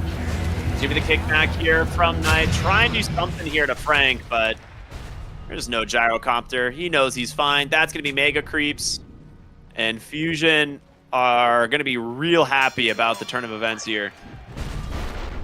This is all part of the plan. Now that they're mega creeps, they're all going to swarm the base, and that's going to lead to the biggest echo you've seen in your life. Okay. I'm down. And then you'll be killed by Dragonite. Dragonite T-shots your team. Yeah, the classic. The Hat Man himself.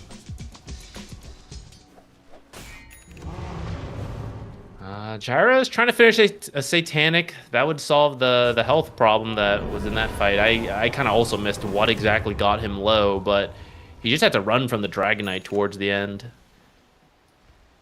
And it was like a zoning call down as well to try and just slow up the enemy team so they couldn't finish off the Earthshaker, but didn't really get a lot of damage out. It was...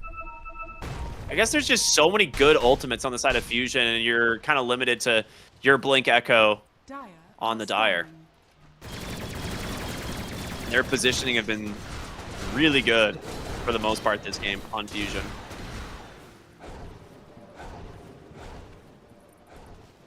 Well, Gyro can hold Megas, but how do you turn this around?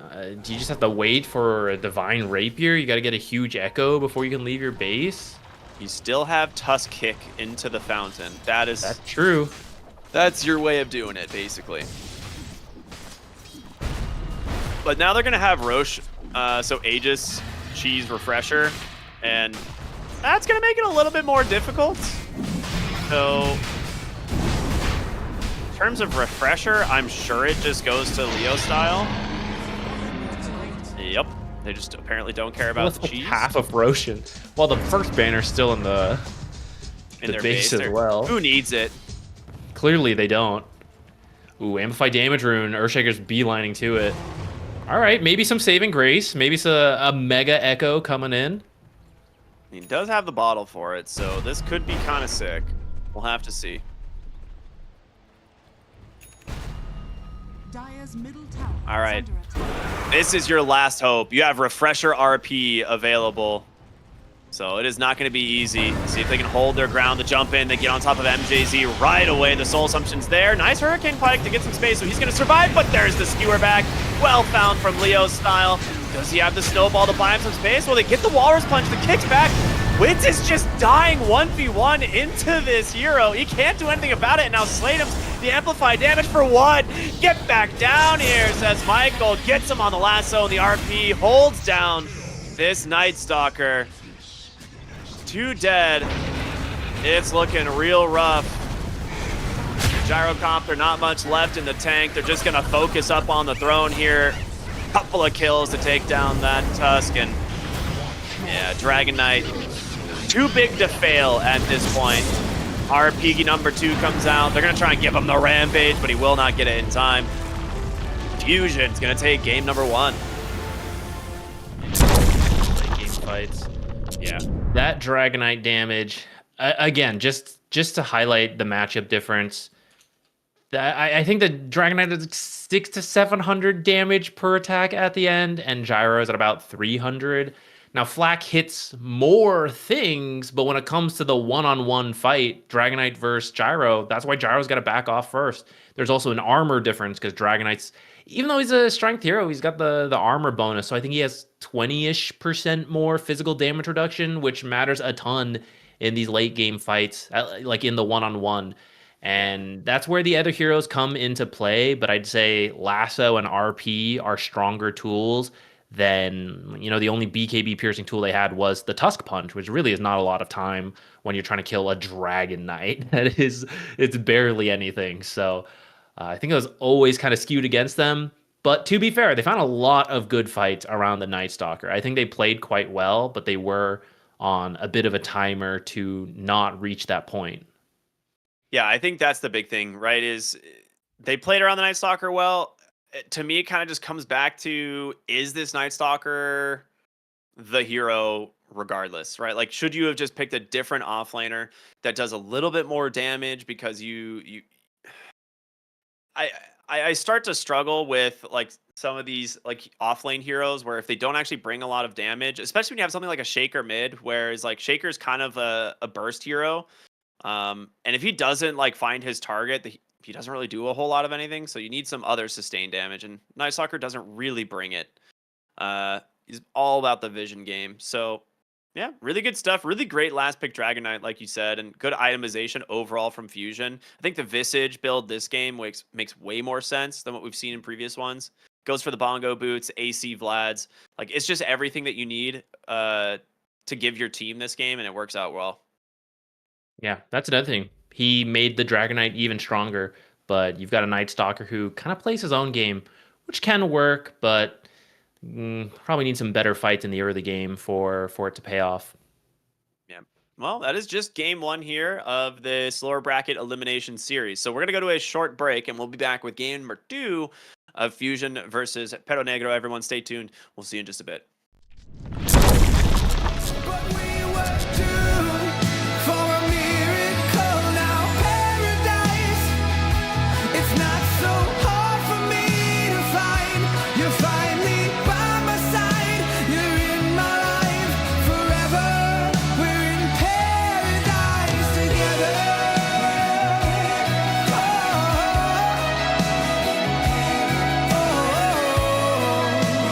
Paradise together. Why would I pretend to fall if I'll get hurt again? Your touch is just too much for me to let go. I would bare my soul. I'm not ashamed to show it all. I'll open up my heart if you got me home. You're the light. I saw your signal in the night, a blessing in disguise. But we were doomed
Welcome back, everybody, here to Dream League Season 25. We are jumping into game number 2 of Fusion versus Perro Negro, and I think a lot of people were expecting this to be a pretty, I don't want to say super one-sided affair, but I think a lot of people are expecting a good performance from Fusion here. But, dude, Perro Negro looked very good in game number 1. They almost won this if it wasn't for just a couple really nice moves out from Fusion. Yeah, I would bring us back to the very start of the game. There was a first blood, right, that kind of just tipped it in their favor to begin with. That Dragon Knight had a very strong start. I thought there were a lot of good Night Stalker plays, but he did eventually fall off. That hero is really about having a lot of impact early, and when you have to solo a lane versus the guy that got first blood, right, that's tricky. So even though in the end it certainly looked better, the Dragon Knight kind of outscaled the Gyro, I do think you could play those exact same drafts and not give that first blood, have your early game go differently, and perhaps we'd have a different result. It's definitely possible, right? We've talked to pros in the past, and they've mentioned like how devastating like first blood going to the wrong enemy hero can be, or just losing, multiple, like 3 or 4 of the runes early on. Like it makes a big difference in the lanes. It was just a tri-lane scenario, right? So it kind of leaves this Night Stalker versus Dragon Knight in a 1v1, and I think traditionally that'd be really good for a Night Stalker if he was against a hero he could abuse. But he really couldn't do anything to this Dragon Knight, right? So Dragon Knight's just free farming. Night Stalker's like kind of free farming. He's getting a lot out of the lane, but it's not enough to warrant like this 1v1 matchup. And if a safe lane carries free farming against you, you're going to have a bad time. Yeah, and then the top lane. I mean, those heroes actually aren't usually bad in a tri-lane, Gyro, Enchantress, Tusk. But again, starting off on the back foot and then not... They found some kills, actually, but just not quite enough. Tusk ended up pretty underleveled, just making this game pretty hard to start. So, all things considered, I think they did make some great plays to keep it close. A lot of really good movement around the Night Stalker vision advantage. But just as the game goes later, they can start BKBing to ignore the Night Stalker. That's, just eventually where you drop off. So hopefully for them in this game, they can have a stronger start, or maybe they'll just completely shift up the draft. They'll be the late game team. Let's take a look. It's going to start with that Doom ban, as expected. Magnus, apparently too much of an issue. They want to take that out. Mid lane bans here from Fusion in this one. They do have first pick, but they get rid of both Invoker and Earth Spirit, which is a little bit interesting. Yeah, so that's going to mean Alchemist Gyrocopter. Now, Bristleback has kind of like squeaked through a little bit here, which is surprising. I feel like a lot of teams prioritize that hero, but probably just going to be... Ooh, okay. Phoenix. This is a big one. Both of these teams love this hero. It's one of MJZ's most played, and for Fusion, I think they've played it every game it wasn't banned. So probably going to go into the hands of Prada, but a very highly contested hero from both teams. Does mean Batrider is still in the pool. He has also been very popular. Yeah, that's what I thought they were going to pick, honestly, was Batrider, but then I kind of forgot Phoenix was left, so. Need our own flying fire guy. Well, there's a lot of good set of bans. What are you thinking about? 10 seconds. There's a lot of good combos. Magnus is no longer an option. We've seen that work with the Batrider. But because of that, we have something like Beastmaster available. If you do want to just do position 5, like Phoenix or Batrider, we've seen combos like Muerta plus any number of offlaners. Doom's bans, I guess not him. I guess Beastmaster again. We've seen that a lot. Is Dawnbreaker? Yeah, Dawnbreaker slipped through as well. Nyx is very good versus both of these heroes. If either team wants to go for the Nyx. I like the Ogre ban. I could see a Visage coming out for Fusion, but we have seen the the Visage struggle immensely against like a Phoenix 10 4. So, seconds remaining. or I'm sorry, like a Phoenix 5, right in the lane. It crushed it earlier. So 5 I'd seconds imagine remaining. if they want to go for the Visage, it could be for Fusion. Just run it back, do a similar build as last game.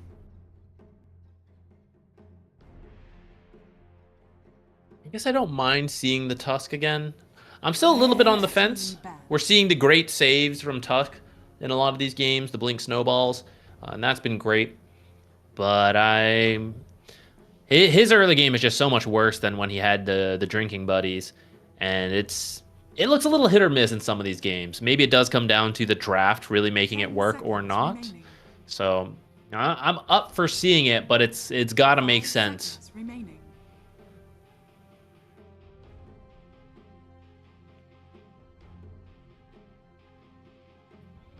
I'm trying to think like, Radiant team pick. okay, they will ban out the Beastmaster. I was like, I'm trying to think like what heroes you're mostly worried about from the off lane. Beastmaster, Visage are the big ones that kind of still come to mind, and I think they're just more worried about a Beastmaster in general. 10 seconds remaining. 5 Yeah, I seconds feel like remaining. you might be onto something with the Tusk. I actually think Tusk Batrider is a perfectly fine support duo to have if they want to go that route, but I think maybe picking something flexible right now to at least not completely show your cards would be the way to go. I'm a little surprised we don't see more Shadow Demon. In fact, he's gone pretty much ignored in the games we've cast.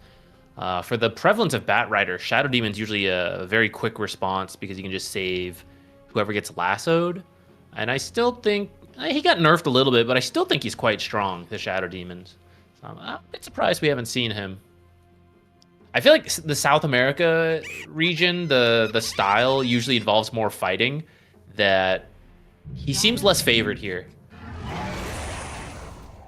I was joking about just picked another. I was gonna say just pick another winged hero. Give me Jakiro. We haven't seen him. With but I was like, fire. yeah, I was like, no one really plays Jakiro. But apparently, Pero Negro want to play Jakiro. So here we go. 10 seconds He's remaining. sort of an egg hitter. He's got the 2 attacks. They're just very short range. 5 seconds remaining. Well, something with the Dispel helps a lot when playing versus Jakiro. Dude, it's like a I don't know Dream if Slark Avalon's game good right now. enough. Or a Baden. Now, you don't really see a Baden that often, but like, Yeah. you could see carry a Baden come out. This is something that South America is famous for. But like, how do either of these heroes play against it?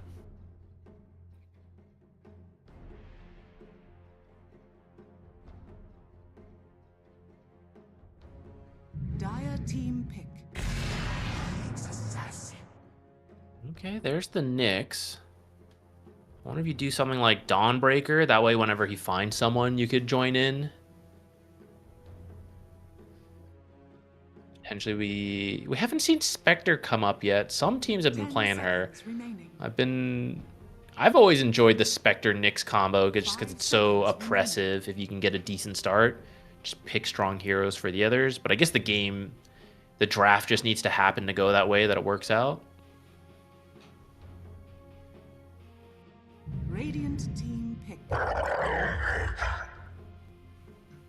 I really like these two picks. We haven't really seen Primal Beast so far in this event, but it's because Clockwork is pretty obnoxious right now, and a lot of times you have supports that it can pretty easily just lock him up. Now, for the lane, 10 without seconds seeing remaining.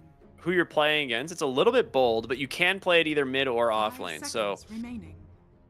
it's going to be a little bit difficult for them to address it in both lanes. I think Monkey King's not bad, because it can kind of follow the Primal Beast. But then do you want to play Monkey King against Primal Beast later on? Yeah, that's where it gets a little tricky. I feel like you just put Primal mid. Well, you have the flex. You can wait a little bit. It's just what do you want to complete this draft? Your carry can be on the weaker side because Jakiro is typically such a strong laner. he secures it for you. But you do need someone else to go in. Like right now it's just the Bat Rider, but someone else who jumps in to make things easier for Jakiro, because if they're on top of you, it's really hard to line up your spells. But if someone else is going first, then you can just follow up with everything. Radiant team pick. All right. Well, we're gonna grab DK. Now this is another hero that actually lanes really well into Primal Beast, because anytime you pop Trample, you just Dragon Tail him, and he doesn't get any damage out with it. 10 seconds remaining. All right. I would like 5 to see seconds something to remaining. empower the Dragon Knight, but I don't see how you can fit that into the draft at this point. Dire team pick. Okay. More I stand auras. corrected. A little bit of an aura. All right, they're just going to steal the enemy team's idea. Dragon Knight Visage. Why not? I'm surprised running the Visage into the Phoenix, dude. We literally saw this exact lane earlier, and it was a disaster. 10 seconds remaining. I do think the heroes, like the support matchup, 5 made a big seconds difference. remaining. Last time it was the Nyx and Visage versus Phoenix Medusa. So with a Bat Rider, I think Bat Rider's a much stronger laner than Nyx. So that could help you out. And how the first bloods potentially go could also be a big deal. If you can find some kind of soul assumption kill just to start the game off, Dire then team ban. well, we just talked about how the first bloods can be very impactful. Now they to a go for Morphling, though. If you You are can't, not killing that Morphling. yeah, if you don't get the Dragon Knight, you can just become the Dragon Knight. You just have to wait till he morphs ult, right? 10 And then you're like, seconds boop, remaining. I'm now Dragon Knight. 5 seconds It's not remaining. bad. He's gonna lane with the Phoenix into the Visage. It's pretty Should be good, I fine think. for him. Yeah.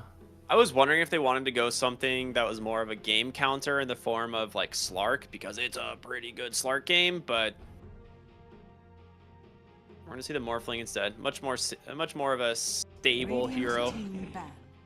Yeah, you have Comes two your potential Sabin. sources of break. Nyx Assassin needs his shard, and Primal Beast needs the Ags.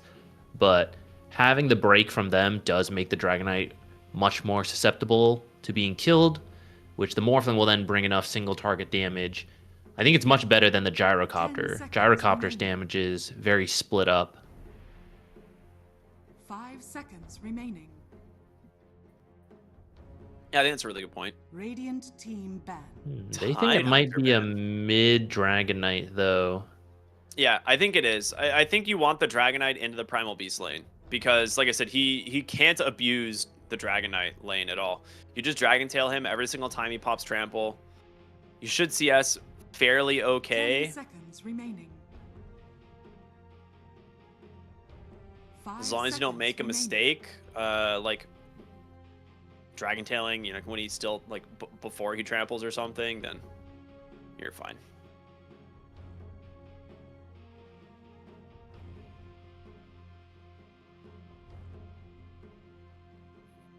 I think he has better supports to rotate mid as well. Or at least Bat Rider.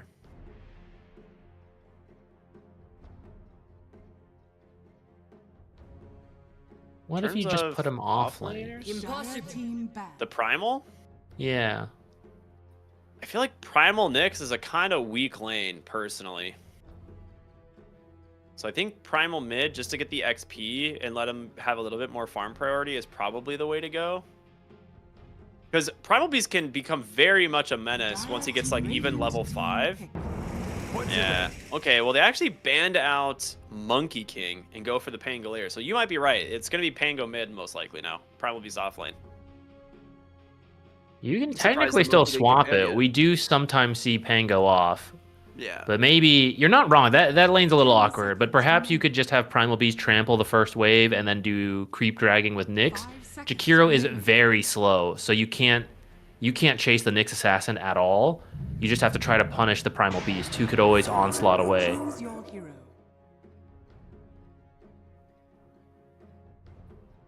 Okay, the Void Spirit. That is not a matchup we have seen in a while. Void versus Pango. I'm glad he's going Thunderbolt though, because I do think it is the better facet. I talked about this a little bit yesterday. Even though it was nerfed, I still feel like the movement speed is what makes it good. The turn radius was nice, but it's how fast you can run down these heroes and get the stun is so much more important. So I like it a lot. As for the Void Spirit matchup into mid lane, it should be good. I think Void Spirit should be okay with this. He's a pretty durable hero. You're not going to have as much annoying damage from the like double jump shield crash. And Void Spirit's also universal, so the damage scaling should be okay. Yeah, you can dodge quite a lot too. You got many escape spells. So it shouldn't be too easy for the Primal or the Pango to kill you. You do have to be careful that Nyx, though, sneaking up on you. You got a lot of uncontrollable damage from the Void Spirit. But I like it that it's a catching hero since it's a Dragonite carry. Right? He's not always going to start fights. Visage is an offlaner that starts fights. So you can't just rely on Batrider. You needed someone else who could go in and start fights, bait things out. And I also think you've got some early jump. We'll see if he gets Ags early or not, but you can maybe burst this Morphling while he's still low health. And you need someone to do that. Otherwise, it just takes forever if he gets Morphling. He starts morphing strength. All right. Well, we'll see what happens. I'm excited to see how game 2 is going to play out here. I think the lanes should be pretty good for Perro Negro. I think the biggest question is going to be that Phoenix versus Visage again to see if like the Phoenix shuts it down or if Kendall's going to be off to a much better start. But I feel like Dragon Knight should be okay. He should be chilling. We'll have to see, but I like the draft overall. I think you guys are going to be careful with the Soul Assumption death tolls can just snowball out of control. So let's see if this first blood attempt leads to anything. You shall not pass.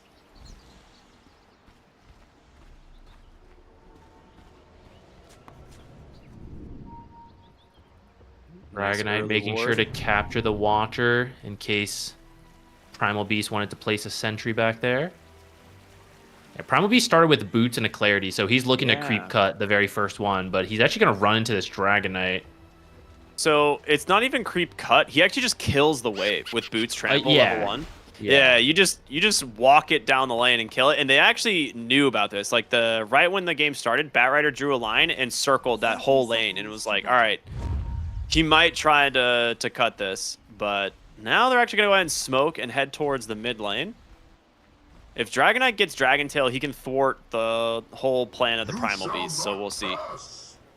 But this smoke, it might connect. You will see. You just need to chaperone that first creep wave. Oh, he's in trouble. He's going to need some help. I don't think he's going to get it. This should be first blood into the hands of the Radiant. It's just going to take a little bit more, and it goes to the Visage of all heroes, so he's going to be very happy. All right, let's check bottom lane because they've got to make this trample work. They're bringing in the Nyx to mess with him. Yeah. They want to make sure he can't stun to stop the trample. Looks like they might just go for the body block. The trample's too late at this point. Oh, man. I mean, that's good stuff from Wits. It's smart. Yeah, that's exactly what he needed to do. Secured the... I don't actually know if you should do that. Now with only 3 melee creeps and he dragged it out, It's not going to push. I mean, Nyx can just drag the next wave, but... Yeah, maybe that's the plan. Oh, he's kind of missing it. Yeah, he missed it, so... Unless he just is going to go snipe the range creep again, which...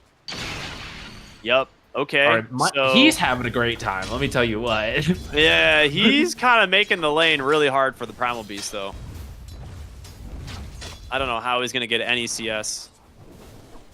Well, Frank just keeps creep aggroing back. Prada top lane going to take a lot of damage here from these two as he gets an early level 2 on the Visage thanks to the first blood. He needs one more Soul Assumption but will not get in range to throw it. It's not yours to take. As you get more levels on the Phoenix, you can mess with the Visage more, but I think this early levels have been much trickier with a Bat Rider and Flame Break compared to a Nyx Assassin matchup we saw before. Yeah. I mean, Frank's getting solo XP, and he is level 2 now, so he does have, like, Onslaught to make some space. So your Nyx Assassin's just basically a jungler. And they've really got to capitalize on this. They need to start like stack pulling and really limiting the amount of XP that this Primal Beast can get. And yeah, he's even gone for the classic Sage's Mask. Oh, Slatum's really nice move there to steal the Water Rune away from the Pango.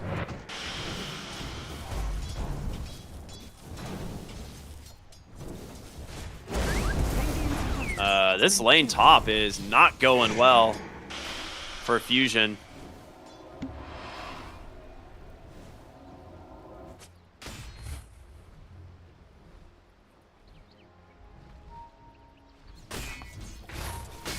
Second Null Talisman on the Visage already too, so the Soul Assumption spam should be able to continue up there. And we see how important the first level and the first Bloods are.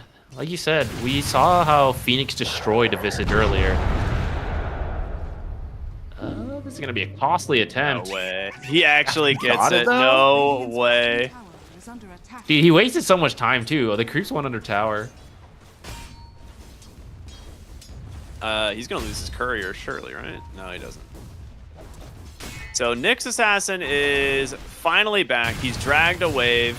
He's like, "Don't He's worry, leaving Frank. again. I've got you. I've done my support duties, and I'm gonna go back to jungling." I'm totally gonna stack for you.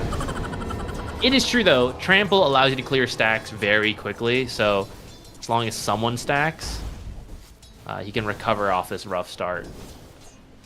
And They're gonna be stacked without the big creep, which is funny. You know, like they'll just keep sniping the big creep and be like, "Oh, like true. they're kind of stacks."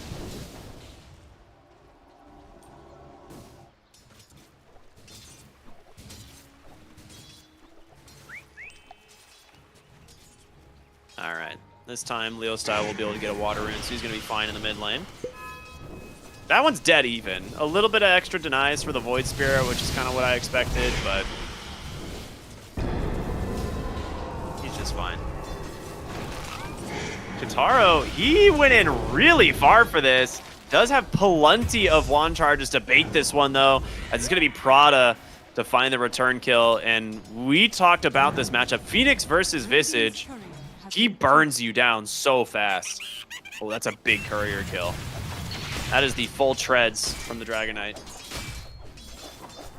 Michael's totally contributing, man. Without those treads, you can't punish as hard. Well, unless he charges right into you. Like I said, you have to save the Dragon Tail. Reduces a little bit of the damage, but Frank winning these exchanges just due to the beefy nature of the prehistoric dinosaur.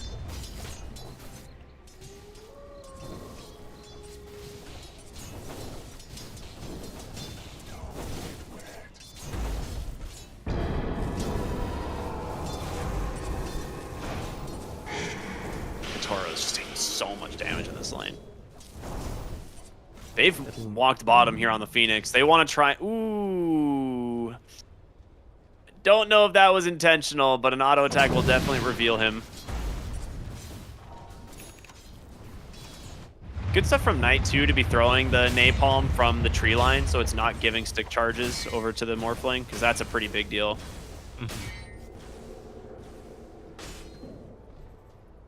We're closing in on the 6-minute mark, so we should be seeing supports rotating mid. Nyx Assassin has his body between the Jakiro and the Rune. Top lane is going to be the Bat Rider. And it will spawn topside. That's a big one. Regen going to go into the hands of the Void Spirit.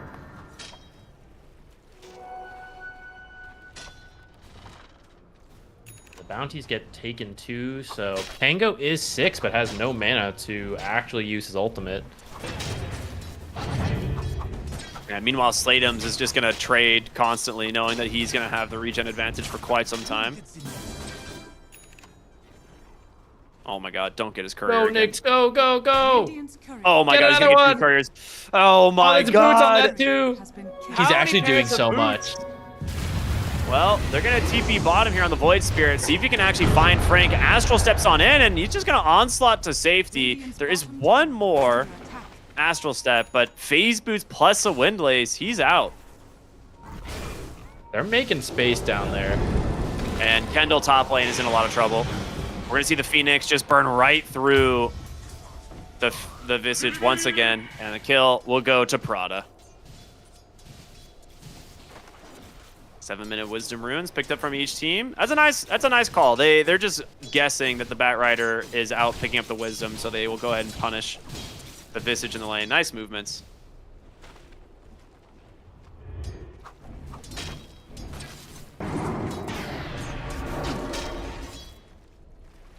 They need to secure a rune for Leo style at this point, because you would love to be able to use your Rolling Thunder, but just absolutely no ability to do so since he's gotten his level 6.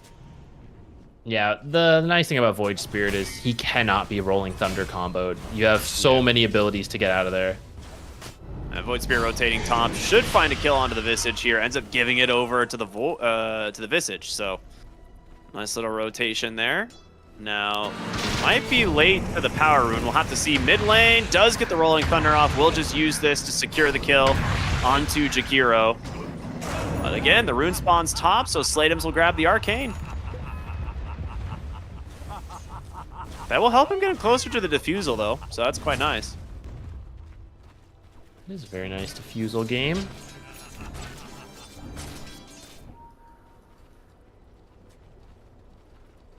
Michael Ooh, just I gonna like go that. kill creeps on the enemy side of the map again. Kataro is going for a Vlad's on this Morphling, which I like quite a lot. Oh, a dive mid. He's still dead. Really good stuff there. He just stops to tip him. Really good rotation for the Batrider to help secure that one.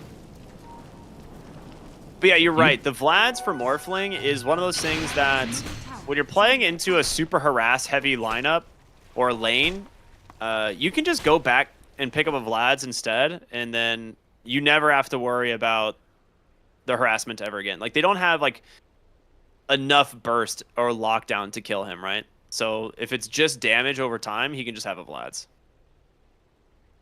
I also like it because I expect some earlier aggression from a Visage plus Dragonite lineup, and then the Void Spirit Batrider jumping people, that you're gonna have to fight it out a little bit. And you do want to farm and try to make your way to late game, but I kind of think Morphing's got to show up a little bit to some of these fights, and the Vlads will help his team be strong in those moments. You'll have your own auras to match what the Visage is building, since Primal Beast isn't really an aura builder. Yeah. Mid lane, they actually bring a ton of heroes to try and take down this tower. Now bottom, they're rapping here, trying to find this Dragon Knight, and well, there's 4 heroes. Frank actually cancels his onslaught by mistake. We'll have the pulverize to secure the kill, though. So a little bit of a mistakey there. When you're playing Primal Beast, you have to trample before the onslaught or activate it once you get to your location, because the trample instantly cancels your onslaught. A little bit of a weird interaction.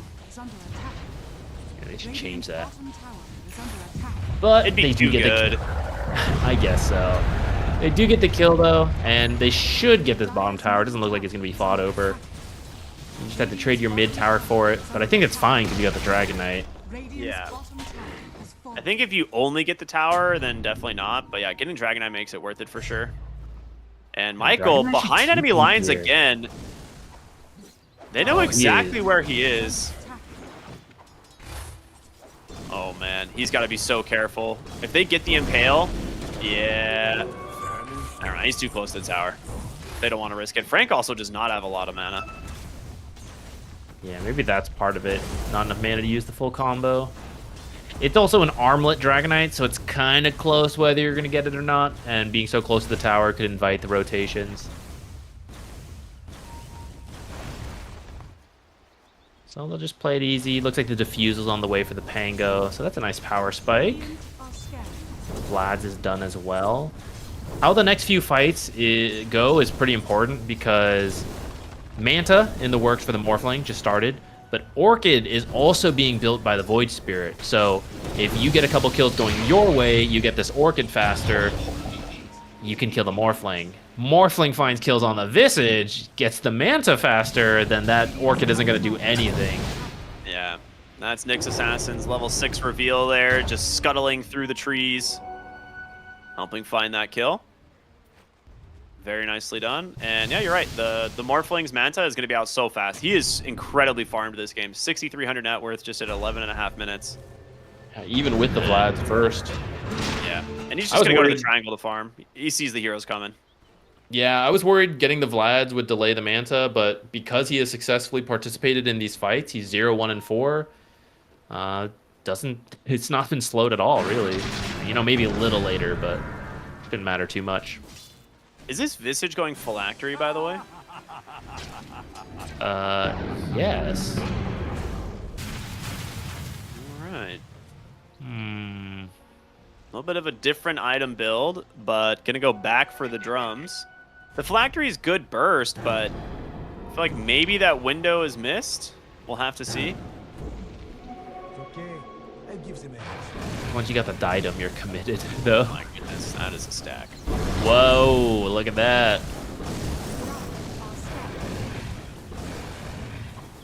Did all that Batrider? Batrider and Jakiro? Gotta be, right? It's hard to double stack on Yeah. Jakiro. Your attack Those range is so tiny. This smoke is coming through, or rather Nyx Assassin is coming through, trying to find a low H. Oh my god. He's gonna get him. Oh, he's got a there's a sentry, sentry. Oh my goodness, he knows.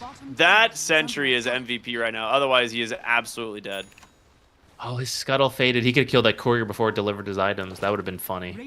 He has to just sit here. He wants to do it. Ah, it's gonna work. Dude, Dragonite's so tanky. Yeah, too tanky. And top lane, Lasso comes out. They find the kill onto the Phoenix. Now they are going to try and respond. Rolling Thunder is here from Leo style. Frank trying to chase down Slateums. Pulverize connects. The chain stuns. Number 1, number 2, not going to connect. Able to just dance around these fights. Now Astral steps in aggressively. And a really nice Ice Path onto 3. Michael now making a rotation in on this Nyx Assassin. They managed to get a kill onto the Batrider, but this Void Spirit's still alive, and Dragon Knight's doing way too much damage. Kataro, he's dead. Beautiful fight for the Radiant. They bring the numbers. This is their strong point. I mean, Dragonite comes online early. It's why I'm a little surprised by the Phylactery on the Visage, because I feel like you should just have drums and work on your own Vlads for this portion of the game. But even with that Phylactery, they're still stronger together. I don't think Fusion wants to engage in too many more of those. You just have to drag this out towards the late game or go for pickoffs with the Nyx Assassin.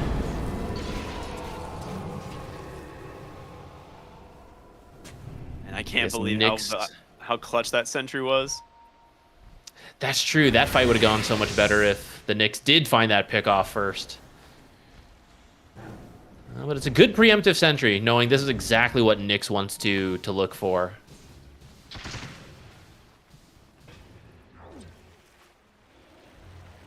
He's working on the Dagon, but it's still a bit far. 1,000 gold. Yeah, he's gonna need to start finding kills with the Nyx, and you could look for Batrider. He does have range drops, making him a little bit tanky.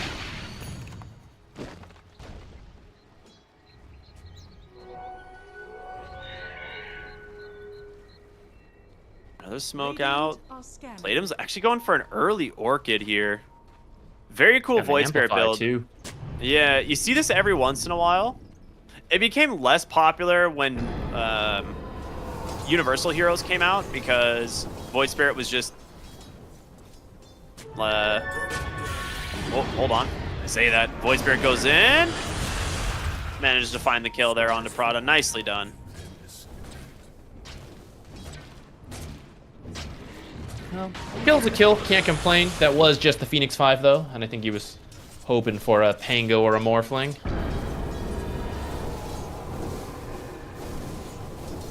Where's that Manta?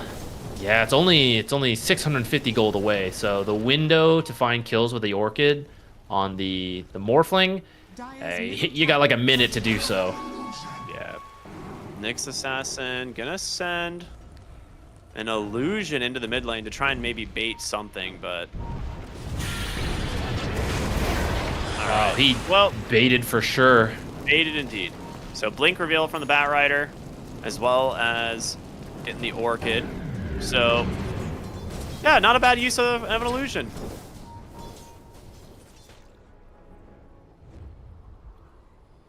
They're gonna smoke again, man. They're just gonna keep fighting. They really want to get this blink lasso. I think they should. You got the Orchid, got the Visage. They've built and picked for fast games. The Orchid is literally flying out. This is the final window to find him. But they're not moving forward. They're gonna miss it. All right, all future kills on Morphling will be much harder now.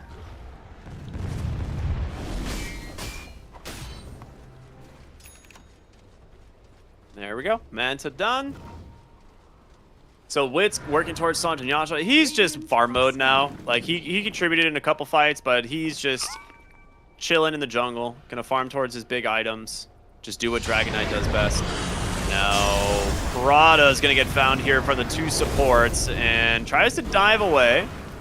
Dragon Knight should be able to chase this one down, though. Very fast hero. Drops the ward. Unfortunately, right under a sentry, so gonna lose that as well. I feel like Prada has broken the Orchid reveal from Void Spirit. That was the blink on Batrider. Who else has something to show? He'll be back in 12 seconds. Radiant's middle tower. Overall, a pretty Dire's slow game from the side of Fusion. Not really wanting to kind of fight anymore. Like you said, after that top fight, it seems like they're mostly just focused on trying to farm up. Despite Nyx Assassin not being involved in kills right now, he's farming quite well. He's Mind Flayer is good. That might be why he's not as involved in kills, though. Yeah. He's got a Dagon now, though. Ooh, that's an Orchid. He should die to this. Yeah, second Astral Step just to be safe. He did buy out the Orchid, so, or not the Orchid, the Dagon, so he at least will have that when he respawns. But a nice pick off there from Slatums. Unfortunately, they might lose the ward. I feel like I saw someone ping a common sentry spot to place and check that cliff. See if he feels comfortable moving up enough to do that. Yeah, there it is. So there, Fusion is losing a lot of observers, which really hurts when you have the Nyx Assassin and you want to be finding these targets. You don't want him to have to just blindly look the whole time.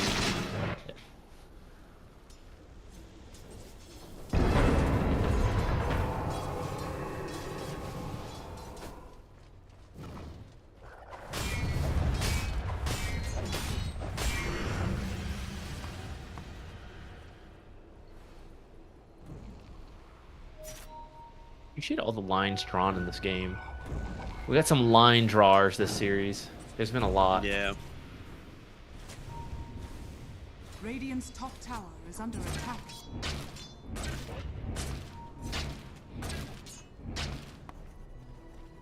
BKB for Slatums is going to be pretty sick. You can always go for the later Aghanim Scepter, which is really solid in a lot of games, but I think getting a BKB early allows him to just commit heavier to fights. Stick around, continue to do damage. Phylactery's coming out for the Morphling. Now, this item did get nerfed for some of these types of heroes, but it is still quite good. The burst damage for Morphling is just pretty hard to not go for. Ooh, Knight. Chucking it out. He's fine. Ooh, unfortunately, goes to Knight. Well, actually, I guess it's not that great for Jakiro either. Though the percent HP is maybe not bad versus some of these. Certainly better than Batriders, but nothing to write home about. Enemy team gonna take the Tormentor, and this one goes to Michael. There's a break. Way better. Okay. Very important shard this game. 4-second break on attack now from the Vendetta, which fantastic for dealing with the Void Spirit. I'm sorry, the Dragon Knight, not the Void Spirit.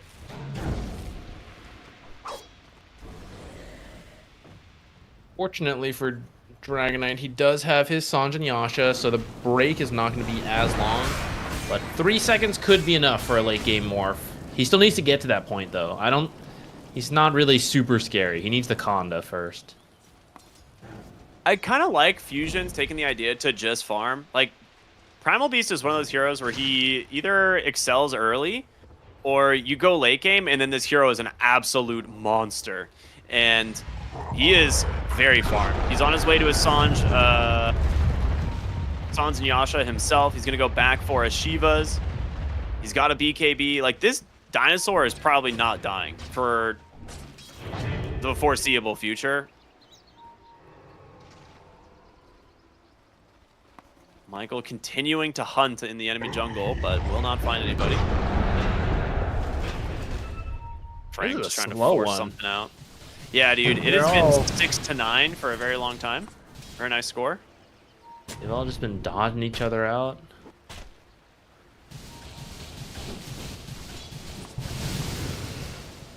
Yeah, just very much a farm game. Not for lack of trying. The Radiant has made several moves to try to find fights, but yeah, Fusion has just dodged out. I suppose they're just reading it that Morphling will outscale, and they just want to peacefully get to the late game. Oh, though, man. Double BKB. Steal the Rosh. If they sniff out this Roshan, it would be absolutely massive. That being said, the Rosh fight for Fusion is pretty good, and Michael is here on the high ground.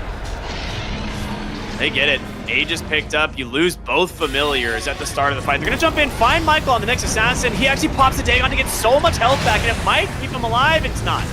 Barely going to get out. Does buy back, though, as the Rolling Thunder continue to just bounce around through the fight. Kataro needs to be careful. He is taking a lot of damage. The Dragon Tail is out. There comes the egg. The Frost Path as well. Kataro, he survives through it all and still has the Aegis. Breaks on the Dragonite. Big stun on the backside from the Nyx assassin. He comes through the portal. They're going to get the Pangolier, but it's going to cost you dearly. Now Slatum's no escape for the next 10 seconds. Great stop, but they get the stuns anyway.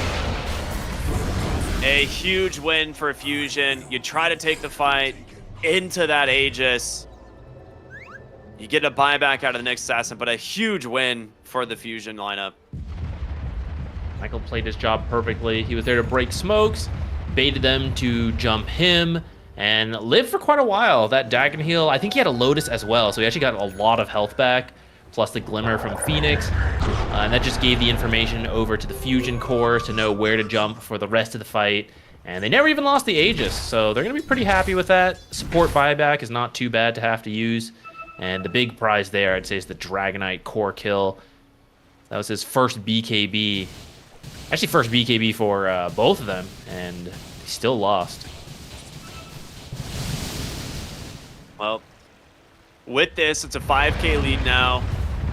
You've got some big items being completed on the side of Fusion as well. So Frank, Radiant's top tower is under attack. with the Sanj and Yasha done, gonna go towards the Shivas. You've got the Conda done on the Morphling. They're gonna smoke up again here. Feeling like, you know, last fight, they didn't quite get the opening. I feel like they got a pretty good opening, but a really sick heads-up play from the Nyx assassin to just Dagon while he was silenced to get as much life back and delay that kill and kind of force more out of them. Leo style here in the mid lane. His smoke gets popped, but he walked into the Watcher, so he sees it coming. Now he's gonna try and find the rest of the heroes here. Does collide with some of the supports, and there comes the rest of Fusion. Jakiro's gonna be dead to start this one off. Nice Orchid out. The Dragon Tail connects as well. Wits, he's dead. Oh! He one-shots the Visage.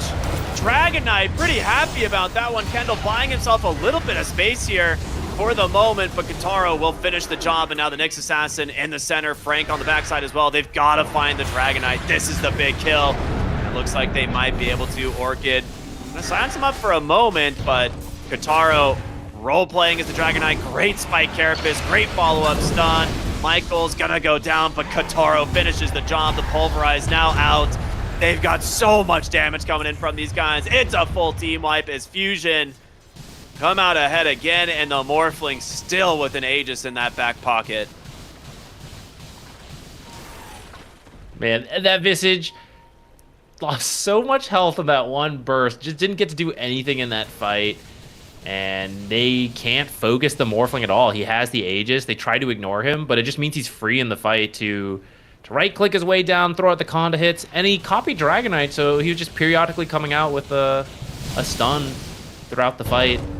Just getting everybody one at a time. Yeah, giving Morphling, like, the Dragon Knight abilities is pretty strong, right? We kind of expected that. They talked about it in the draft. If you can't pick the Dragon Knight, just become the Dragon Knight.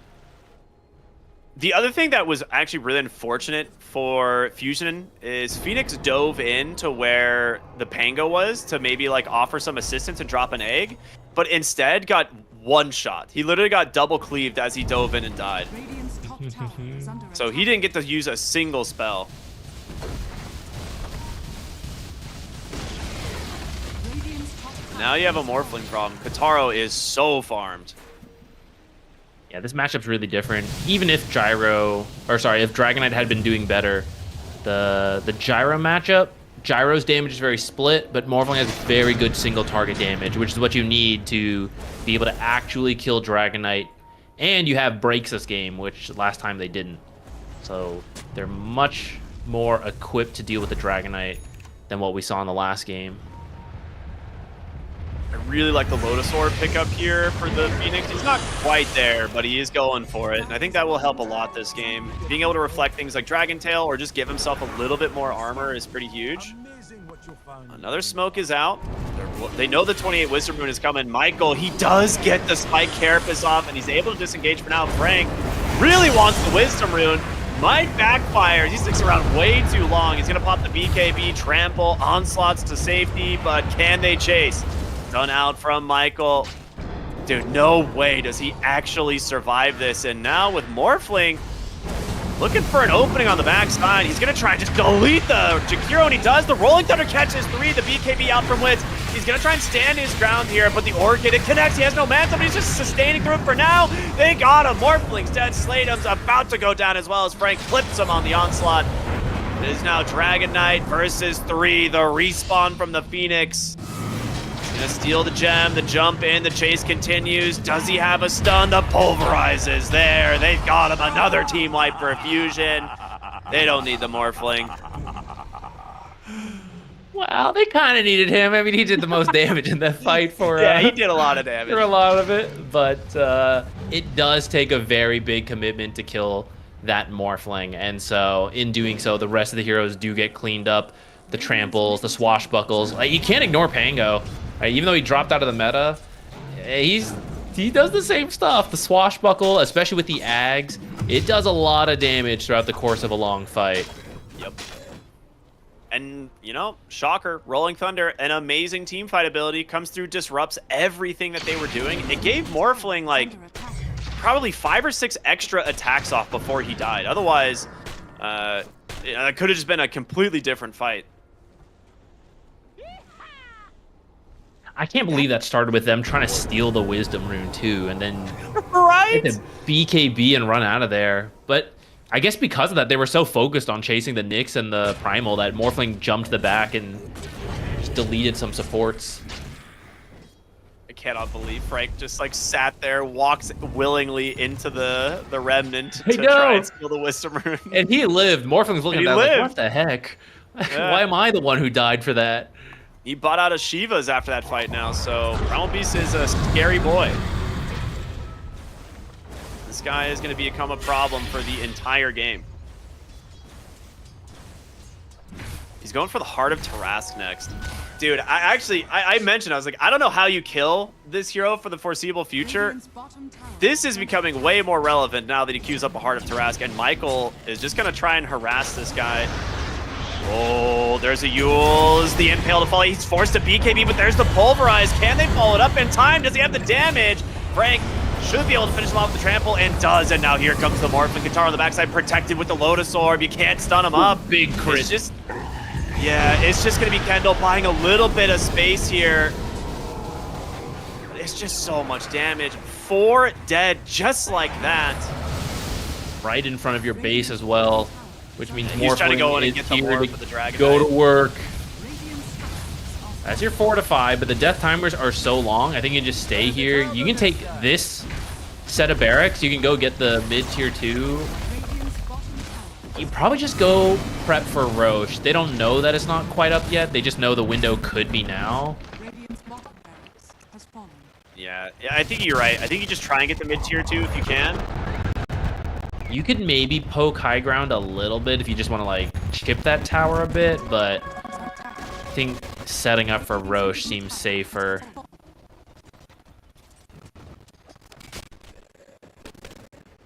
Yeah, looks like they're making their way bottom. Unfortunately, this bottom Roche does mean that as the Radiant moves in, they can deal with this creep wave, as opposed to getting ratted while they're on the other half of the map. But it is going to keep giving information to Fusion during this potential Roche fight, if they even make their way over in time. Radiant are scanning. The Daedalus will be a pretty big power spike for the Dragon Knight, but he actually can't fight head-on into the Morphling like he could against the Gyrocopter of last game. Like, the Butterfly is actually too problematic, and the Morph, I mean, I don't even know what he needs to build at this point. He has so many options. Maybe it's just a BKB, honestly.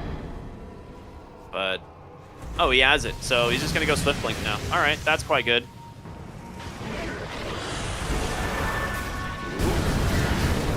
Nice spike. Carapace done. Wit's going to be forced to BKB. The Yules will buy this Nyx Assassin a moment to survive, but he's still dead. But my goodness, the Morphling It's an just amplify deletes 2 damage, heroes. The Morphling. amplify damage is just done. No chance of survival. This is it. The game's over, I think. Yeah, it is. It's Yeah, I think absolutely call over. it. Amplify Amplify damage, damage. just 3-shot the Dragon Knight. Right in front of the base. That is a very fortunate amplify damage rune, but it feels like Fusion, they had a really good read on that. We were saying, you know, kind of, but they knew we're not going to win these early fights. Let's just spend our time farming. Morphling will carry us later. It's why we picked the hero. So we just need to not be behind a Dragon Knight Visage lane or Visage team. And they just dodged out tons of fights. I'd say that's a really well done from them.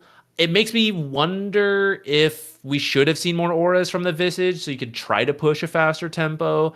I'm not really sure what that Phylactery did in the end, but like last game we saw the Dragon Knight have Vlad's, Drums, AC, Empower. There's a lot more buffs for the Dragon Knight. Yeah, at the end of the day, it did about 1,000 damage, but the thing is, I think the item would have been good if they were able to fight. But Fusion just said, nope, like, we're just going to farm. And earlier on, I was going to say, I don't think Primal Beast is going to die for the rest of the game. I was trying to be a little conservative with that prediction. I was like, maybe, I don't think Primal Beast can ever die again once he got his BKB. And he actually didn't. He didn't die the entire game. Went 6-0 and 13. So absolutely solid performance from him, even after a really weird lane stage. Yeah. And yeah, it's just incredible performance from Fusion and kind of what we expected. I think this is a team that we all kind of thought could go pretty far, if not win the qualifiers. So they will continue to move on in this lower bracket. Yeah, I think it looks good. Similar ideas, I guess, in that game one, I feel like it was a lot around the Dragon Knight, buffing him up to be powerful. This game is like, okay, play for the Morphling. But very different heroes involved, so good to see, multiple strategies work out for them. Gonna carry them further in. They're already quite far into the qualifier, but I know they want to go all the way.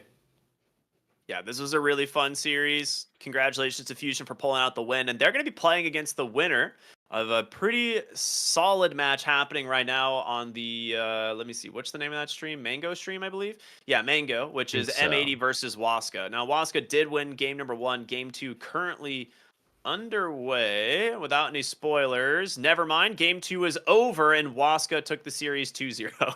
So, the lower bracket semifinals will be Fusion versus Waska. That's going to be happening on the Mango stream, but you and we will be casting the upper bracket finals in just about an hour and 50 minutes. It is Hikori versus Heroic, a super sick series. So you want to make sure to come back for that. Make sure to tune in and support your favorite South American teams. But again, we got about an hour and 50 minutes. Zach, I'll let you send us away. Any final thoughts? We have to prep some lore. That's all I got. All right. Prep your Prep some lore. lore. No, I'm excited to see Heroic. They recently mixed some stuff up. Same. I want to see how it looks. We happen to have not cast any of their games, but we're finally going to get to see it. We have seen Hikori, and they have looked very good. So I am excited for that one and the lore we will learn in that series. Perfect. I love it. All right, everyone. Stay tuned for more here on Dream League Season 25. It's the South American Closed Qualifiers. It's about an hour and 50 minutes. We'll see you then. Stay tuned.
private garden.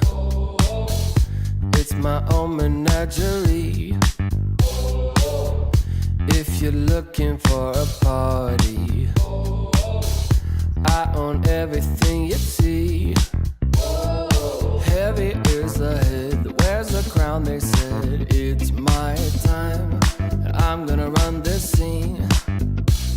If you don't like the way I rule my empire, you can go ahead and you can kiss my ring. All eyes on me, yeah. When I enter the scene, quit it. All eyes on me. All hail to the king, get it? If I say so, then it is so.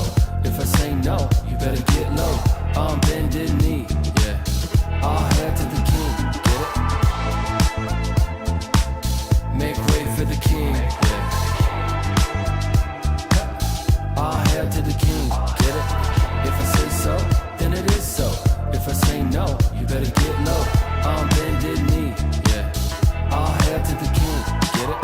There's only room for one hustler, sitting way up on that throne. Guess I'm showing my true colors. 24 karat gold. I'm gonna wear that crown. Y'all better hit the ground. It's my time, and I can guarantee, if you don't like the way I rule my kingdom, you can go ahead and you can kiss my ring. All eyes on me, yeah. When I enter the scene, quit it. All eyes on me. All hail to the king, get it? If I say so, then it is so. If I say no, you better get low. On bended knee, yeah. All hail to the king, get it? Make way for the king, yeah. All hail to the king, get it? If I say so, then it is so. If I say no, you better get low. On bended knee, yeah. All hail to the king, get it?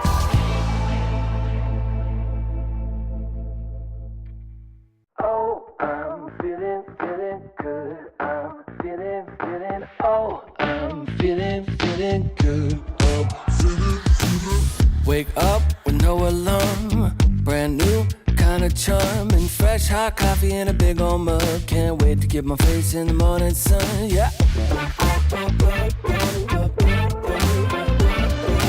Make a list, check it off, doing only what I want.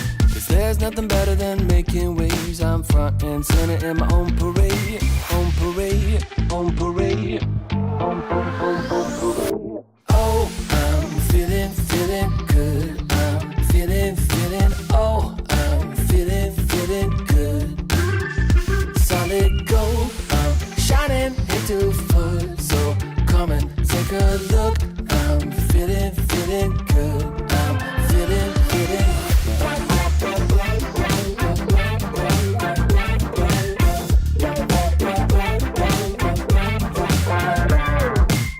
Hold up, windows down, rolling with the classic sound. I spent $5 on Walmart shades. Can't wait to stop traffic in my own parade, own parade, own parade, own parade. Oh, I'm feeling good. I'm feeling, oh, I'm feeling good. Solid gold, I'm shining into full. So come and take a look. I'm feeling good. I'm feeling.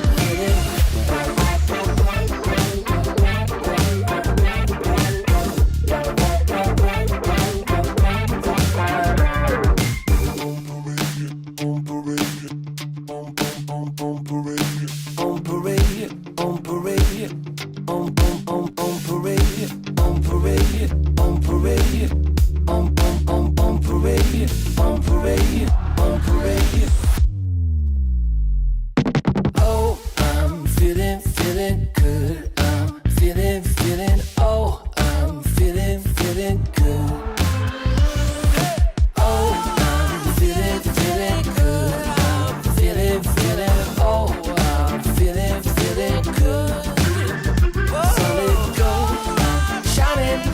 afoot. So come and take a look.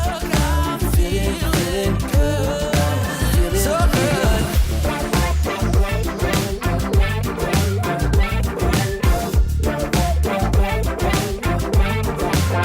So good.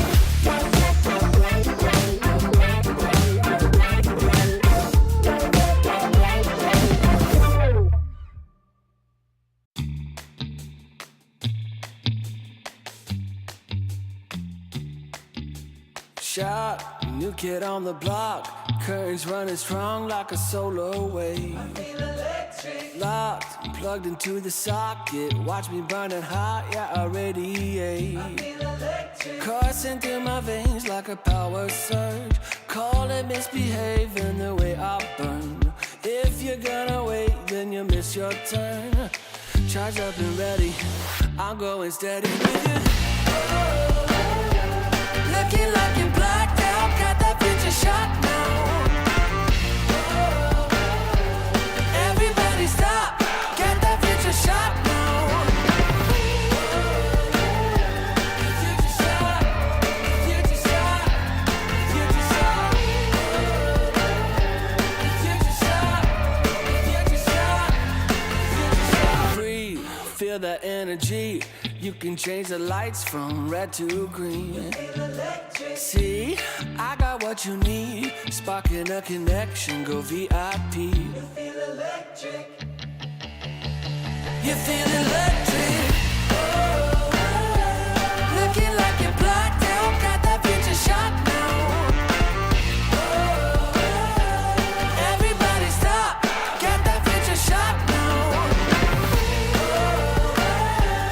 Future shot, future shot, future shot.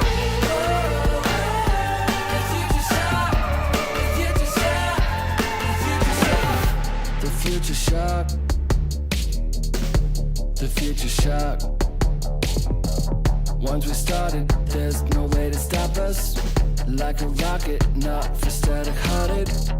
Once you got it, you'll go supersonic. You know you want it. You know you want it. You know you want it. You know you want it. Looking like you're blacked out, got that future shot now. Everybody stop, get that future shot now. Looking like you're blacked out, got that future shot now. Everybody stop, get that future shot now. Future shot, future shot, you know you want it. Future shot, future shot, you know you want it. Everybody stop, got that future shot now.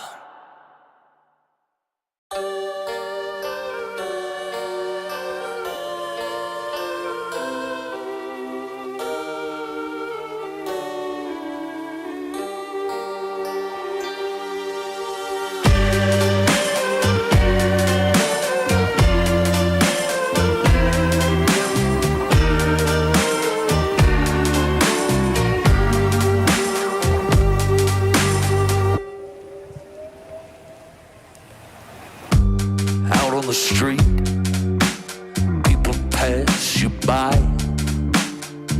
You don't meet their eye, you don't care. And out in the night, you see a light. From the cafes, there's more singing than despair.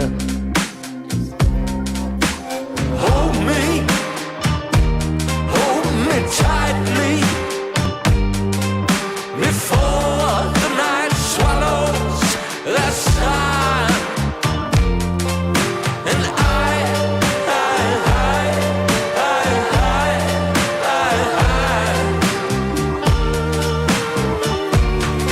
I'm done.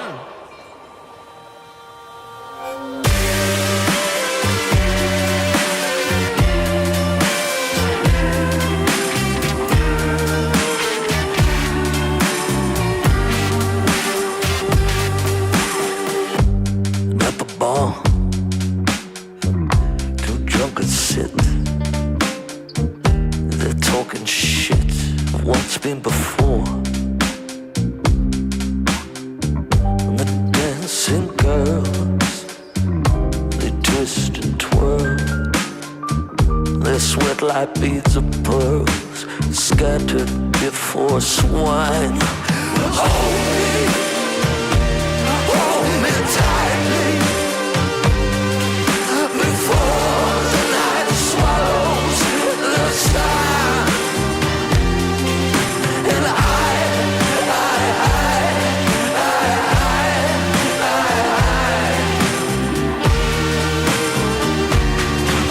done.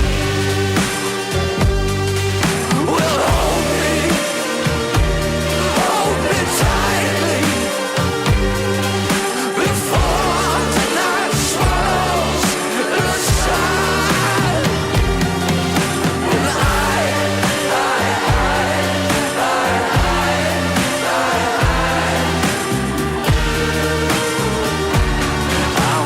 done.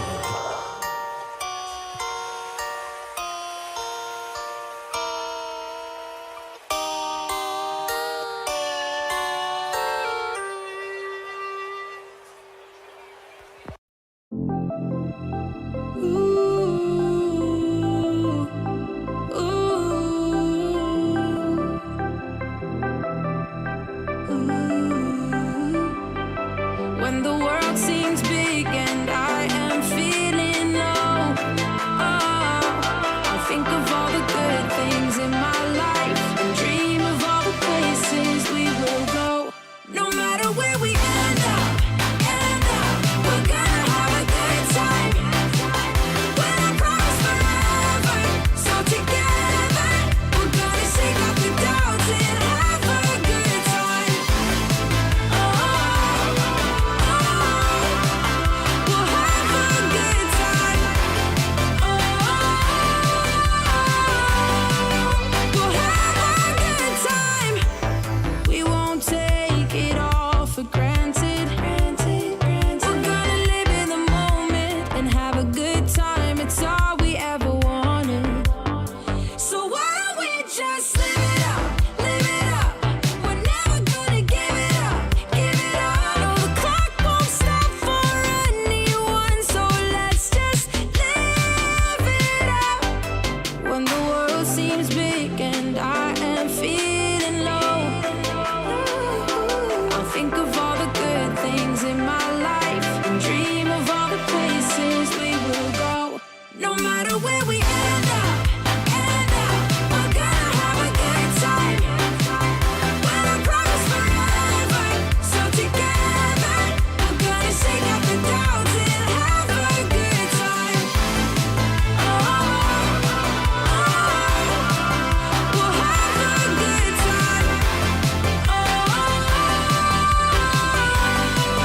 We'll have a good time. We're gonna live it up. We're gonna live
you had. It's been love since we met. Right from the bar to the bed, all night long, roller coaster. A 5-inch scar on my shoulder. You smile, I'm high. I put my heart on the line. I'm addicted to you, I can't lie. It's whenever you kiss me goodbye. I'm high in your love, high in your love, high in your love, high. It's never enough, never enough, never enough. I'm so high in your love, high in your love, high in your love. I'm so high, I can't stop thinking of you. When the world is going down, I won't be there, won't be there. I'm in heaven with you, I'm in heaven with you. We'll be up and losing ground into the air, to the air. I'm in heaven with you, I'm in heaven with you.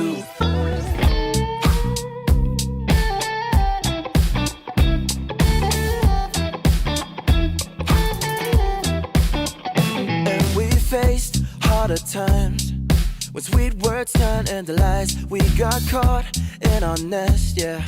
I put our love on a rest. Hit the brake, I turn over. And never ever say that you know her. Got a flame to fuel every night. Keep her safe and hold her tight. High in your love, high in your love, high in your love, high. It's never enough, never enough, never enough. I'm so high in your love, high in your love, high in your love.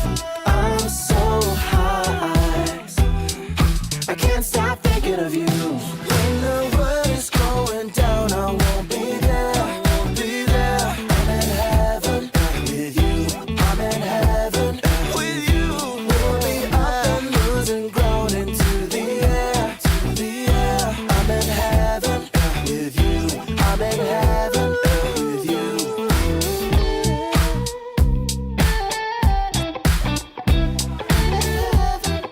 With you.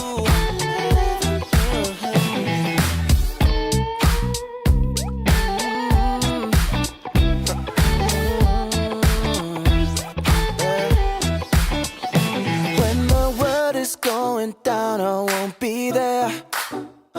I'm in heaven with you, I'm in heaven with you. We'll be up and losing ground into the air. I'm in heaven with you, I'm in heaven with you.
I moonwalk back to 85.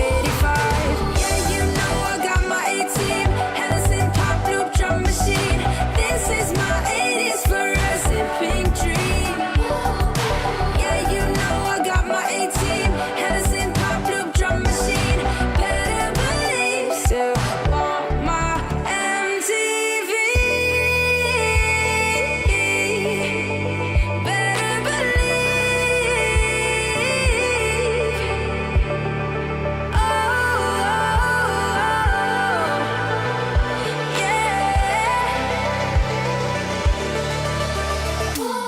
Hit me up, dark brown with Marty McFly. The future's back, DeLorean style. This is my time. Got my Ray-Bans on, my acid wash jeans. Put pedal to the metal, flashback to the beat. Step into my time machine. Through the vortex, crank up the reverb. Back from the future, haven't you heard? 85 is where it's at. Let's revive the whole world. Let's revive the whole world. Hey, yo, ready? You ain't seen nothing yet. Yeah, hop in my DeLorean, get ready, get set. Where I'm taking you now is on my own road. I pick my own path, bringing 80s recode. Put my hand on the throttle, best to buckle up. Rev up the gigawatts, hang on to your butts. I'm just a 90s kid. I just need a time machine to fly away. Hit me up, Doc Brown with Marty McFly. The future's back, DeLorean style. This is my time. Got my Ray-Bans on, my acid wash jeans. Put metal to the pedal, flashback to the beat. Step into my time machine. Through the vortex, crank up the reverb. Back from the future, haven't you heard? 85 is where it's at. Let's revive the whole world.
Just got the news that you're still in town, looking for a safe place to hide. Well, you better close your window and lock the door, 'cause I'm gonna get you tonight.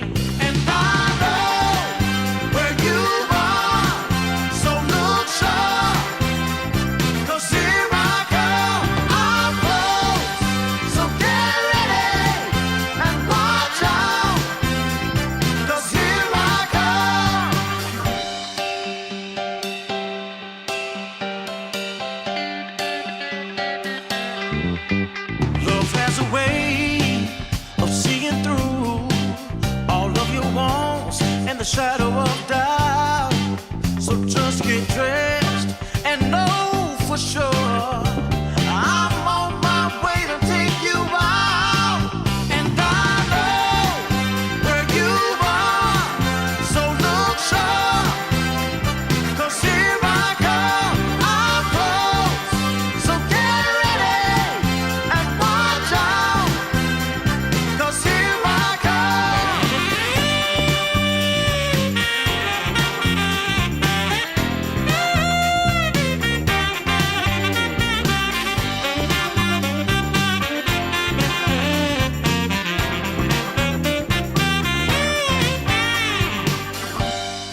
Yes, we really know it. I got to really hold it. Whoa.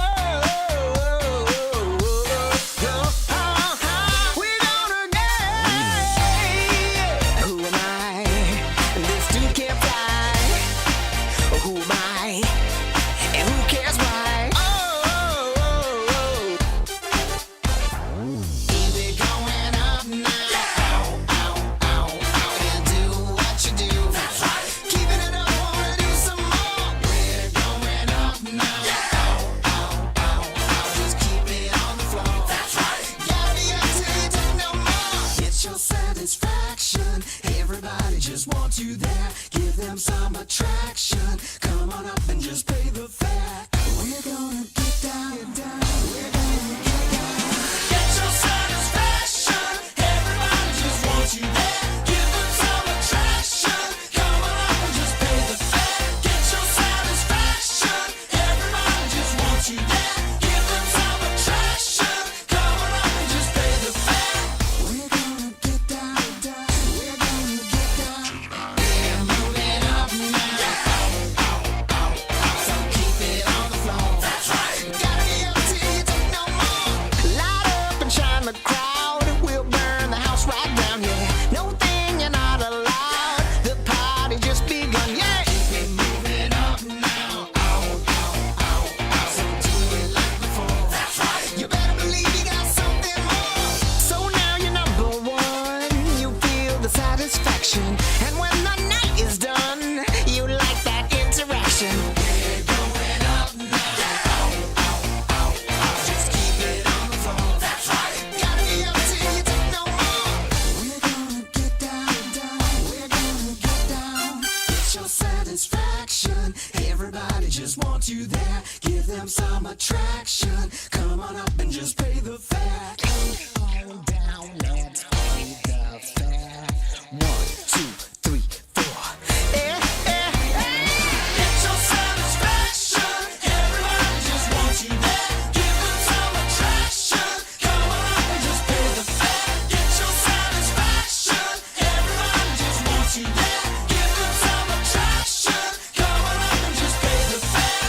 We're gonna get down. We're gonna get down. We're gonna get down. I wanna take it, gonna get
The morning light, it hits my eyes.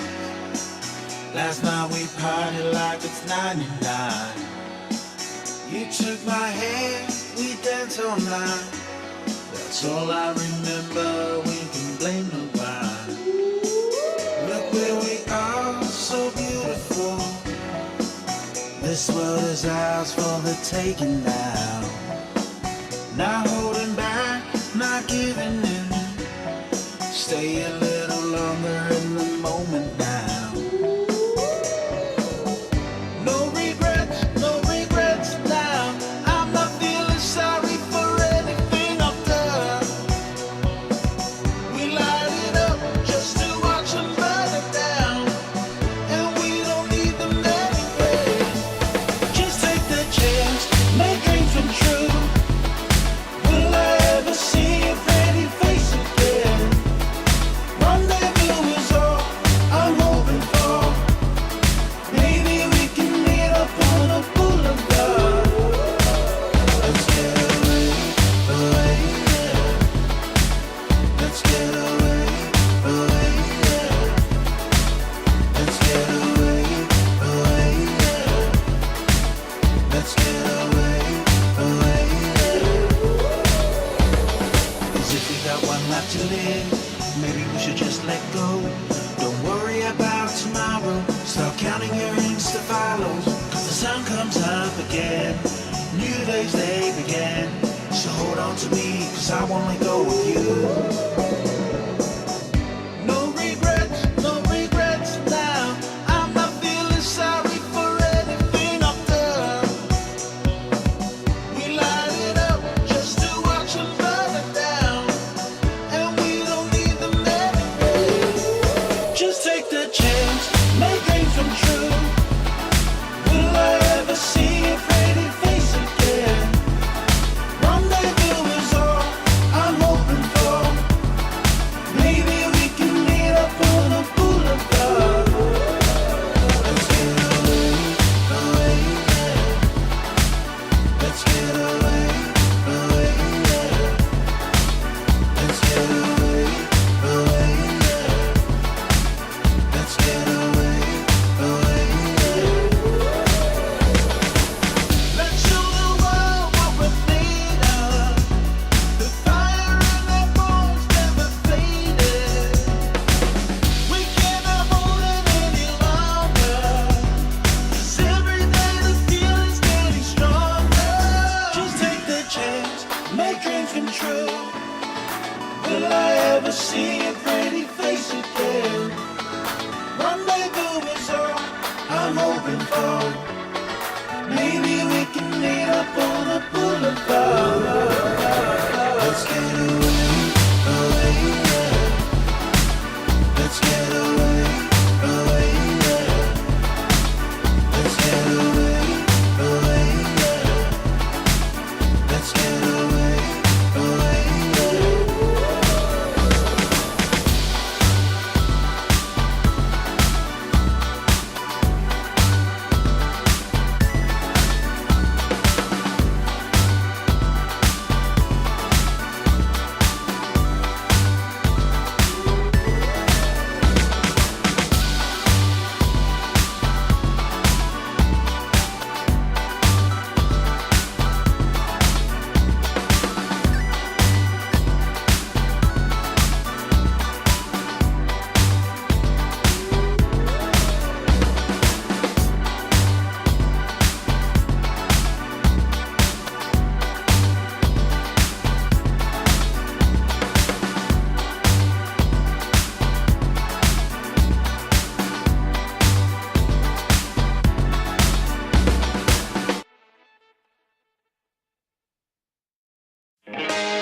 heart of stone.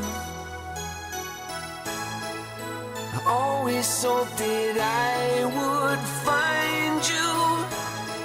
Now the emptiness is gone, and the winds of change have almost blown through. You're right where you belong. So grateful you're beside me,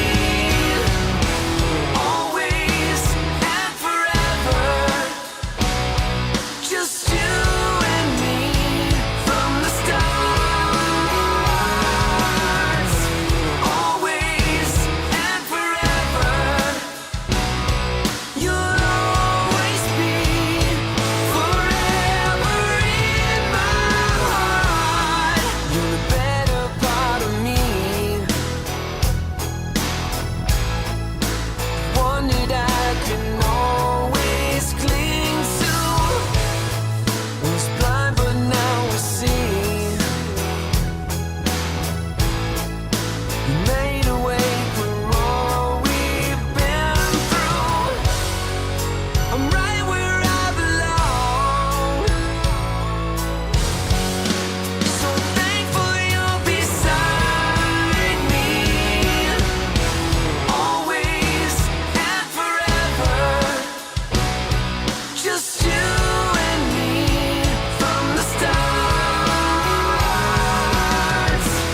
Always and forever. You'll always be forever in my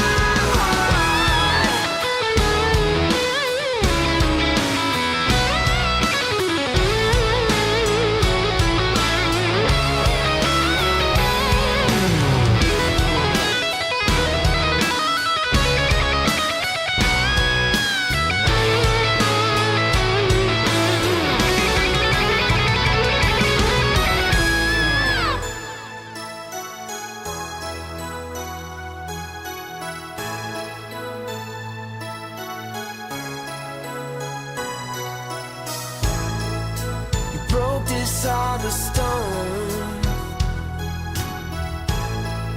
I always knew that I would find you. You're right where you belong. So grateful you're beside me,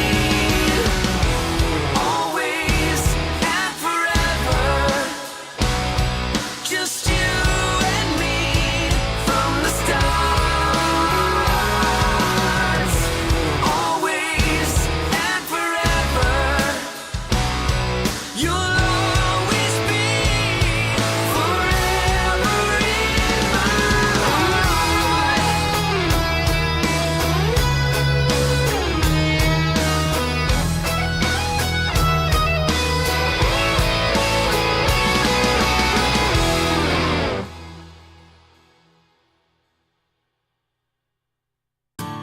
Heaven sent you down to me. All the angels would agree. Shine your light into the dark, fading in from far away. Trying to find the words to say. You're everything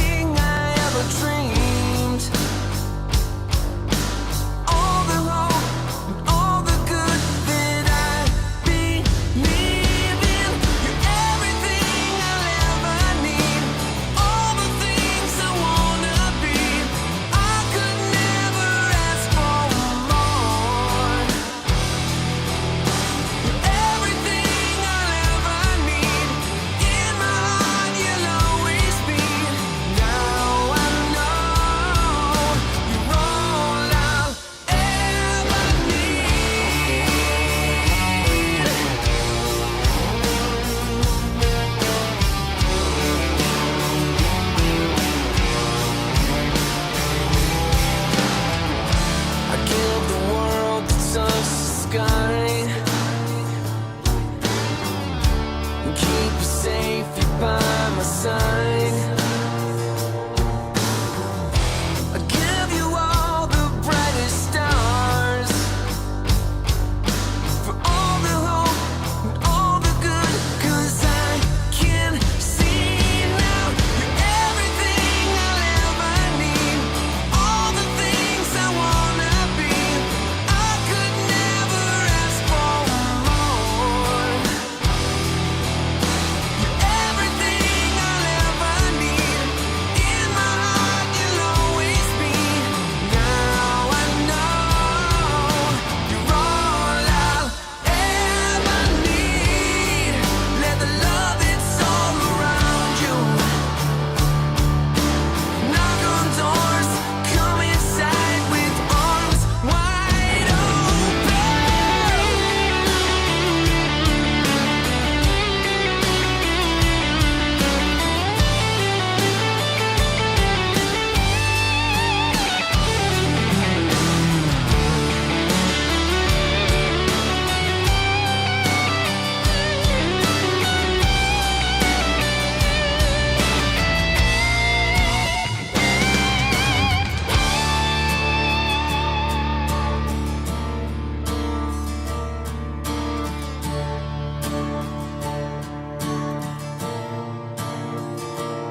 Welcome to my private garden. It's my own menagerie. If you're looking for a party, I own everything you see. Heavy is the head, where's the crown? They said it's my time, and I'm gonna run this scene. If you don't like the way I rule my empire, you can go ahead and you can kiss my ring. All eyes on me, yeah. When I enter the scene, quit it. All eyes on me. All hail to the king, get it? If I say so, then it is so. If I say no, you better get low. On bended knee, yeah. All hail to the king, get it? Make way for the king, yeah. All hail to the king, get it? If I say so, then it is so. If I say no, you better get low. On bended knee, yeah. All hail to the king, get it? There's only room for one hustler, sitting way up on that throne. Guess I'm showing my true colors. 24 karat gold. I'm gonna wear that crown. Y'all better hit the ground. It's my time, and I can guarantee, if you don't like the way I rule my kingdom, you can go ahead and you can kiss my ring. All eyes on me, yeah. When I enter the scene, quit it. All eyes on me. All hail to the king, get it? If I say so, then it is so. If I say no, you better get low. On bended knee, yeah. All hail to the king, get it? Make way for the king, yeah. All hail to the king, get it? If I say so, then it is so. If I say no, you better get low. On bended knee, yeah. All hail to the king, get it?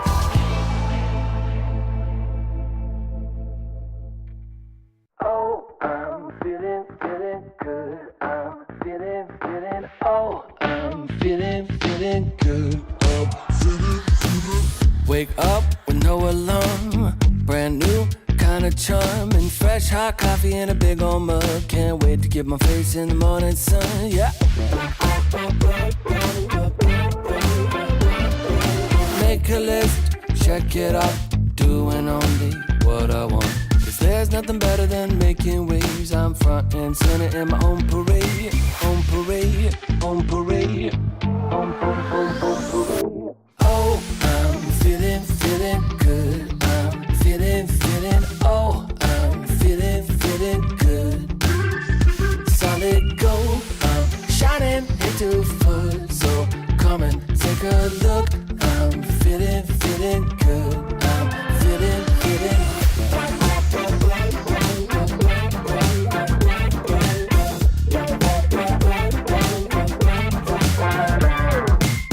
Hold up, windows down, rolling with the classic sound. Spent $5 on Walmart shades. Can't wait to stop traffic in my own parade. On parade, on parade, on parade. Oh, I'm feeling good.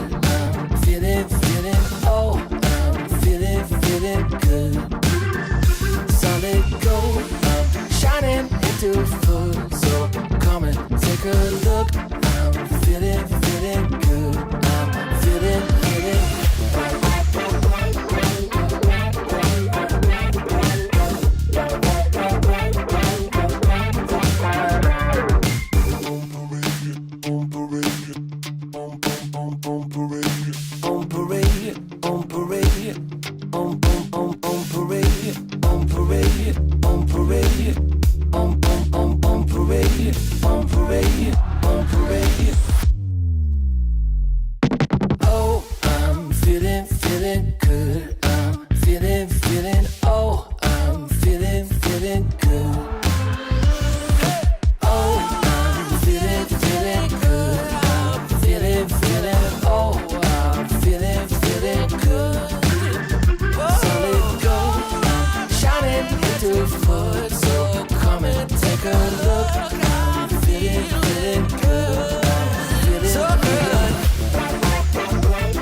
shot, new kid on the block. Currents running strong like a solar wave. I feel electric. Locked, plugged into the socket. Watch me burning hot, yeah, I radiate. I feel electric. Coursing through my veins like a power surge. Call it misbehaving the way I burn. If you're gonna wait, then you miss your turn. Charge up and ready, I'm going steady with you. Looking like you're blacked out, got that future shot now. Everybody stop, got that future shot now. Future shot, future shot, future shot. Future shot, future shot, future shot. Breathe, feel that energy. You can change the lights from red to green. See, I got what you need. Sparking a connection, go VIP. You feel electric. You feel electric. Looking like you're blacked out, got that future shot now. Everybody stop, got that future shot now.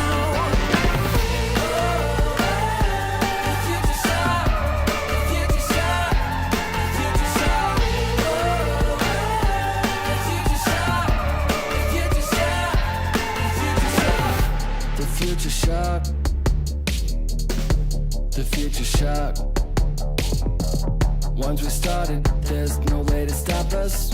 Like a rocket, not for static-hearted. Once you got it, you're go supersonic. You know you want it, you know you want it, you know you want it, you know you want it. Looking like you're blacked out, got that future shot now. Everybody stop, got that future shot now. Looking like you're blacked out, got that future shot now. Everybody stop, got that future shot now.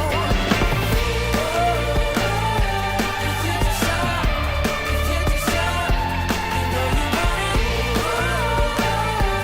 Future shot, future shot, you know you want it. Everybody stop, got that future shock now.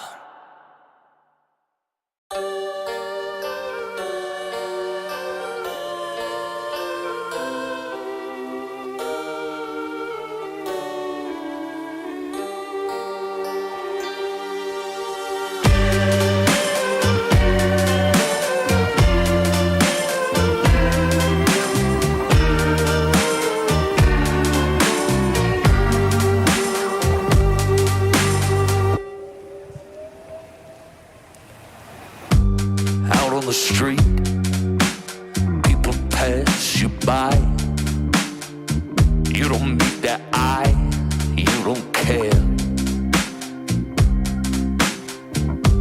And out in the night, you see a light. From the cafes, there's more singing than despair. Hold me tightly before the night swallows the sun. And I'm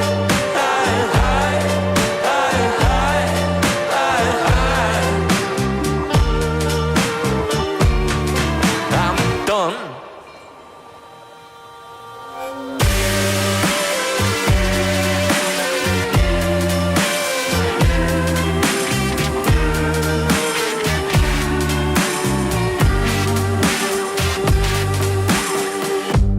At the bar,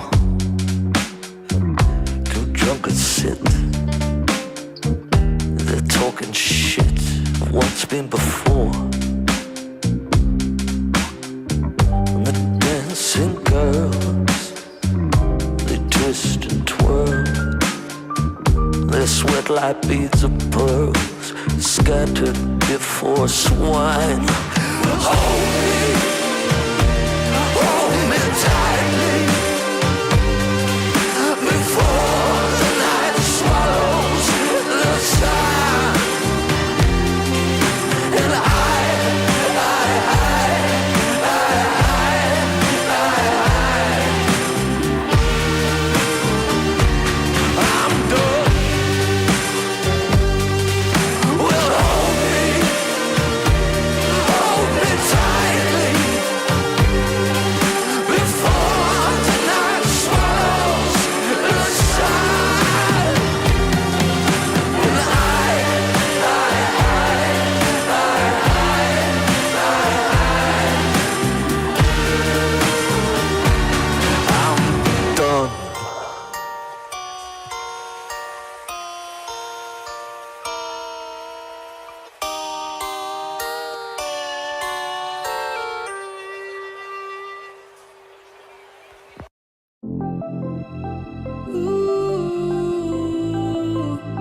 when the world seems big and I am feeling low.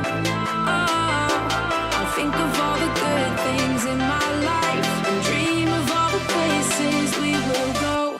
No matter where we end up, we're gonna have a good time. When I promise forever, so together we're gonna shake off the doubts and have a good time. We'll have a good time. We'll have a good time. We won't take it all for granted. We're gonna live in the moment and have a good time. It's all we ever wanted. So why don't we just live it up, live it up? We're never gonna give it up, give it up. No, the clock won't stop for anyone, so let's just live it up. When the world seems big and I am feeling low, I'll think of all the good things in my life and dream of all the places we will go. No matter where we end up, we're gonna have a good time. When I promise forever, so together we're gonna shake off the doubts and have a good time. We'll have a good time. We'll have a good time. We're gonna live it up. We're gonna live it up. We're never gonna give it up. We're never gonna give it up. So why don't we just live it up, live it up? We're never gonna give it up, give it up. No, the clock won't stop for anyone, so let's just live it up. No matter where we end up, we're gonna have a good time. When I promise forever, so together we're gonna shake off the doubts and have a good time. We'll have a good time.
you had.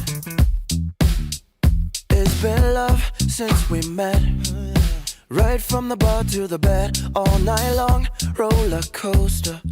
A 5-inch scar on my shoulder. You smile, I'm high. I put my heart on the line. I'm addicted to you, I can't lie. It's whenever you kiss me goodbye. I'm high in your love, high in your love, high in your love, high. It's never enough, never enough, never enough. I'm so high in your love, high in your love, high in your love. I'm so high, I can't stop thinking of you. When the world is going down, I won't be there, won't be there. I'm in heaven with you, I'm in heaven with you. We'll be up and losing ground into the air, to the air. I'm in heaven with you, I'm in heaven with you.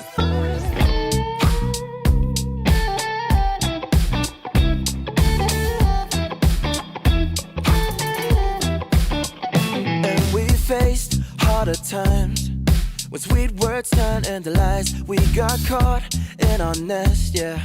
I put our love on a rest. Hit the brake, I turn over. And never ever say that you know her. Got a flame to fuel every night.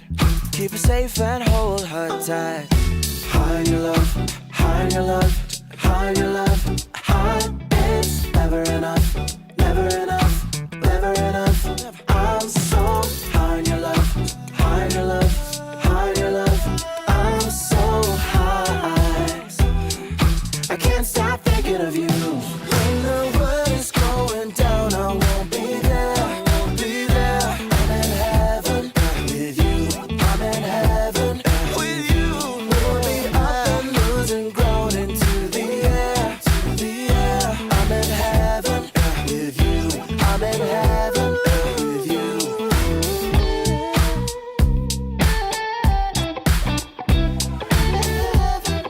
With you.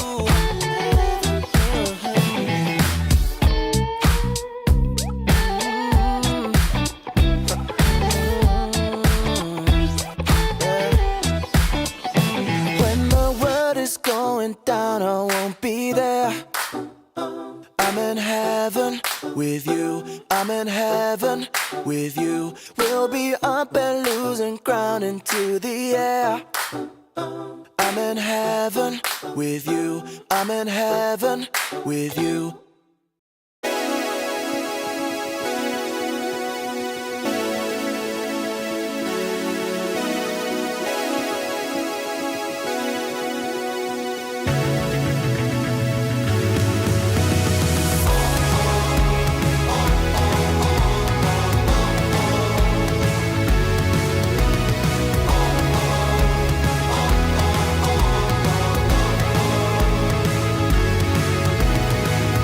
I'm running out of breath with 100 miles. I crawl over shaky ground to escape from life. Gravity is pulling me down again. A remedy is still to be found.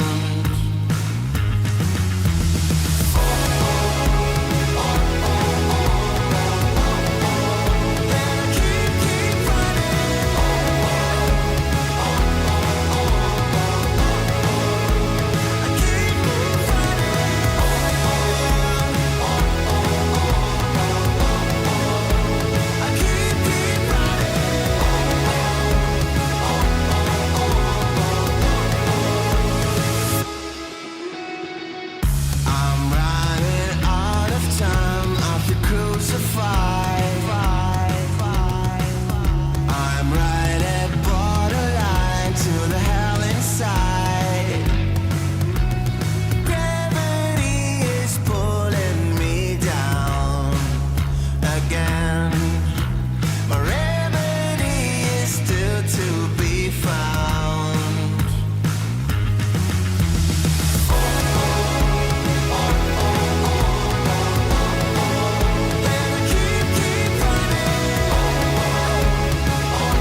Hit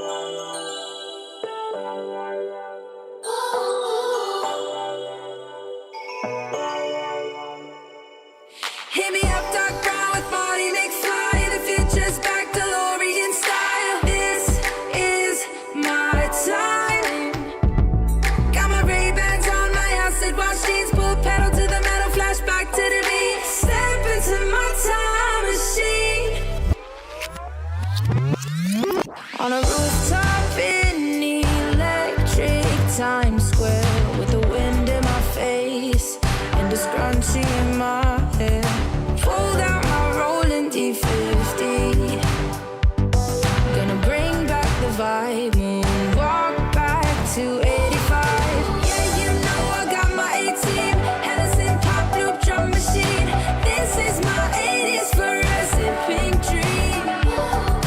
Yeah, you know I got my A-team. Edison pop loop drum machine. Better believe, still want my MTV. Better believe. Oh, yeah. Hit me up, dark brown with Marty McFly. The future's back, DeLorean style. This is my time. Got my Ray-Bans on, my acid wash jeans. Pull a pedal to the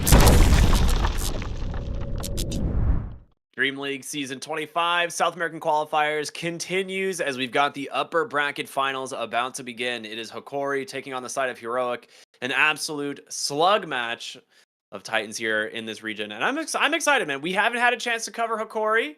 I know you said that earlier, or I'm sorry, Heroic, not Hokori. We haven't had a chance to watch Heroic. It's a little bit of a new roster, and then we get to see them take on Hokori. How are you feeling about this one? I think it'll be fun. We've been enjoying watching Magnus. He doesn't enter every single game, but he's going to at least be banned every single game against Heroic. Whether we'll actually get to see it because of that, I'm not sure. Maybe Hokori will try to grab it for themselves. That's a possibility. But I'm hoping we'll get to see some cool Magnus plays. I hope so too. Magnus has been a lot of fun to watch. The hero is just in a really good spot right now. I don't know if I'd say he's broken, but he is certainly viable in a lot of games, and yeah, nothing quite like having a RP to win you some very crucial fights, it seems. Yeah, but Heroic in particular, they have picked up Yuma as their carry, and he's one of the pioneers, I think the pioneer The for pioneer. the Magnus carry, which is kind of why we probably won't really get to see him get his hands on it. Yeah, I would love to see his Magnus carry come back and get some time to shine, because he was really the person who invented like who kind of brought, like, not even just carry mag, but brought Magnus onto the scene. Like, a lot of people weren't playing it. The TI collapse wins Magnus with is unironically influenced by Yuma playing Magnus nonstop through the DPC and pubs and stuff like that. So yeah, he's got, he's quite experienced on the hero. We'll see. Oh, yeah, we'll see. I would love to see it, Don't know but if I we're don't gonna think see it's it. gonna happen. Yeah, but I am excited because even here, specific heroes aside, these two teams are looking pretty good. Upper bracket, maybe we'll see the more experimental stuff. I don't really know what experimental is 9 months into a patch, 2 months into the most recent letter patch. I don't really feel we've seen too many crazy ideas this qualifiers. It's mostly pretty established stuff, just who's got the best order of the draft, good execution. But if anyone's got a cool idea, maybe that jungle Veno that I was really hoping we'd get to see, but haven't. I mean, you're not out, right? If you lose this series, so you could try something new, come back in. I want to see. He's literally King Jungles. His name is King Jungles. Who better to pick the jungle Veno? Dude, the jungle Veno has been kind of a interesting scenario, because I think a lot of people think it's like a legitimate grief, but there are certain teams that can get away running a jungle Veno if the draft is right. Like if you have an offlaner who's completely self-sustained, jungle Veno just goes absolutely ham. And I would love to see it, man. I think the hero is, I mean, you've experimented with it a lot. I think the hero's in a good spot. I'd love to see more of it. Maybe if they get. So a lot of teams want the offlaner to be the one who's left on their own. I'd be okay with that. Whisper is certainly a player capable of that. Give him a hero who can do it. But maybe you could do like a Dragonite carry, right? Who's like super sturdy in the safe lane. Just leave him on his own, help him a little bit, and then go jungle. Or we'll just see a bunch of Bat Rider 5s and Muerta supports and all the same old, once again, Phoenixes. Just see if the Phoenix gets that first phase ban. Alchemist likely to be banned from Hikori, right? Like, the team that has first pick pretty much will always first pick an Alchemist if it's available. So we're going to see the Alch ban followed by the Invoker. And then Heroic here can kind of do what they want. 10 seconds remaining. I mean, Hikori has to ban Magnus next in their next phase. And then one more. Monkey King, maybe? Mag Monkey is fine unless they want to ban out like a Beastmaster. Remaining. Or you can ban out the Enchantress as well. 5 seconds remaining. But then it kind of like gives Heroic the opportunity to just first pick a Beastmaster, so. Radiant team ban. They've been running a lot of Dragon Knight as well. Yep, there's that mag ban you were talking about. 10 seconds remaining. 5 seconds remaining. Heroics turn to Monkey ban. King. Okay. So it does leave the Dragon Knight in. Yeah, But Dragonite, all of those make a lot of Bristol. sense. Yuma's 10 also a seconds big remaining. Monkey King player, and so is Analog. Yeah, Analog's been playing a lot of 5 Earth seconds Spirit remaining. lately as well. That's been in the first Yeah. phase. I don't think literally the first pick. I think Heroics usually the turn to 9th ban. response pick. Radiant So team pick. maybe I was you know gonna if say it they'll was first something pick else. it. Just kidding. Totally first pick it. Yeah. Analog has been playing like the mid Earth Spirit for like the last 4 months, legitimately. Like the major that Heroic won was off, like very much 10 seconds remaining. contributed to the Earth Spirit mid. 5 seconds remaining. He was playing it when a lot of people were doubting. Heroics Get turn your own to counter ban. pick. Go for those Bat Riders. Yeah, they're gonna just respond with the Pango. Should be a pretty even mid matchup. Both can get active very early. Earth Spirit a little more so, since you really just need roll to be a couple levels. Pango, you'll do it at 6, but neither of these are blink heroes that need to wait for that. I mean, you can get one later, but you don't need it to make those early plays happen. And there's a world where you move that Pango to the offlane, so at least you can get maybe some flex out of it. I'd also like to point out, very important, is the fact that both of these heroes can roll around. Huge. You're so true. We've had so much parity in the first picks. You know, like we pick a 10 Firebird, seconds they pick a remaining. Firebird. We got a flying guy, they got a flying guy. We got a 5 rolling seconds guy, remaining. they Where's got a the rolling Bat guy. Rider, man? It's got to be here soon. But then what'll your Dawnbreaker response be? Morphin, Phoenix so- is already banned. You're gonna have to do the Visage or the Jakiro we saw earlier, so you have your own flying hero. Clockwork's I think still in the pool. Hikori- I like yeah. Clockwork versus both these heroes, if either team wants to grab it. Hookshot's so good at dealing with them both. You just hookshot in, basically prevent them from getting any of their spells off. Muerta's not bad either. We've been seeing a lot of her. You drop the silence. If they've already rolled, then oops. But if you can get on top, drop the silence, it's really annoying for these heroes. Schofield is a mean Clockwork player. Radiant team pick. Yep, there it is. I was gonna say, I don't know if Too you want to mean. give him his Clockwork. His Clockwork is pretty nasty. You do go for the Muerta, like you said. We've seen this a lot. Yeah, they can obviously still run the Pango offlane with it, which will work, or you can pick a more traditional offlane hero later on. I think right now for Heroic, I would like to see just a 10 strong 5 seconds remaining. that can play into the Muerta. 5 seconds remaining. I'd be fine with Batrider here, honestly. I'm not. I don't hate it. Oh, there's a strong 5. They go for the Chen. Okay, this is a King Jungle's classic. Muerta not so good at dealing with the creeps. You can kind of chip them from afar, but it takes a while, and then you just get another one. So should set up whoever they want for their carry to have a good time. I don't think you need to reveal it now, but you know you're gonna have a strong time. And they've already revealed the Muerta, unless you want to commit to a carry Muerta. Not so common. That does mean you can't pick a different 4 that can deal well with Chen, so your offlaner has to do it. So maybe like a Doom is the only... He's like one of the first ones that comes to mind. I kind of like that. I actually really like the Doom. You can't just do like Beastmaster.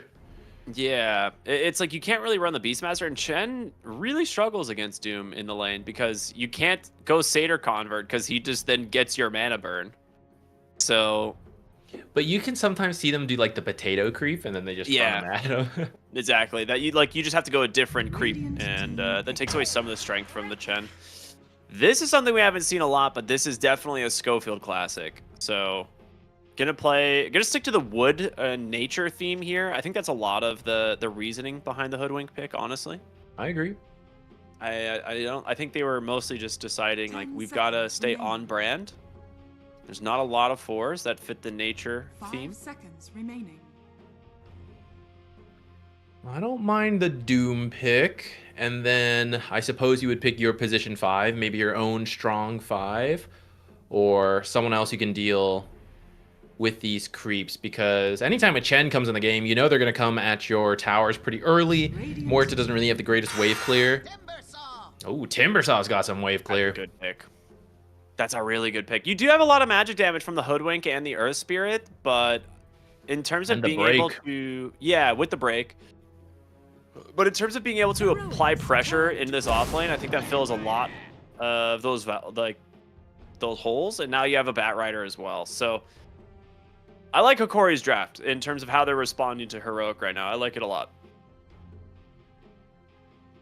Like, this Hoodwink's complete food for either Pango or Timbersaw or Batrider at this point. 5 seconds remaining.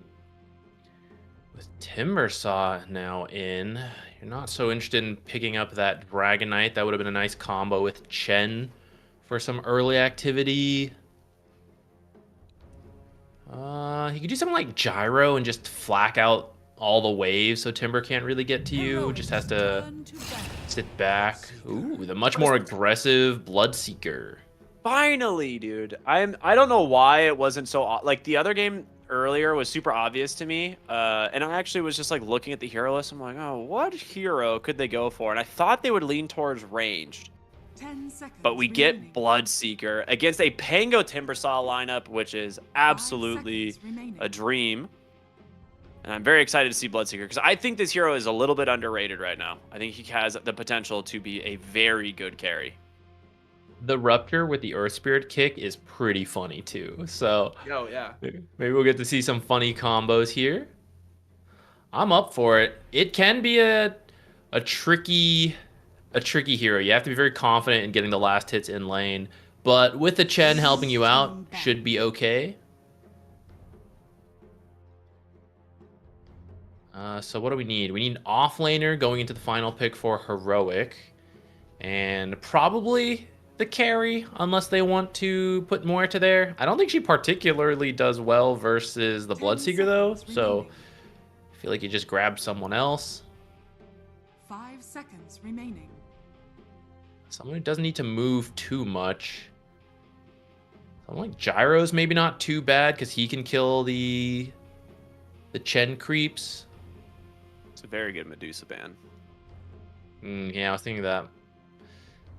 Medusa maybe, but guess not. Radiant team ban. Bloodseeker really just doesn't do much against her, right? Because Rupture is just... it just is percent. health damage initially, which is like almost nothing. And then what does she do when you rupture her? She just presses R, right? And stands still. So you get almost no value out of it. Ban out the Beastmaster and the Doom. Bloodseeker comes online pretty early, so does Earth Spirit, and then you got that Chen, so you don't want to give another early game offlaner. Might be a little bit much to deal with, even though you have heroes like Timbersaw and Pango who are pretty good at fighting as well. It just seems like a lot. I'm curious where they want to go on the ban here, but you could pick up something like a Tidehunter. Like, Tidehunter Hoodwink is actually a pretty scary duo in lane, because Gush just pretty much guarantees you're going to hit the Bushwhack into, like, if you max Acorn Shot, which is usually what you do. It's a lot of damage. Heroics turn to pick. Radiant team. Ban out the Templar Assassin. Bristle is somehow Interesting. still in the pool. Okay. Yeah, they're going to be very happy with that one for Whisper. I was thinking about that, but I thought, into Timbersaw, it's a little scary. But at least in the lane, you're not going to directly 10 interact. seconds remaining. Maybe we can still get something going. 5 seconds remaining. Feels a little greedy. But I guess they're going to try to make space. I don't know. Whisper is such a good offlaner. You can kind of let him carry you, But Chen often wants multiple heroes to go with him to do things, which Hoodwink is perfectly fine with that. Earth Spirit will be happy with that. And I guess Bloodseeker, right, of the different carries out there, he actually doesn't mind joining relatively early and giving the space to Bristleback to get the Aghanims and often +1. Maybe you need a BKB to not get shredded by this Timbersaw. Yeah, I'm trying to think like what carry you can pick here. My initial thought was Slark, but it's just like not great into Bloodseeker. And then also we saw Bristleback actually win the Slark lane. So it's got to be, yeah, it was like something a little bit more durable. And they go for the Ursa, which is very good against the Bloodseeker as well, right? Rupture just does nothing against this hero when he enrages.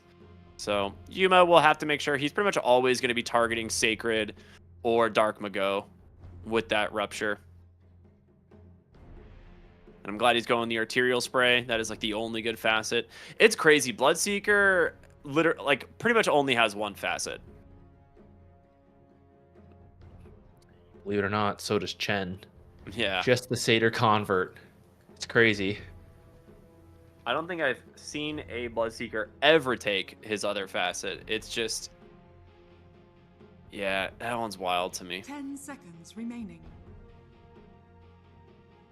All right, well, 5 seconds remaining. what do you think? We haven't really seen this new Heroic and their style of play, but they used to be very good at early aggression. They still have 3 of the same players, so I'm not too surprised if they go for that exact same style.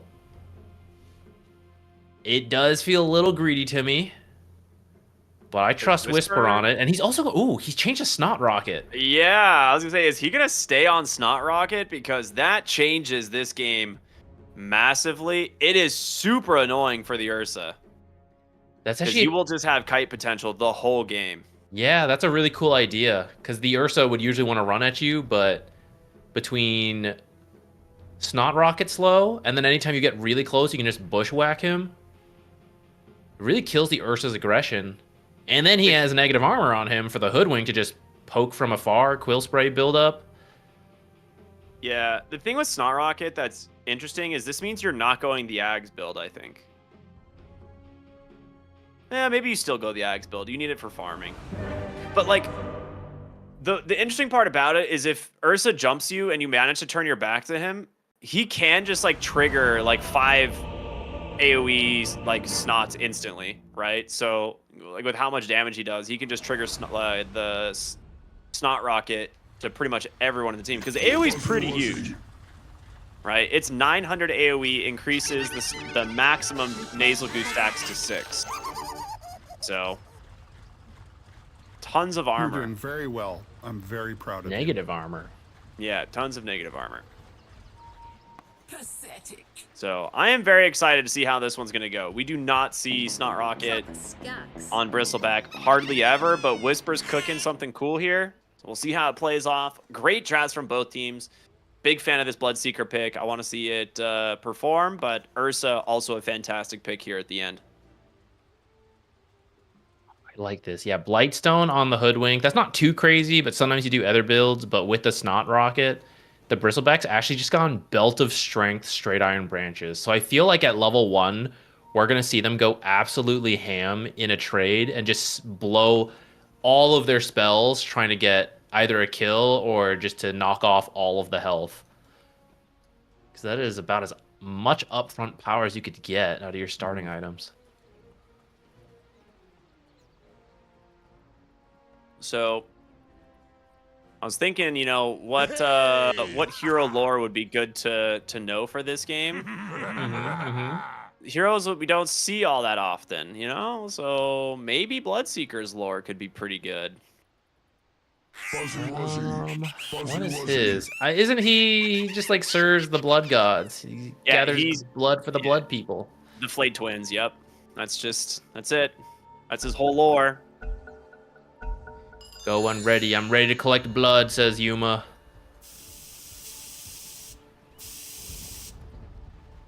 All right, potential late smoke here from Hikori. Yeah, from Heroic. Hikori already smoked up. Gonna go and place maybe some deep wards to block off KJ. Getting some of these camps behind their tower. Seems like it. They block yeah, the they do. small. They drop the center. Gonna run into Bloodseeker here. His smoke breaks too, so he knows what's up. He's gonna get out of there. It was a very good spot for him to break that smoke. Otherwise, if he was just like a slightly closer to the high ground, they probably kill him. I think with that location where they see the smoke break, they might have a pretty good idea that one of those top camps are going to be warded. The battle begins. But we will see as we get to the Bounty Ruins. Ends up just being a 2-for-2.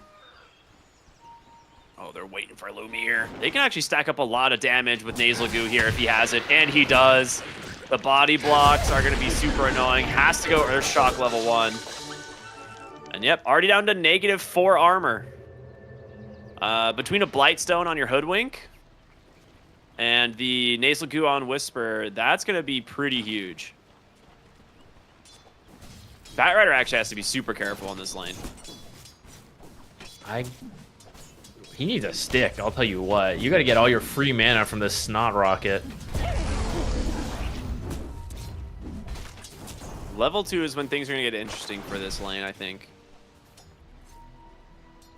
But one of the recent, I guess not super recent, but one of the buffs that kind of brought Bloodseeker back into the meta is that for a while, Denies did not give him almost any regen at all. It was penalized like 60% or something, which just didn't make much sense. So like denying in lane, you would get like 2 or 3 health back from a deny, which was just pretty rough. They basically reverted that, so it has full health back on Denies, and it allows him to kind of sustain a little bit better.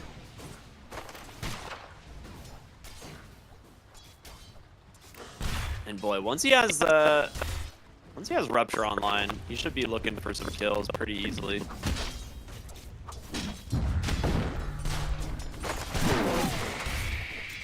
Work really well with analog on that Earth Spirit. 2 of them at level 6 should be able to kill pretty much any hero. They are level 2 now.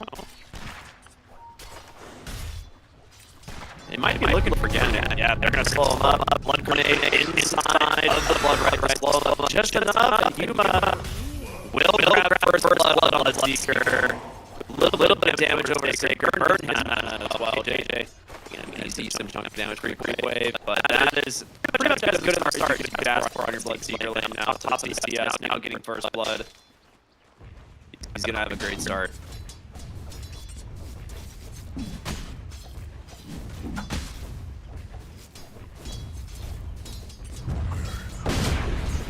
Mid, looking pretty even. Yeah.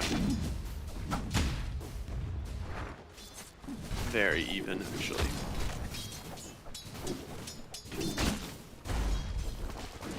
I just really want to see if this Snot Rocket facet is going to make any difference in the game. I feel like against Ursa specifically, it's going to be really hard for him to find kills. Well, I say that, and now Lumiere. -11 armor. 3 stacks, just, oh my god, make it 4. That is way too much minus armor. Now, Batrider might be able to find a turnaround here onto Schofield, but if he's not too careful, he could potentially be brought down as well. Instead, he's going to peel off, grab himself a Lotus, and Schofield trying to just dodge the trees here, gets the deny to the neutral camp. Very well played from Schofield. Dude, that minus armor stacks up so fast. Yeah, it's a lot. It's not quite -11 because he has like 5 armor, -11, but I think I saw it go up to, in total, -8, like final armor, which is, that's crazy. You're doing like 120% damage with your auto attacks and spells at that point. Yeah, it's pretty rough.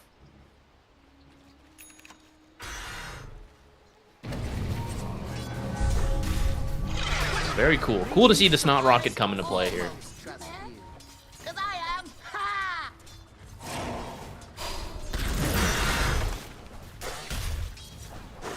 Just getting his mana burned in this top lane by the Satyr is so annoying. Because he can't pressure the Bloodseeker as a result. Like, his lane's actually pretty free. Whisper. He's got a Lotus. He's going to get him up to 4 stacks. That Ursa's got 10 armor. lawn charges, but... Whoa, look at that acorn! Dude, this damage is ridiculous. Oh, what a flame break. Good flame break. He would have been run down and killed. Yeah, when you get to 6 stacks on Nasal Goo, I just have to do some math real quick. I know I'm from NA, Don't but strain your brain. Oh, pause. Thank you. There, do your math. You have all the time.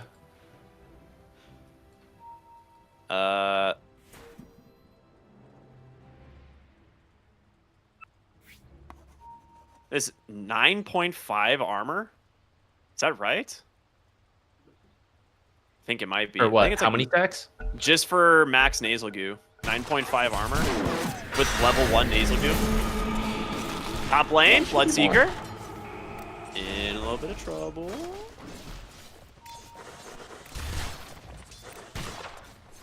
Maybe it's 11 point. Maybe it's 12. It actually might be 12.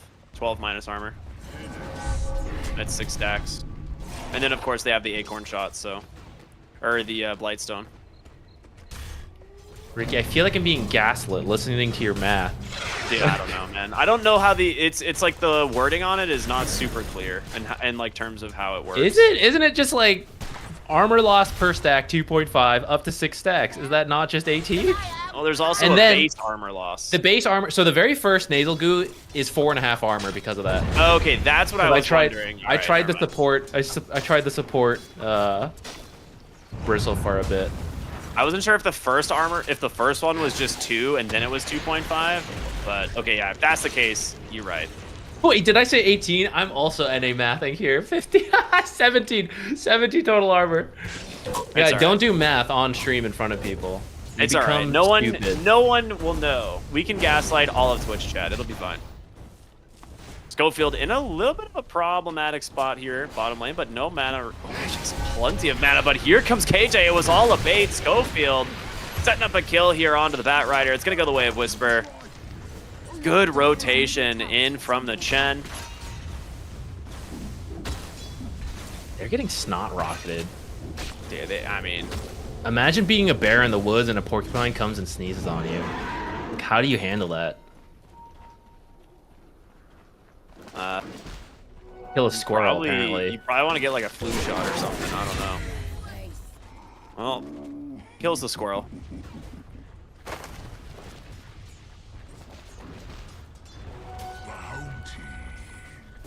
There's a lot of attention away from the top lane where Bloodseeker is farming all right here, but we're getting close to this point where who hits 6 first.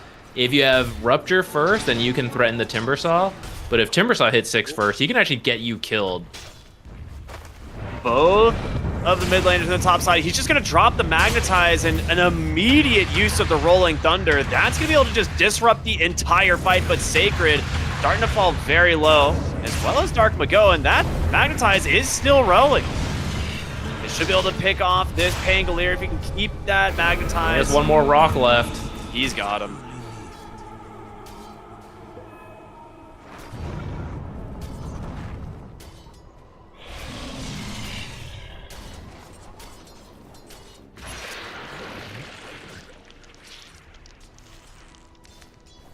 Alright, that should... Ooh, I was gonna say Bloodseeker should be able to hit 6 first, but Mahoney gets rotated on and kill the one tree left there. That's quite unfortunate. All you need is one. At least Meanwhile, Ursa Whisper gets killed finds in a the solo bottom kill. lane. It's level 6. Gets all that bonus damage. Good stuff. Levels aside, the Bloodseeker is 1,000 gold over the Timbersaw, which is kind of crazy. I didn't realize he got so much gold. Maybe some of the bounties are going his team's way. I mean, I think he got that first blood and then also just has decent CS. I mean, Timber has like the same CS, so 1,000 gold difference Yeah. has to be more than just the kill and assist. Under attack. I don't know, maybe the last hits he's getting are the big creeps or something.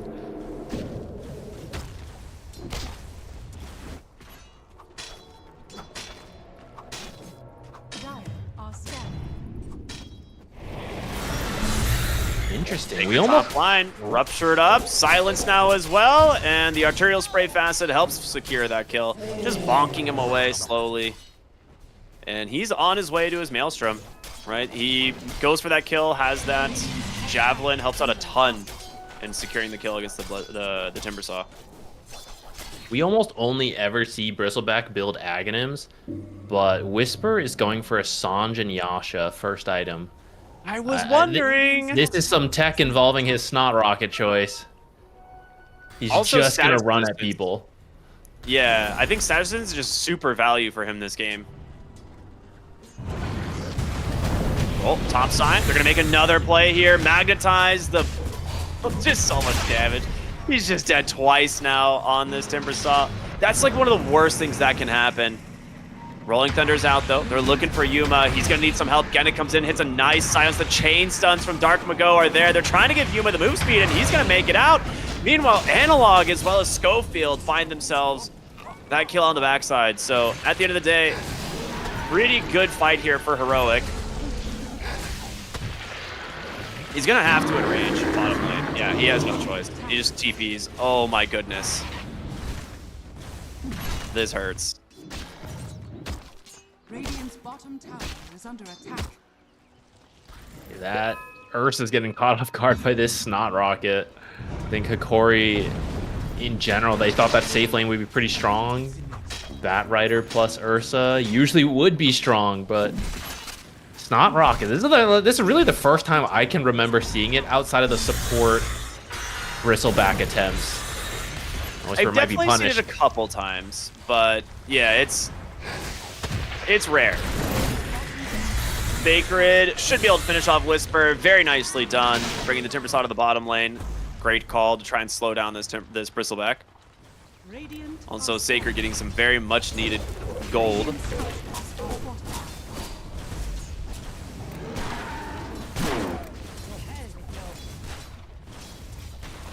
Would you like to try some math on what the total negative armor is now that he's leveled it up? Oh god, what level is it? Level 2. He's That's got a little level bit more 2. straightforward math. 4 now, points yeah. of Quill Spray. Radiant's bottom That's a little bit more straightforward. I can figure that one out. Schofield here, bottom side, gonna get caught by Gardic. Goes for the lasso. We'll pull him in with the silence as well. Should be able to dodge the sharpshooter. Nicely done from Gardic.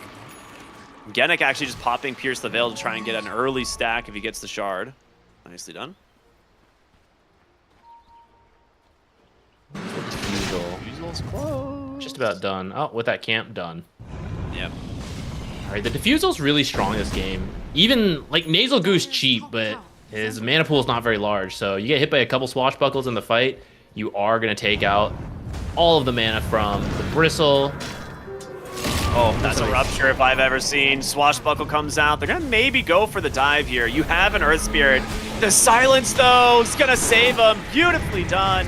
from the supports. Genic unable to get out of this one, but in comes the Timber Saw. Magnetized, though, ripping through this team. 3 heroes in trouble. Sacred now stuck inside the silence. Sharpshooter to follow it up, and Heroic will grab themselves 3 kills. It was a heads-up TPD as soon as you see the roll miss, but that's about where the good plays stopped. Everything else from there, the Earth Spirit just rolls at one target to the next to the next. Timbersaw brings a lot of damage, but I feel like it was just him in that fight, and it was not enough to kill 4 heroes in with Hand to God.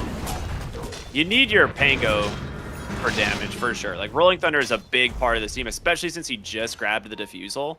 And the fact that he TP's out as the fight begins, there's no way you can salvage that one.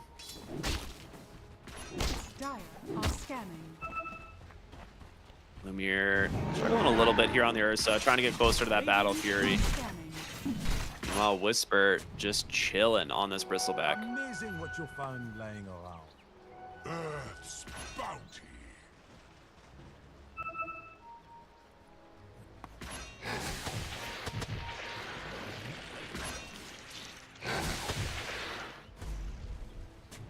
Dire's top tower is under attack.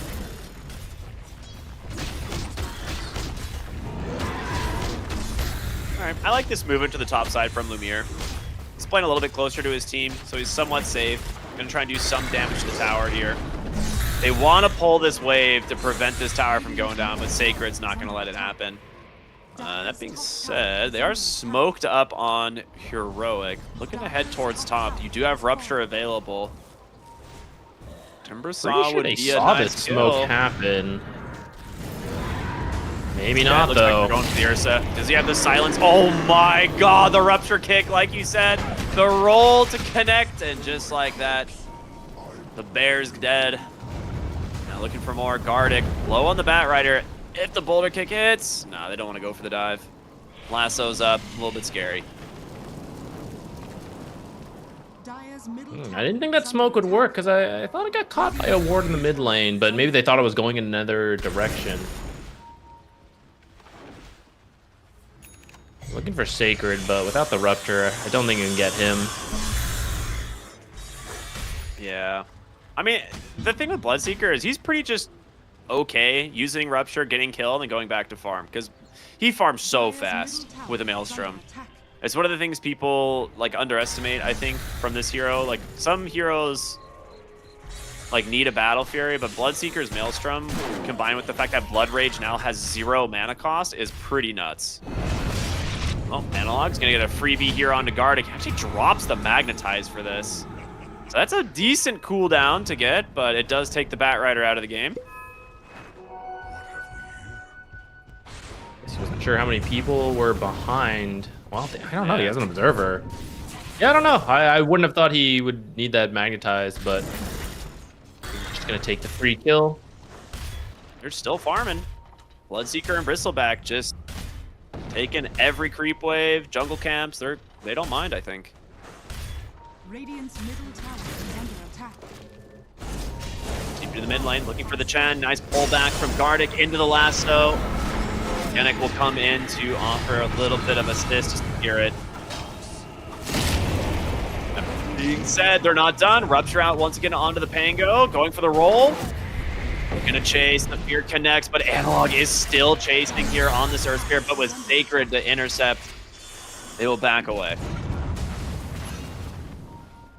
I think this is why they feel content to just farm up. You want your BKBs. It'll make this fight so much easier to navigate. These small pickoffs with the Earth Spirit and the Rupture, like, that's fine.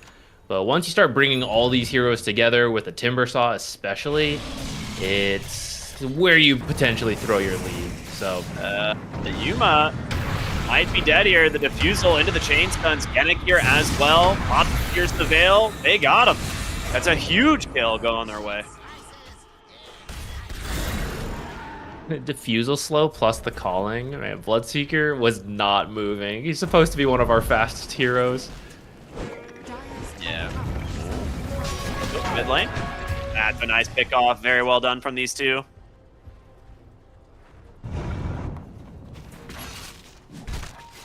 Whisper, I think, just bought out his shard, so we'll have the... Oh, I wanted to call it Hairball. Is it actually still called Hairball? What is that thing called? Which one? Bristlebacks? Yeah, it is Hairball. Okay. Yeah, hairball. So, Hairball now online. Instant application of 2 Nasal Goo, which I think with the Snot Rocket Facet... I have a really important question though, Ricky. Cool. Yeah, what's up? Do porcupines have hair? Yeah, totally. Where is this hairball coming from? Their stomachs, right? Furry on their bellies. Where's the hair coming from to get into the stomach is what I'm saying. Oh. They're carnivores. They actually eat other furry animals. Don't you know? Oh my god, that's way darker. It's so dark. Getting topside, just getting ran down. We'll have to pop Pierce the Veil to survive the Bristleback. Nicely done. That should be the tier 1 A tower. lot of heroes here. I wonder if they're thinking about... It's got a little early for Tormentor.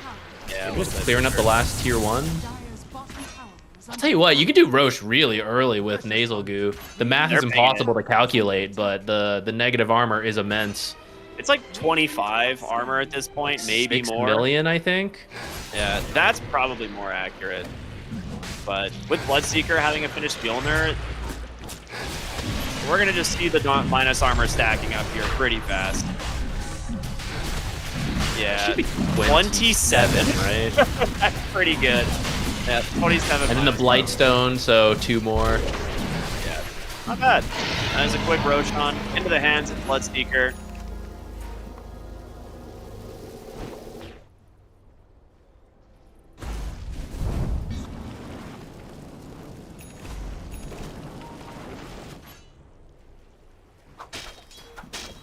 Those Mango? BKBs.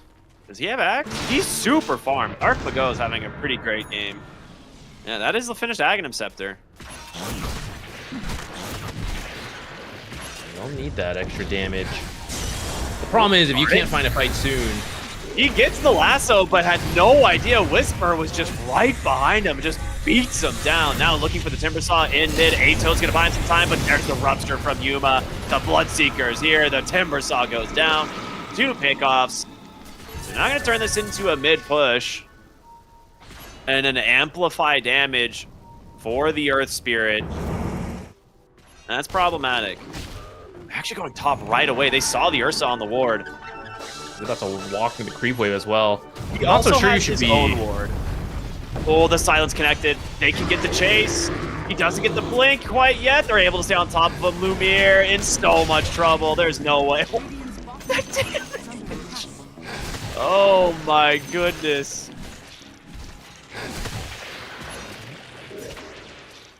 What a find. I don't think they should be trying to start any fight without the Pango there. They need his damage from the Diffusal and the Ag to kill these tanky heroes.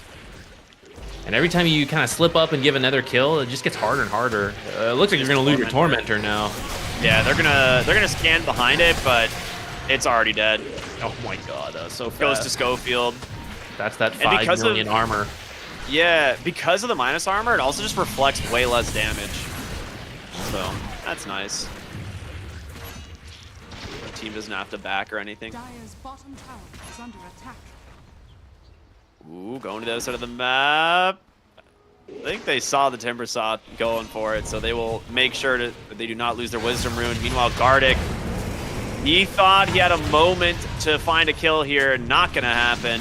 Whisper just too dang fast on this Bristleback, just causing complete havoc. And he's just going to find Genic as well. Forced to pop Pierce the Veil defensively. He's going to try and TP on out, but the Bushwhack connects at the last second. Schofield's going to find another kill. 7 to 19, Heroic are in complete control. Dire's middle tower is under attack. It was nice to have that Veil protect you from the physical damage, but you can't actually get out because you're so slowed. You just got to TP, but they got the stuns. Like, in the future, when Earth Spirit's there, like, you're definitely not TPing out. Fortunately, I had the Bushwhack this time. Getting away is so tough. Oh, speaking of getting away, Timbersaw. Surprised that I Look how thought they might slow throw he the is Rupture without there. the Timber. Like, if he has Timber Chain, sure, he can move. Dire's bottom He's at 4 stacks. Okay, He has a- now that Earth Spirit's here, do you think they go for the Rupture kickback now? Oh, I hope they do.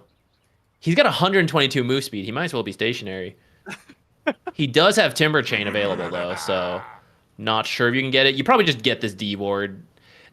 Okay, 8K is a very nice lead to have at 22 minutes. You're still in the realm of, oh, we went too far and we threw, right? So, yeah, just play it smart, deward the map, get the tier 2 towers. You'll grow the lead to like 15K, and then you can do kind of a wacky dive. But maybe if they had the wards to see Pango and Ursa are nowhere nearby.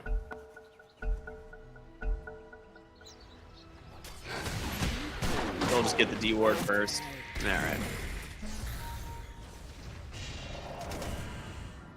The problem is they really need like a Blink Lasso setup. But you said it, your Pango needs to be there to do damage. Lumiere's going to take the enemy Tormentor, which is really nice, but they are going to dive this top tower. It looks like you're fairly soon. They're going to finish it. Sacred can't do anything about it. So tier 2 for the Tormentor. The Shard does end up going to Genic, so that's at least a blessing there for Hokori, rather than it going to the Batrider. That being said, Some of the Analog is worst untamed. shards on that team possible. Dude, he's invis here on the Earth Spirit. If he gets the silence setup into the magnetize, oh, great fear into the lasso. They've prevented it for the moment, but in comes Yuma. The Rupture is out. Oh my god, he's gonna die to Rupture. Can't do anything. He tries to TP immediately, but ends up dying, and now Genic. Pierce the Veil will end, and he will join his team in the grave. Great setup from Analog. And they did their best to prevent his damage too, but they're just so far behind. I swear I saw Yuma stand still while BKB to tip Chen, and then resumed fighting. Good job, buddy. Sacred? I was like, he actually just has to TP. Look at this damage. Who needs seeing red when you do minus 27 armor? That's probably more damage.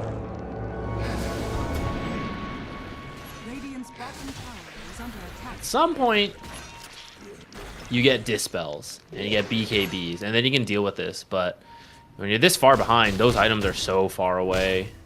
Dude, it's probably another 5 or 10 minutes before you can really deal with this a million negative armor. They saw Ursa come through the portal bottom, and Lumiere is on the run. Is he gonna make it? And almost the Hurricane Stomp. That would have been so good from KJ, but just barely not fast enough. Good movements from the Ursa.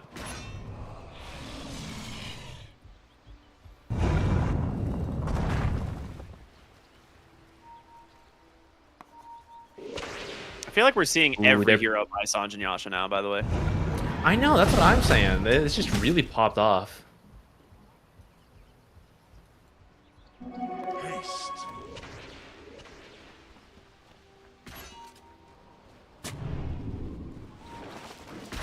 Spurt.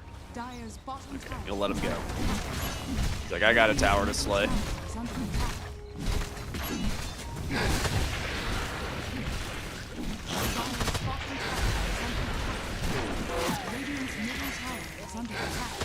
We're trying to establish map control while they wait for the next Roche. Their high ground is not that good on the side of Heroic, so you gotta keep finding kills, or at least keep growing the lead. Getting a Pango would be a great way to go about it. Yeah, he saw the Bloodseeker and was like, nope, this isn't happening.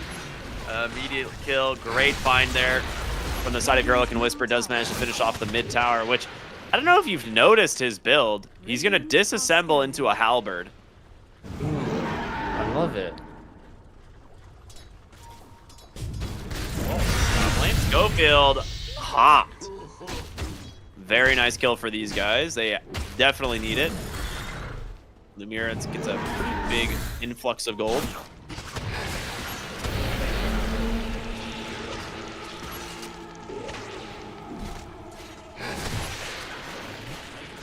First, checking the Roche pit.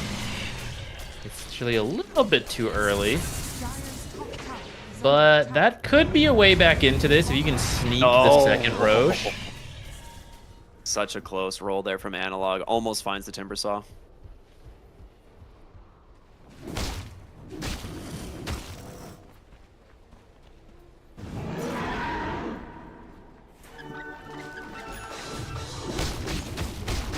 Radiant's bottom Chen creeps just about finished that bottom tower, gets denied.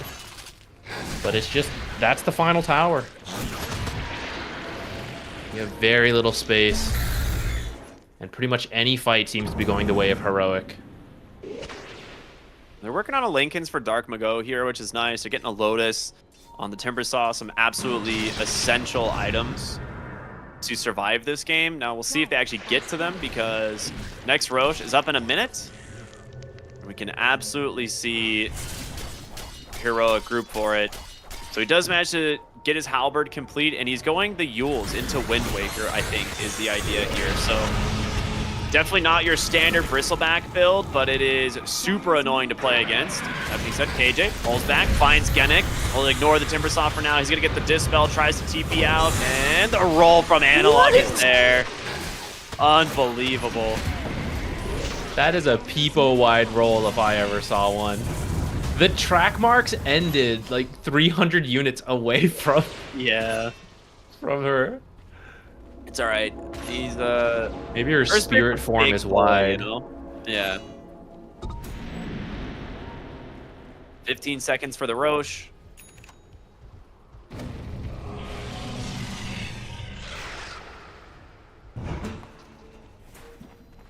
Dire are scanning. Man, they just cannot find anything on the side of Hokori. Dire's bottom tower is under attack. They are going to scout Roche, and if they manage to yoink this away, it would be absolutely massive. Go Field. He's distracted by a D ward. Is he going to check Roche in time? This is a massive issue. They are going to be able to find it, and now Lumiere needs to run. The Acorn shot chasing, and here comes the Bloodseeker. Blink TP. The Yules. The Yules from Whisper. How many times can Ursa's game be absolutely ruined by this Whisper Bristleback, dude? I mean, that's his entire idea behind this build. Ursa has to go really greedy. He's been going full damage to make up for the disadvantage they're at. But that means he has no BKB, which means Halberd is maximum effectiveness, and so is the Yules. So even as he comes into this fight, he is not going to do anything. And when those two are down, he is slowed to -5 move speed. They're going to find Dark Mago eventually. The Rupture connects and just bonked to death. 27-8.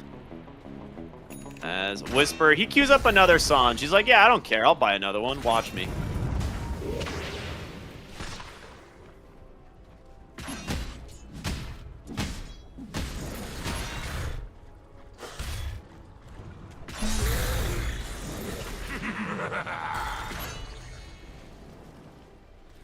He wants his status resistance back. Too good. Question for me now is how confident they feel to go high ground. The Blink Lasso is a bit scary to deal with, especially as the roll comes on through. But there's not really another objective to get besides to just hold the map. Yeah.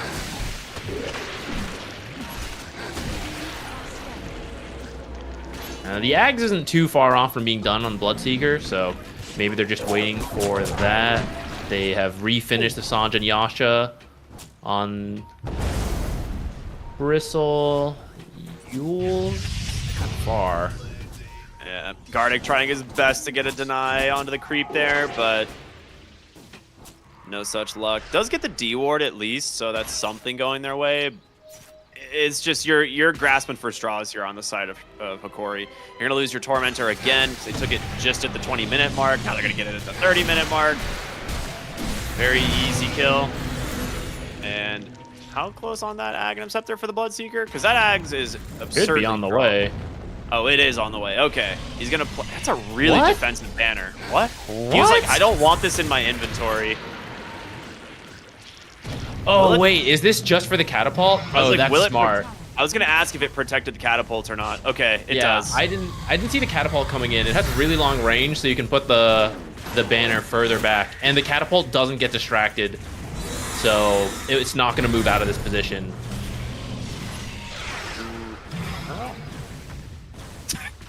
Wait, does that put it outside of the range? It did. It actually did. Oh my god. He force-snapped it just out of the radius. That's cool. So I was thinking you would move the banner a little further forward so that when it finishes the tower, it can move on. Or I guess so that it's got a little wiggle room. We're going to see the fight break out here. Darkman with a nice Rolling Thunder. Whisper just shredding these heroes up onto the backside, but there's going to be the Rupture out onto the Pangolier. He's in so much trouble, and here comes Analog. The Magnetize is ticking, baby. Sacred does at least have the Aghanim Scepter to buy him a little bit of space, but here comes Yuma with that BKB. Absolutely nowhere to go. 3 heroes dead, and Lumiere they're going to dive. Yeah, they are, baby. You know it. It didn't even take much time at all. Good great shot. fear, though. Yeah, great dead shot back in, but that's going to be the GG. Heroic. Winning game 1 with style. Great performance from them. That's a mental win right there to get the dead shot back into the fountain. Oh, yeah. Look at all those hats. I think all the cores ended up with a lot of hats because they just kind of ran away with that. That is 32-8 at the end of the game there. That was a very cool showcasing of Snot Rocket on the Bristleback, something we haven't seen in quite a while. I think people went through this period where they were experimenting with it, and then it's mostly been seeing red since then. Yeah, I think seeing red combined with the Ags build was just so common. It allowed this hero to flash farm, clear stacks, and just like burst heroes. And this build, it's still owned. He went 8-1-13, but you know, offers a ton of utility, offers Roche taking potential, and completely crushed the safe lane. So there's no shot this Bristleback is making it through the draft again, I would imagine. And for Bloodseeker to have such a great game as well just makes it that much more difficult. Also, shout out to Analog. First pick overall Earth Spirit, 10-0-13. Beautiful score. Yeah, I wonder maybe that's where we might see some draft adjustment. You know, the first pick Earth Spirit, they go for the Pango. Pango did a lot of work too. Doesn't feel like it really directly addressed the Earth Spirit though, right? And Earth Spirit just made a ton of plays with his low cooldown Bloodseeker. I swear we saw a Rupture once a minute at least. And then Bristleback, you know, very low cooldown, ready to fight all the time. Just like you said, he did way too much as a first pick hero, which is what you want from your first pick hero. But as the second pick team, you're not supposed to let them do that, right? You're supposed to counter them a little harder, and didn't really feel like we saw that. Yeah, I imagine going into game 2, Hokori is going to opt for first pick themselves. So it will change the draft up. It always does. We'll see what ends up happening. And if, you know, Analog's going to get his Earth Spirit again, if he's going to get something else instead. For now, though, we're going to go to a short break, and we'll be back with game number 2 of Hokori versus Heroic in this upper bracket final. Stay tuned, everyone. We'll see you in just a bit.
Welcome back, everybody, here to DreamLeague Season 25. We're getting ready to go with game number 2 of this upper bracket finals. It is Hokori taking on the side of Heroic.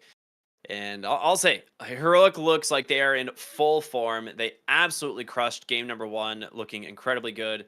And yeah, every single person playing really well. It wasn't like a one-star show. Everyone contributed and came out quite a stomp, honestly, which I'm surprised because Hokori has looked super good, Zach.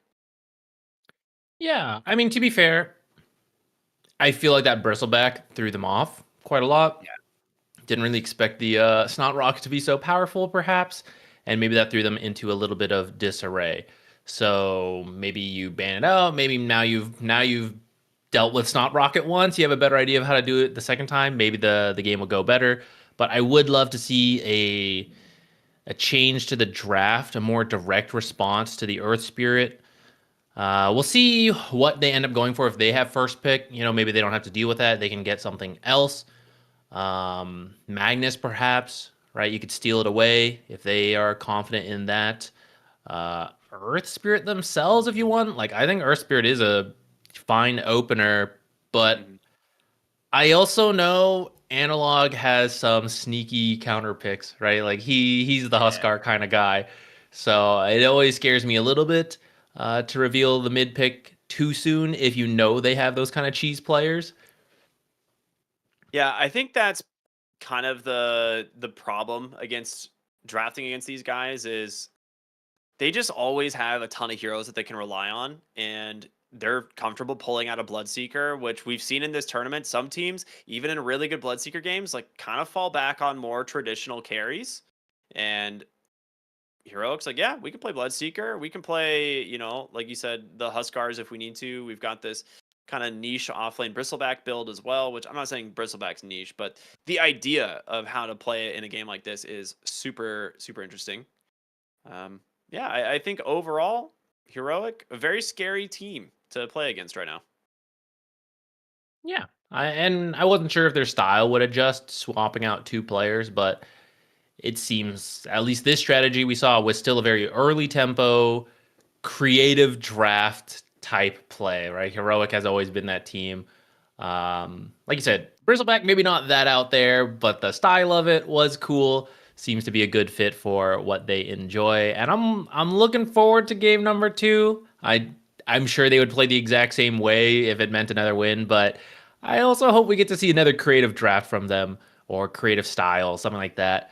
Partly because we are at the end of the patch. You know, I think a lot of us, I want to see cool stuff. I want to see something different. Show me the Venomancer. Come on, guys.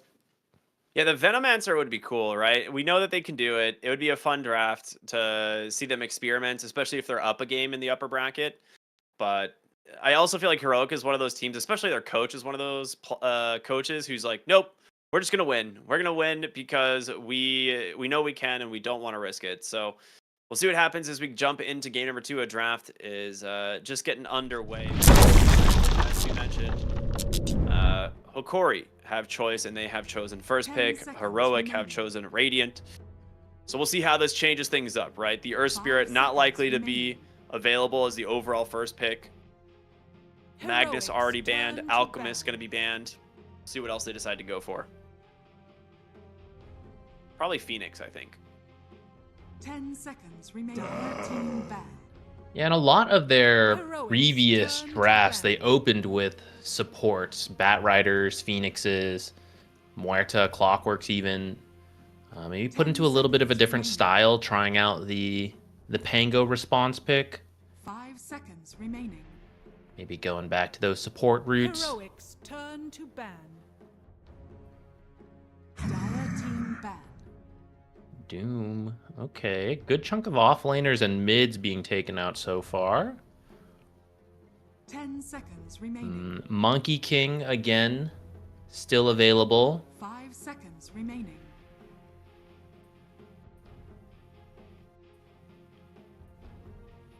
I'll be curious if they can get the Monkey King.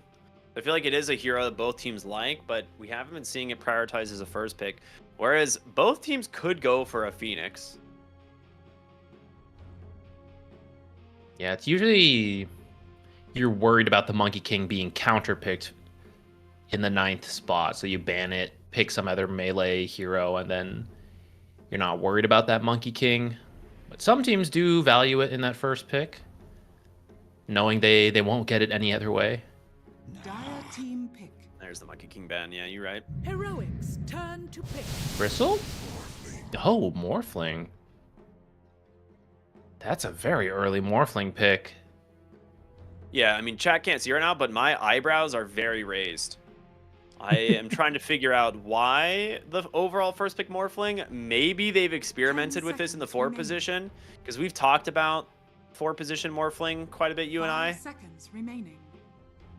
I'm curious if they think that's an option, Dire team or if they legitimately think, all right, we're just going to give Lumiere Morphling, and he's going to carry the game. But as a result, now Earth Spirit comes out again. I will reserve judgment till I see the rest of the draft, but I'm 10 seconds remaining. not a huge fan of it. I will say several carries have been banned out, like Monkey King, Magnus, Alchemist. So when it comes down to the top tier carries, others are the Dragonite, Bristleback, Gyro. So maybe out of those, they just decided, Morphling is the best carry left. Let's grab it for ourselves. And they have to go with a subpar carry. But like Maybe they're just so scared of Drow, Bristle. like maybe you ban out Drow or you plan to preemptively counter her.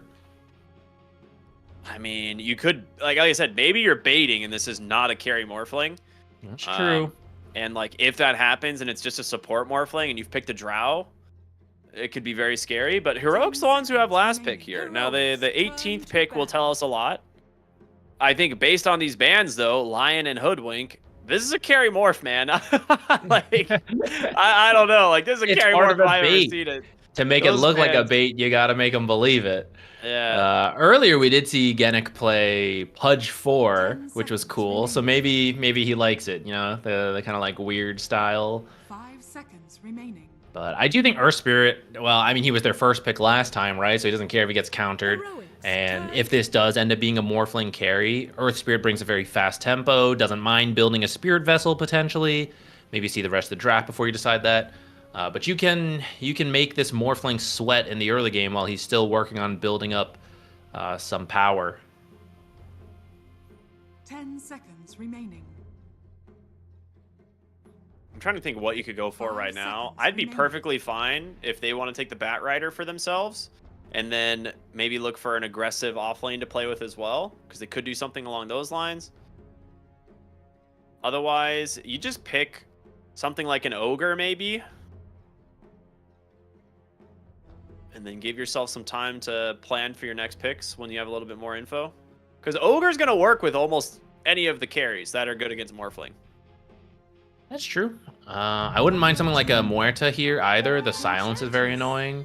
Okay, looks like they're going to go Enchantress, which is a very strong 5 for your blind matchup. It's not going to be a Doom at the least, which is one of the more common responses to the Enchantress.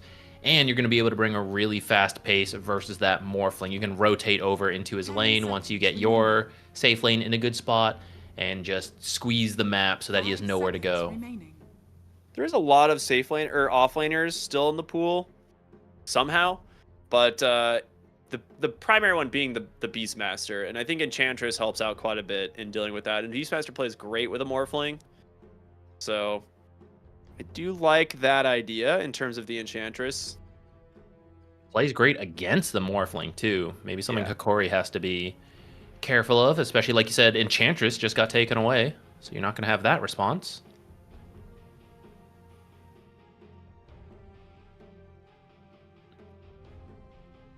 I'm so curious to see where this draft is going to Dire go. team pick. There he is, the ogre. So again, doesn't reveal a whole lot other than that this is going to be your 5 position. Strong lane hero. I do now really like the potential of like a Bat Rider Dawnbreaker off lane or something along those lines. 10 seconds remaining. If not that, 5 seconds. something remaining. that punishes hard here, because this, I know we're floating the idea of the position 4 Morphling, but there's a very high chance this is just the safe lane right here, Ogre Morphling. I think it is. Yeah, I think it is. And you haven't revealed any heroes, right? Like you have both your 4 support and your offlaner to pick. So I feel like that should be an absolute stomp lane. I don't know what that is because I'm not a good enough player with fast enough brains, but it's shown by my NA math last series.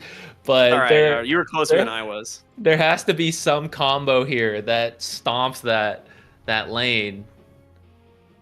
I wonder if your plan is to just do something a little bit greedy and go for something like a Tide Hunter and then pick like a 4 that can capitalize on jungling, something like a Nyx.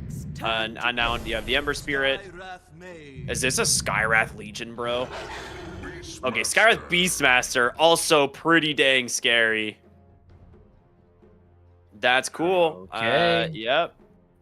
You're That's poking aggressive. for free in that lane as the Skywrath, and you can do boars in this lane because the ogre. I mean, later ignite, sure, you can kind of kill the 5 boars, but seconds remaining. otherwise you just get controlled up by the slow. So Skywrath just gonna go full stats, I imagine, just constantly poke these heroes down, and then at some point, if Morphling's sitting at low health, that surprise silence into a couple axes could get the kill. The Shield of the Scion could be kind of interesting in the lane against the Ogre. 'Cause Oh, it that's does useful give too. him, Yeah. Yeah, it does give him a little bit of a magic barrier to reduce like Ignite. I 10 don't think seconds anyone goes remaining. the Staff of the Scion, right? I forget the Uh, names of it. Is that the one that gives you the magic shield per damage? The Shield of the Scion is the one that gives you a magic barrier like as you deal damage, and then the Staff is the one that gives you cooldown reduction, which I don't think people really care about. I think it's usually just the barrier is so good. Yeah, usually just surviving is 10 all you need to seconds do. remaining. Especially because I feel he's being picked for the silence, right? Against Morphling and 5 Ember. seconds remaining. So you just need to make sure you stay alive and keep throwing that silence out. So we see the Dawnbreaker come out now. They're gonna ban the Drow. It's definitely just carry Morph, just straight She- up. Like we know that's the case now. Yeah. Well, carry Dawnbreaker. Heroics turn Last to pick, battle. carry Terrorblade or something. Why does Dawnbreaker look so tiny in that position over there? Yeah, I don't know. Her I guess pedestal she stands on is just further back. All right, what carry then? You've had the whole game to think about how to respond to this Morphling. They're gonna ban the 5 Drow. seconds remaining. They're really selling it that this is not a position 4 Morphling, but boy, oh boy. Unfortunately, it's not even good. Like, you go play 4 Morphling and you're going to be into an Enchantress. You're not going to do anything. Yeah, you won't do anything. Yeah, you're right. You actually just have to play this as a core. In terms of carries, I'm trying to think what Yuma would play. Dude, he might Meepo them. I'm not even joking. Oh. He actually might Meepo them. Wait, that's kind of sick. Yuma's a mean Meepo player, and he crushes the morph. With an Enchantress, too, you're going to have a Yeah. good start. Dawnbreaker and Ember are kind of good at bringing the AoE damage. So let's see what the 4 is, because maybe the 4 is good against Meepo, and then you don't want to go for that. But if it's not a strong position 4, if it's a freaking Morphling 4, like, you'll totally do Meepo. All right, he'll at least try to convince his team. Come on, guys, I can do it. I'll have the Beastmaster aura. I'll be so strong. 10 seconds. Yeah, I'm remaining. very curious if they want to go that route, because he is someone who's incredibly skilled at 5 Meepo. seconds remaining.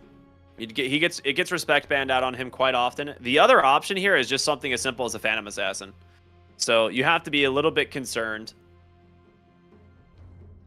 Yeah, I think PA. The scary thing for PA is that Dawnbreaker doesn't really miss with the ability combo, and Phantom Assassin's kind of squishy. So if the 4 position is strong, that might be like Phantom Assassin and Enchantress, both very squishy heroes, might be just killed constantly. For a position 4, Slark, man. I mean, Slark's good here, but it's kind of suffers to the same thing that PA does, as you said, against Dawnbreaker. Heroics. Dude, if this hero... They did it, dude. They actually go for the Morphling 4. Unless this is a Gyro 4, and they're just waiting to see what happens. But I don't know why else you would pick Gyro here at the end and not at the front. Genic definitely plays Gyro. I know that for sure. And Lumiere is a very talented morph player, so it could be either way. I don't know, man. Meepo seems crazy good right now. You have a Beastmaster Earth Spirit lineup. Meepo's tempo would just crush them. And Yuma is so good at it. It just comes down to whether or not he wants to play it, I think.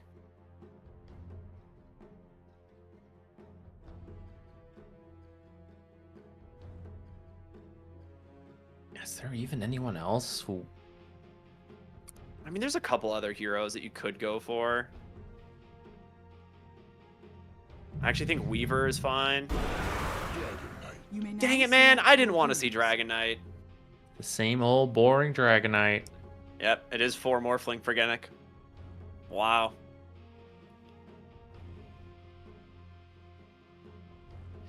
That's interesting, because I actually like Morphling carry better against the Dragonite in terms of the carry matchups, and I wonder if that's why they weren't... That's why I kind of had mentally written off Dragonite earlier, because I thought, oh, carry Morphling, maybe you don't want to do that. But I guess with that Gyro at the end, they decided it's probably Morphling 4, and Dragonite is good versus Gyrocopter carry, so let's do it. That was my thought as well. I thought with the Dragonite pick here for Hikori, I thought for sure they were just going to run Morphling Core. Because it is a way better matchup, like, in both aspects. Like, support Gyro does way more against a carry Dragonite, and Morphling, as we saw in the earlier series, completely dominated Dragonite. So this is just the game plan they've come up with. I'm trying to think what Genic gets out of Flow Morphling this game specifically. Because a lot of times you're playing for control, right? Because the massive amount of cooldown reduction that you get from your spells. And I don't really see a lot. I mean, if you steal Dragon Tail, it's pretty hilarious. But Dragon Tail's good. Maybe your own axe spam. Maybe a Stolen Silence could be surprisingly good. Could be almost 100% uptime, actually, yeah, if he steals the Skyrise Silence. I guess he's gonna show us. We were talking some shit, man. So, you know, if he can pop off, then more power to him. I would love to see it, because I actually love the idea of Morphling support. I just don't think it's particularly good right now. And I don't fully see its purpose in this game. There's normally certain heroes where you feel way more comfortable picking the Morphling into. If you want to play it as a support, and none of them are kind of in this game, right? Like the Jakiro, the Rubik, things like that, where you'd be like super stoked to have. So we'll see how this goes. Does have Shield of the Scion, so it gets the barrier. I love the Skywrath Arcana. I ended up buying it, dude. I just... You know, it's one of those things I was like, all right, it went on sale, and then, you know, there was the Crownfall tokens, and as well, I'm like, all right, maybe I'll get it for $20. That's fine. I'm on the fence, considering how much I have. I feel like I've played so much Nest of Thorns that if I now play Skywrath without that Arcana, I'm going to feel weird. Like, what is this? True. Who is this hero? I will say one nice thing about Morphling support is that he can potentially just body for the Dawnbreaker, in that Enchantress wants to constantly harass, and you have unlimited health on Morphling. So if you can just get her to keep poking you instead of the Dawnbreaker, you're wasting her time. Yeah, that's what I'm trying to figure out here. It just seems super weird. Like I said, he does have unlimited health, but like, what else does he really do? Maybe he doesn't have unlimited health. He has to just TP right now, and he'll just sit under his tower and regen. Okay, so for the people who haven't seen this in a while, the way Morphling 4 works with the flow facet, you are now a strength hero. And what you usually do, you poke a lot, playing around the infinite health we talked about. You kind of start mostly strength, fight a little, go more strength, back away, go all the way to agility, heal a little, go back to strength, and you just get tons of health to work with. But that's about it. Your spells aren't that good in the lane until you have like 2 points in waveform. And then after that, you have CDR based on how much strength you're sitting, so you can hopefully waveform, do a lot, and then whatever spell you've stolen. And that's kind of the question, what spell is he going for this game? I guess Dragon Tail is the best. Dragon Tail, dude. I can't think of any other like abilities that. Ooh, if you get Dragon Tail, that also means you have hold that thought. Lumiere getting run down by the boars. Yeah, just Blood Grenade or in a single concussive blast from the tree line. Blood Grenade brings Schofield down to 8 HP. The Ignite's gonna get him though. Nice find from Gardic. That animation, pretty sick. $20 worth? I mean, I didn't see it, but I'll take your word for it. Oh, you haven't died. I see. I've never Too good of a player over there. No, I bought him and I haven't played a game as either Skyrath or Bench. Because I wasn't gonna get him unless I unlocked the alternate styles. So that was like conditional. But now that I can play as Queen Imperia, I mean, it's time. Yeah, no. Oh, okay. Before that happened, so if Morphling is copying the Dragonite, not only do you have Dragon Tail, but that means you have Dragon Breathe Fire. And Breathe Fire has a 30% damage reduction, which we were talking about how Dragonite has the better solo damage, single target damage versus Gyro in those types of fights. But if you are applying the Breathe Fire to the Dragonite, then maybe you're helping to balance that matchup out. Yeah, I agree. Bottom lane though, Sacred. About to lose his life. One impetus from downtown will do it. And this is kind of the problem with the Dawnbreaker into a lane with a pretty quick stun, in this case the Dragon Tail. As soon as he Starbreakers, Yuma just stuns her up, cancels that animation, and it's just so easy for them to dish the damage back. Yeah. Having played a little bit of Morphling 4, you just get through the lane, and you need your offlaner to be pretty self-sufficient. I'm not sure if Dawnbreaker is that hero, because I feel she wants to 100 to 0 fight, and Morphling does not help with that. But maybe you can leave her alone pretty early and she ults into stuff. I don't know. The Ignite is doing so much work, and I think Schofield nearly killed himself with that Blood Grenade, but will survive. But this top lane is going so well.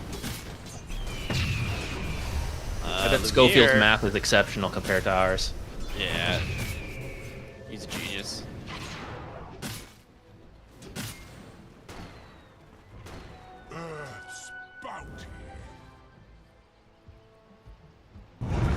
Well, mid lane is actually going really well for the Ember Spirit. I'm kind of surprised. I did not think it was this one-sided, but Dark Mago has been killing it. And top lane Schofield should finally die here. No, the Ignite expired. He gets out again. Dude, this guy has spent most of the game on no HP. I think that Shield of the Scion is doing its work. It really is. He's trying so hard to find that salve off Sacred, but he won't get it.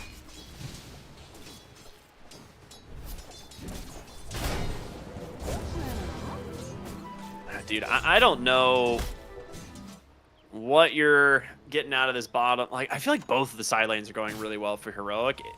Gyro is farming very well, but so is the Beastmaster, and I think his Aghanim Scepter is going to be a pretty scary timing. Are they stacking is the question, because I feel like if they are... Oh yeah, they're already... Some have started. I mean, that's the nice thing about Skyreth, right? He's so fast that he can apparently absorb every single Ignite, back off to heal, and stack, and then show up in the lane. He's done it again! Look at him! I feel like every single time I've seen Skywrath, he loses all of his health to a single ignite and flak, and then walks away with Then he 0 goes HP, stacks. basically. Yeah. Oh, he doesn't see the sentry. Oh, that hurts. Oh, maybe he did. He's gonna die He's if he dead. goes for this. He's like, uh-oh. Yeah, nice ward. Well played from Gardic. He's trying to pretend as if he doesn't see it, but he'll come back for that D ward later.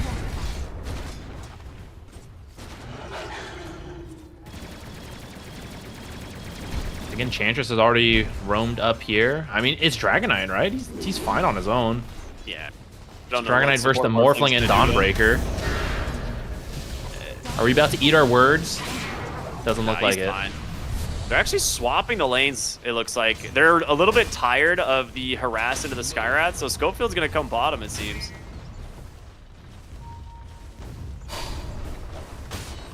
I guess Nature's Attendance is not bad at absorbing Ignites, but Yeah. KJ doesn't even have a point in it yet.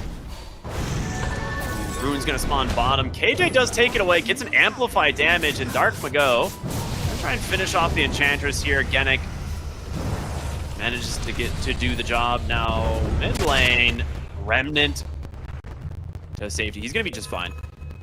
Doesn't actually have a point in Silence yet on Skywrath. I guess 2 for the laning stage. Can't argue Yeah. with how that lane was going for them, but does It's mean not- Ember gets away. I feel like And that's it's kind of Morphling normal as well.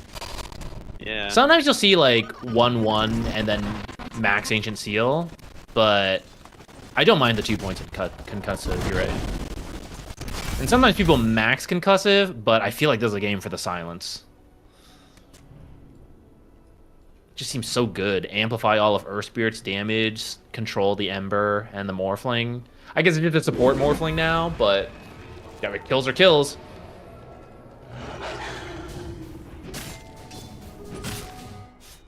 Spurg, Wisdom Rune, makes another stack, Sacred to the bottom side. He's gonna get surrounded from the side of Heroic, trying his best to survive. Dragon Tail comes out. Yuma will be credited that kill. And, well, should come as no surprise to anyone. Whispers at the top of the net worth at the moment on this Beastmaster. Classic has Whisper. some- You could have yeah, left off the classic Beastmaster part. There's Whisper at the top of the net worth. Yeah, he is doing very well in this series.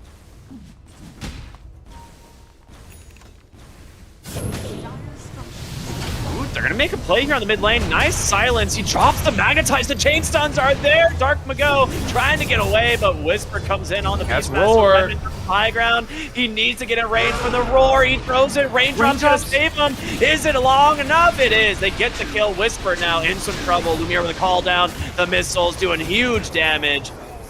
Double kill for the Gyro as Genic will stun up KJ for the moment, but no way to chase for more. A big clash in the mid lane. It's being a 3 for 2 favoring Hokori. Time to start apologizing to Genic. His Morphling's getting active. And the hard part of Morphling support is getting to this point, but he's actually level 6 really early now. And this is where Yeah. this hero shines, because while your own spells are maybe not that impressive for the cooldown reduction, now that you have other people's spells, this is where things get really fun. It's kind of like how Rubik steals a spell, and it's like he has more ability points than he should. Now you've got the same on the Morphling support. So let's see where he decides to go, because he's pretty much online now. Yeah. It's going to be a big deal when he finds an opening. Now, Schofield stacking another set of Ancients in hard camp. All right. I feel like the Beastmaster's got to clear these soon, because if he doesn't, I could very much see them invading to take it. You have Shoot a Gyro, Gyro you Ember. have an Ember. Yeah, it's like, you could do it. KJ trying to put some pressure up on this tower, and they're actually TPing in the Morphling. I think they're going to. I think they're going to try and pressure these stacks. They're bringing a lot of heroes to the top side. Even if you don't steal the stacks, you know it's what Beastmaster wants to do. So if you can bully him a little bit, he'll at least be scared and farm a little bit slower. But they have a ward protecting this. Ogre gets it at the last second. All right, the clean up the hard stack. So Whisper at least getting some of the gold there. 10-minute power rune's gonna spawn. See who ends up getting an analog. We'll just roll for the bottom one, and it's there. It's an analog, or an analog, an invis. Bottled up there. He'll be just fine.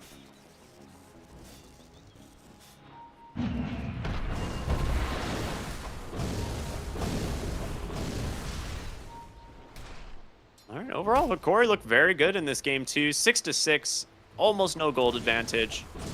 But the Gyrocopter starting to pull away. In mid lane, the Ember Spirit looking really good compared to the Earth Spirit. Well, we're going to see them make a play of the Skywrath Mage, Dark Mago. You can play off of a silence here, but there's the Ignite. He's got no way out. This Ember pick's really paying off. I have seen the Ember as a response to Earth Spirit, especially depending what mids have been banned. But I'm not fully sure how this matchup is supposed to go. I didn't think it was going to be this. It seems good more for one-sided than it should be. Yeah. Nice play from Analog here. Will kick Gardic under the tower. Can he cancel the TP? No. Great chains out from the Ember Spirit to protect him. And that is magnetized down. It is at least making enough space to secure the Ancient stacks, so Whisper's Ags should be pretty close once this Ancient stack is done. He might have it. I think he gets it. Like, looks like a little short, but maybe with the hard camp it'll be done. yeah. At 820, he's real close. For like about a 12-minute Ags, that's very nice. And it's going to be amplified by the silence, actually. I forgot about that. I do like the silence on the gyro Ember. build. Ooh, they get the pull back. There's the Dragon Tail into the Mystic Flare. And they finally connect on a kill to the Ember Spirit. They've been looking for this one for a bit. It's one of the reasons you pick this Skywrath, right? You need to get active with this silence.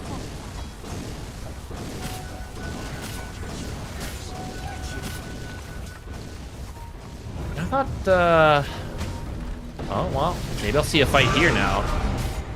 Oh, they're going to get the roar and catch that Ogre. Nowhere to go. I thought Morphling... So he hit 6 at level 8. I really thought we'd see... Or minute 8, 8.5. I thought we'd see more out of him, but it's been pretty quiet.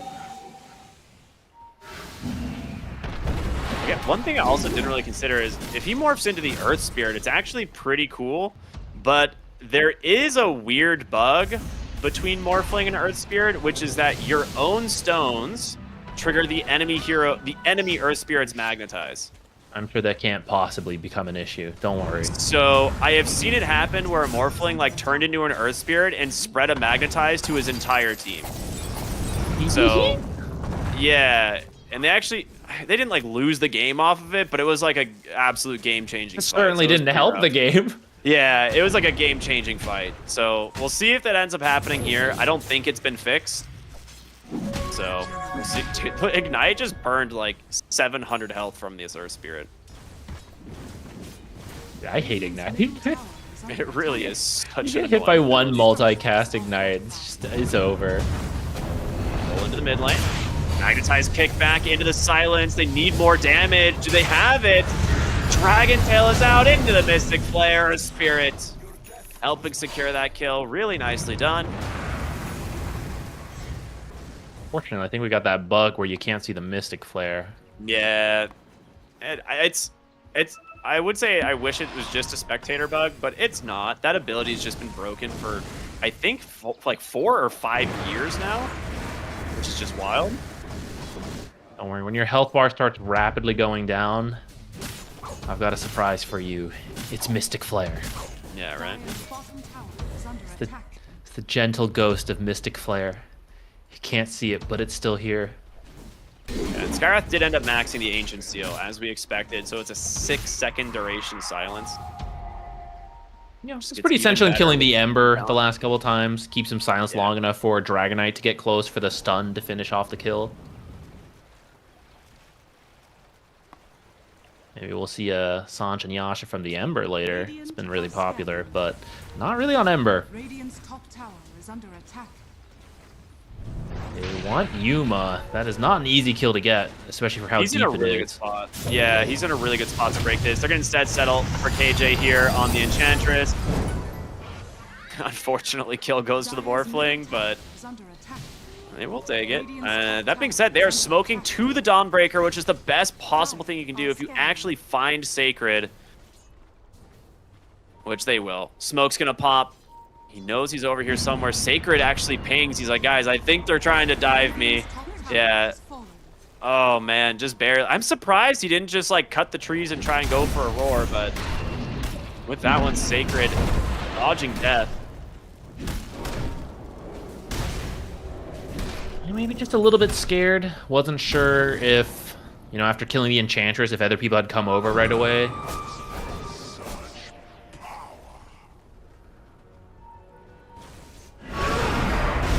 There's the roar, but in with the response for the Dawnbreaker. The silence doing work. Genic does survive, but here comes Lumiere. This is when things get scary. The gyro joining the fight. Schofield will have to TP to safety, and that roar not doing what you want. Again, you have to... This is the threat of that Dawnbreaker, right? We talked about this in a series yesterday, which is if you're ganking into the Dawnbreaker, it's beautiful. But the second you're trying to kill someone else, Dawnbreaker just joins the fray.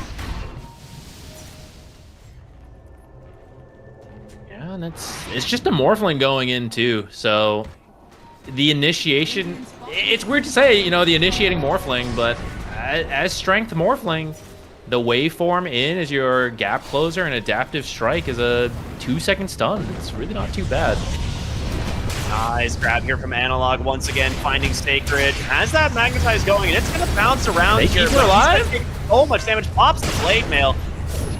And Lumiere almost dying here to this. And he might. I think the Magnetize is going to get him. It's so close. Stay away from me. Yeah, just barely survives. All right, very nice kill. Turn around for a 2-for-1. Morphling is 3-0-5. He's killing it, dude. I love it. I really was not a believer in this, but I'm so happy to see it working out.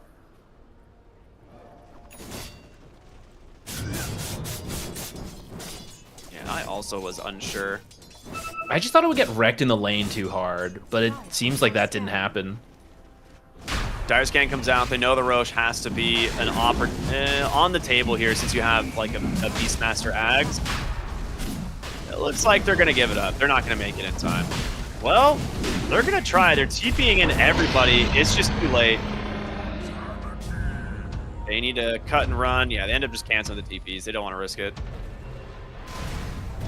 Nice grab there from Heroic, especially in a situation where it feels like you're behind and you do manage to take that Roche.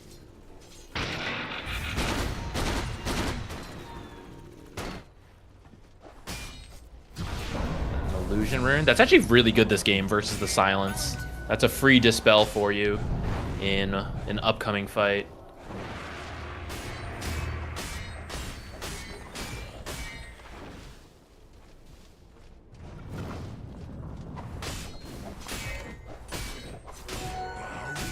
Ags finished up on the Dawnbreaker.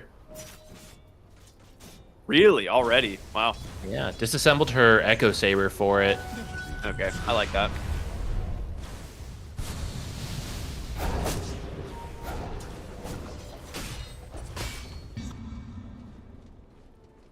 Well, it's gonna be a little bit of a slow game while this Aghanim or while this Aegis is online. I don't think Hikori will want to try and force the fight, but looks like Analog will find the Ogre here on the bottom side. Just quick solo kill with the Magnetize once again. I think he knows there's a ward up there now. He's like, yeah, why else would Ogre be here, right?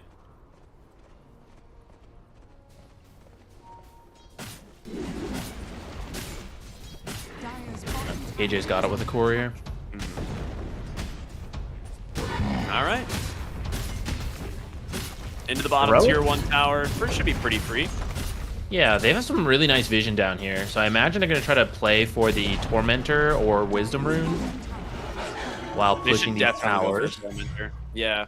And I don't think you really want to fight into it. Maybe you got to beeline it to the enemy's Tormentor, steal theirs. Middle tower is under attack. I think if you just cut mid lane, like, what are they gonna do, right? Dark Mago's trying to finish off the mid tower, but there's no creep wave now. You're already knocking on the tier 2 bottom. You still have the Aegis Silence is gonna catch Morphling. Dragon Tail is out. They're gonna try and save him with the Dawnbreaker Ags, and it works. Genic is okay. Decent commitment already from the side of Heroic, but now in comes the rest of Hikori. The call down doing some serious work. The BKB out from Human. They want to get their hands on the gyro, and they do. The 3-core surround him. Target locked on down. As Analog continuing to chase here. Fine sticker on the backside, but here comes Genic, his own roll on in. Dark Mago doing some work, but Genic is running low on the mana. He's stunned up. Whisper just barely surviving thanks to the Aghanim Scepter. He's still got that Aegis. But Yuma, his Dragon Form's back off cooldown, needs to get some damage out, but the Mask of Madness prevents him from using that stun. Changed up at the moment, and there's going to be the kill. Ooh, That's a man, just double blinked buyback away. from Hikori. Ooh, You that get was some good. very nice kills. It's the support buybacks, which maybe you could save your gyro. You'd be a little happier with, but I think it does still. Yeah, it looks like a slight gold win, an XP win. Can they do anything with this space? I suppose it protects their Tormentor and Wisdom Rune, right? If you don't take that fight, both of those are going to get stolen. I think you're absolutely right. I think if you have no choice. So they're gonna And take they almost had Purple the- Tormentor, goes to Gardic.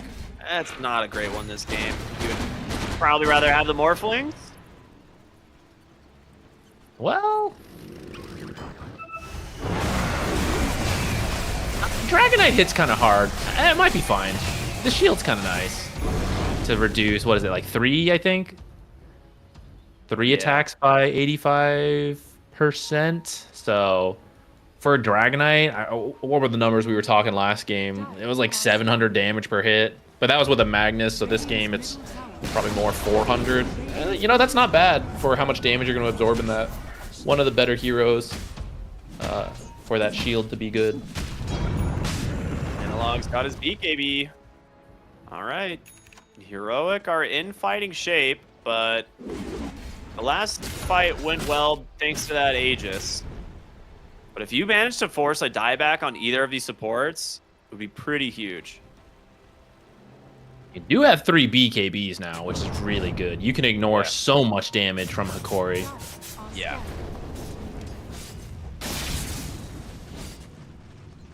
Yeah, it looks like they want to come back into the triangle.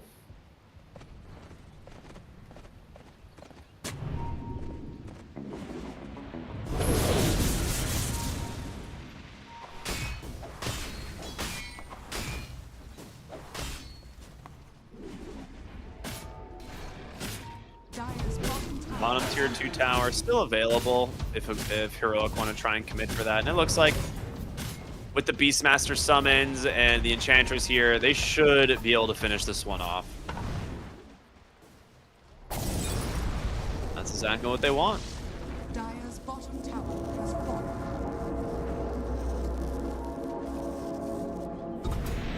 Dire's bottom tower is under attack. All right. So at this stage of the game, we're gonna see some big items coming out soon from Hikori. I think these are the ones they're the ones who kind of are waiting on their BKBs. Well, I was gonna say, can they stall it out? But Heroic are gonna smoke right into them, it seems. So we'll see what happens. Nice wrap around here potentially. I mean, finding Ogre Morphling would be absolutely insane. Dire's Observe Do have on a the high ground ward they cliff. can drop. They see Lumiere, the smoke, it pops immediately. The Gardic, he's gonna be the one that's found on the backside, but they also manage to get Lumiere's BKB right off the gate. He's gonna turn it around. The call down is there. Whisper on the run, but Yuma, he's now joining the fight. He's got a lot left in the tank here. They're gonna try and finish off Whisper, but unable to do so. The silence has caught the Ember. Can he survive? He's trying, but it's not enough. Genic just rolling through over and over, but now out of mana. And this fight's a disaster for Hikori. They've got 3 dead, make it 4, and no casualties for the side of Heroic. Oh, they got him. What a find. The Full arcane team bolt sniped tracking yesterday. him. Yeah. Dire's middle tower is under attack. Right at a nest of thorns right there. The Ember is not getting to do anything. The silences are too good against him, and he's still, I don't know, like 1,000+ gold away from this BKB. They really need it. The Blink Roar catches Gyro. He did get the BKB off, so I think that was at least good for him, because otherwise I think he just dies right away. Yeah. But like then it's just full retreat, right? You just blink, you just BKB'd and Dawnbreaker ulted. Yeah. I mean, like, we see, so he fought the Beastmaster and the Dragonite with the flak. He got really close to killing the Beastmaster, but he can't do it on his own. That's where the Ember comes in, you know, and like tips the finishing blow on the Beastmaster, and then he can 2v1 the Dragonite, who was about half health. But he's just silenced, he's not doing anything. Oh my goodness. He needs help! The BKB comes out, the turnaround from Dawnbreaker. There's gonna be the BKB now out from Analog, and the Roar is gonna connect. They just rip right through the Gyro. They were trying to bait. They thought they had the backup. Is under attack. But that first stun, that little stun, bursting so much of his health bar. I acknowledge you.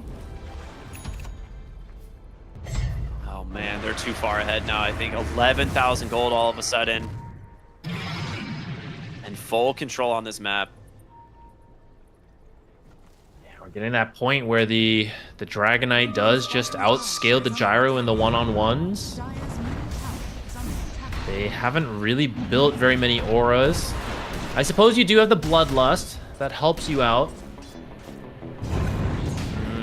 And then maybe it'll come down to, can Morphling find some of these stuns? Dude, Sacred is breaking some ankles here, but Analog has an Arcane Rune, so I don't know how many ankles you can break, because the whole team is here now. Double silence, Alentia damage to finish it off. I think that Dragonite might be walking into a little bit of a weird spot right now. Say that, and he might just kill the Ogre instead. The TPs are coming. Garnic, run for your life! Does get the Dragon Tail off. Silas will catch the Ember, and they're pretty happy to get the Ember Spirit if they can. He gets the BKB off for the moment, but the stuns holding for so damn long.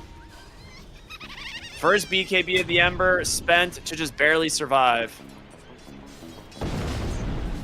Could help you secure Roche if you want to back off for that. I think that would be the safest play for Heroic. Look at KJ right now. He knows. He's like, this Gyro is going to be down here, guys. He's going to be farming somewhere on the bottom side of the map. And boy, is he correct. Hits the enchant, goes for the BKB TP. You don't have a Roar, so he is safe. But with the BKB TP, I think you're right. Now you can go Roche, for sure. Yeah, they know they can't really show up the fight. Oh my god, they're just going to chase Gyro. They're actually just going to chase him across the map. They know he can't get away. There's no way, right? Just go Roche. Certainly. Safer for sure. But what breaks the spirit more?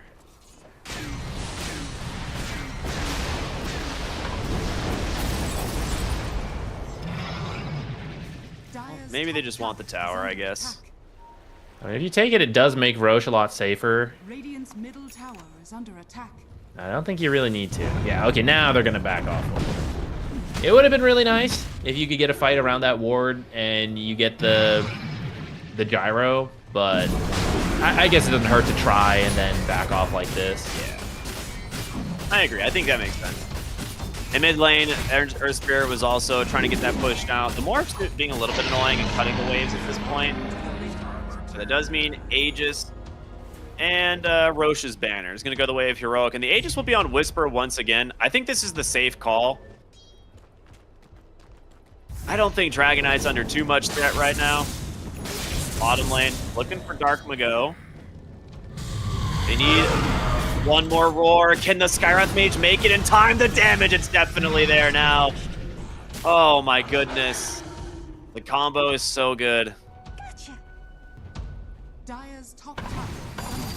You got 55 seconds. You can just run down a lane, start hitting, looks like, I was gonna say mid, but I guess they want to clean up this top tier 2 first. Dire's top tower is under attack. Yeah.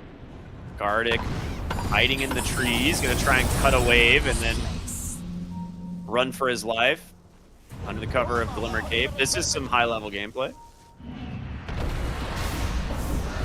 Top lane, in some trouble on the Skywrath Mage, goes right, or not on the Skywrath, on the Dawnbreaker. Does have to BKB. She can still join the fight with the ult and still bail someone out, but at least for now, not dead.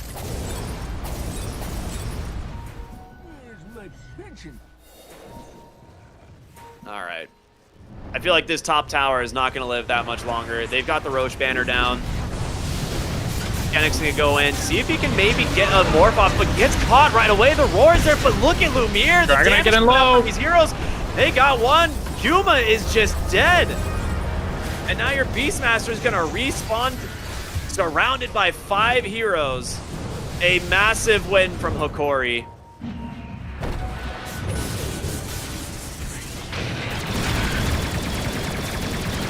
Wow. Is it just the Daedalus here from Lumiere that did it? Like, where did the damage come from that killed this DK? I think having the Daedalus, but also the Bloodlust helped out a lot. And then I don't remember if Ember was also under the effects of the Bloodlust, but the two of them were doing so much damage to the Dragonite. I think he just didn't get his BKB off early enough, it looks like. Well, speaking of no BKB on the Dawnbreaker here, ooh, whiffs the roll, but the follow-up from the Skywrath should be more than enough to secure this kill. Nicely done. Radiant structure.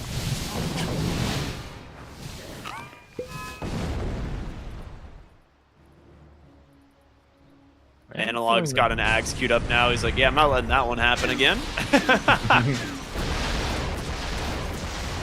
Feeling maybe the next Aegis goes to the Dragonite. Yeah. I mean, I feel like DK shouldn't die in these types of engagements, but he did take a lot of damage before he got his BKB off. A lot of magic damage, too. It was like full call down, plus like a full set of spells from the Ember. That's fair. Bottom lane, but... Ogre, kind of dedge. Ooh, very dedge. I think now that his BKB's on the 6 second, it's going to be tough to rely on it to keep you alive against all the magic damage from now on. That might be worth giving you the Aegis, especially because he's the tower hitter, right? He's going to pop the ult and just siege the tower. Yeah. This shard goes the way of Genic. All right, he's going to be much happier about this one. It's not so much about the morphing, like reducing mana cost, as much as like if he actually gets an ability that has a shard upgrade, it's also really cool. I'm trying to think if there are any though, actually. I guess just like Beastmaster Hawk, Skywrath. He's not really going Skywrath. Dire are scanning. Yeah, it's not that good this game. Yeah. I guess Fireball. You could grip allies as the Earth Spirit. He's been most of the time turning into the Earth Spirit. Okay, that could be kind of cool. Heroes are just gonna go every single direction now. It's gonna be so hard to follow if that's what ends up happening. Satanic Gyrocopter. It's a big pickup. Dire are scanning. He was behind most of this game, but that last fight on their high ground finally brought him to the top of the net worth. This is a really good smoke from Heroic. If they get the Dawnbreaker, it's absolutely massive. Will he walk out of the base? Sacred is being very careful, but that is absolutely the hero you want to find. Radiant's middle tower is under attack. It's like they won't get it. All right, both teams miss on their smoke, but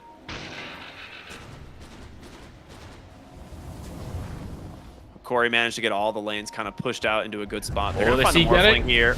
Ooh, sniped him. Dude, that would have been a hilarious just 1 HP kill. Pops his stick and Guardian Greaves immediately.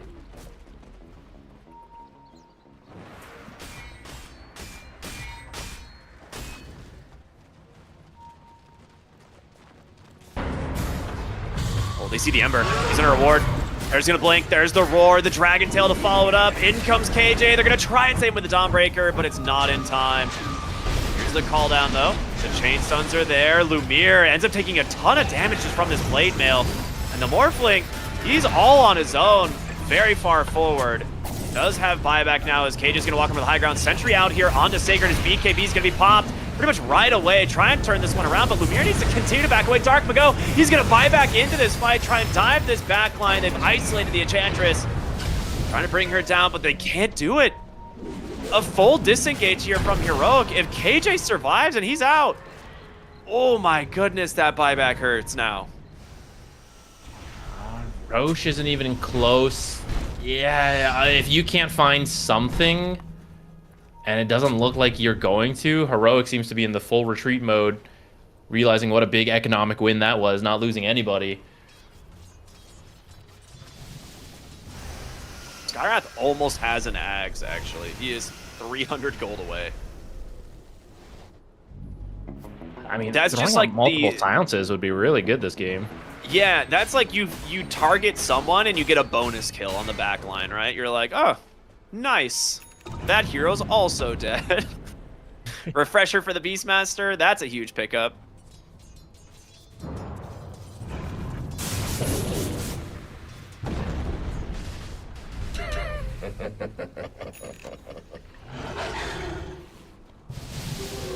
By the way, while we have some downtime here, Hit me. isn't the Morphling flow you need to be 60% agility to get the max? Or you need to be like 175% agility to get 60% CDR, right? Dude, I honestly have never played support Morphling, so I am not the right one to ask when it comes to the flow facet. Or I'm is it pretty Ned? sure it is.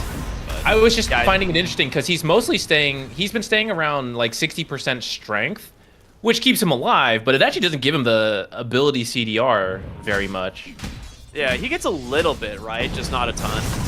Analog top side, in some trouble, gets the blade mail, roll, gonna get canceled, still has his BKB, he's gonna be forced to use it. The blade mail, Lumiere, you gotta be careful, my guy. Nearly kills himself in the process, and now full smoke, instant TP, Whisper almost gets him. Will find Gardic, maybe? No, Glimmer Cape's gonna protect him. Oh man, this blade mail from Analog is doing so much work. With that BKB, a crucial BKB on cooldown, they're gonna go straight to the high ground.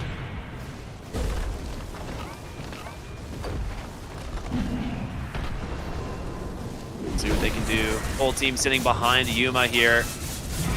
So he finishes up one melee barracks, gonna grab the range. Well, they'll have the boar do it. Why not? That works. You gotta be careful. They see Lumiere in this ward down here, so they're just gonna smoke Yeah, up. they smoke. They know he doesn't have a TP. You can just take whatever fight you find. They're going for him. Like Beastmaster, Skyrath, they're going bottom. Meanwhile, mid, they're gonna try and distract them with this fight. The big kill is this Gyro, and they're looking for him. But Dark Mago, BKBs makes it into the base, and there it is. Mystic Flare Roar, Melted. they've taken him. That's a dead Gyro. Whisper is gonna get a second. What an incredible call from Heroic. That's a Schofield play if I've ever seen. The Gyro's health just got destroyed in that. Yeah. Yep, You have to buy back, I think, or you lose megas. Do Does they he have? even Oh, have they have one BKB? fortify. I think it was still on cooldown when that It attempt started. should be up now, though, is what I'm thinking. Yeah, right? yeah. Barracks are under attack. I mean, the thing is like, Dire's bottom they can just do it again. Like, he has another war. It's gonna be pretty scary. That's true. bottom barracks has Well, it might happen soon because here comes the megas. More's out mid. Whisper gonna do what damage? Did he just solo him? Ember Spirit's dead. Oh my goodness. That is a dieback. Whisper is cooking, baby. They're gonna buy back now on the Gyrocopter, get into this game. Analog with a BKB protecting him for now. He rolls away. The Enchantress just dumping in the impetus, nearly finishes off half of Lumire's health. The Stone Remnant from Analog, buying Yuma some time to get the BKB off, turn around, stand his ground, as he's just gonna chew through the rest of these heroes. The Hurricane Pike will help finish the job. Lumire's gone. Gardic will be next, and that is GG. Heroic 2-0 off of an incredible series. They look so good. Huge roar finds at the end there to close that one out, but I also think the I also think the Skywrath pick, which we really don't see that often, that silence was really effective that game. And Oh yeah. the damage amp towards the end cannot be understated in helping them get that pick off on the gyro and a bunch of kills throughout that whole game, really. I mean, his Mystic Flare did 7,100 damage this game. 4,200 of it was the gyrocopter in the last like few minutes, basically. Like it's pretty wild how much they got out of the combo. And again, that play call to not only like smoke bottom, immediately TP and look for the gyro, but to also take a second fight mid and look for the Ember Spirit, like that is unbelievable team coordination to make something like that happen.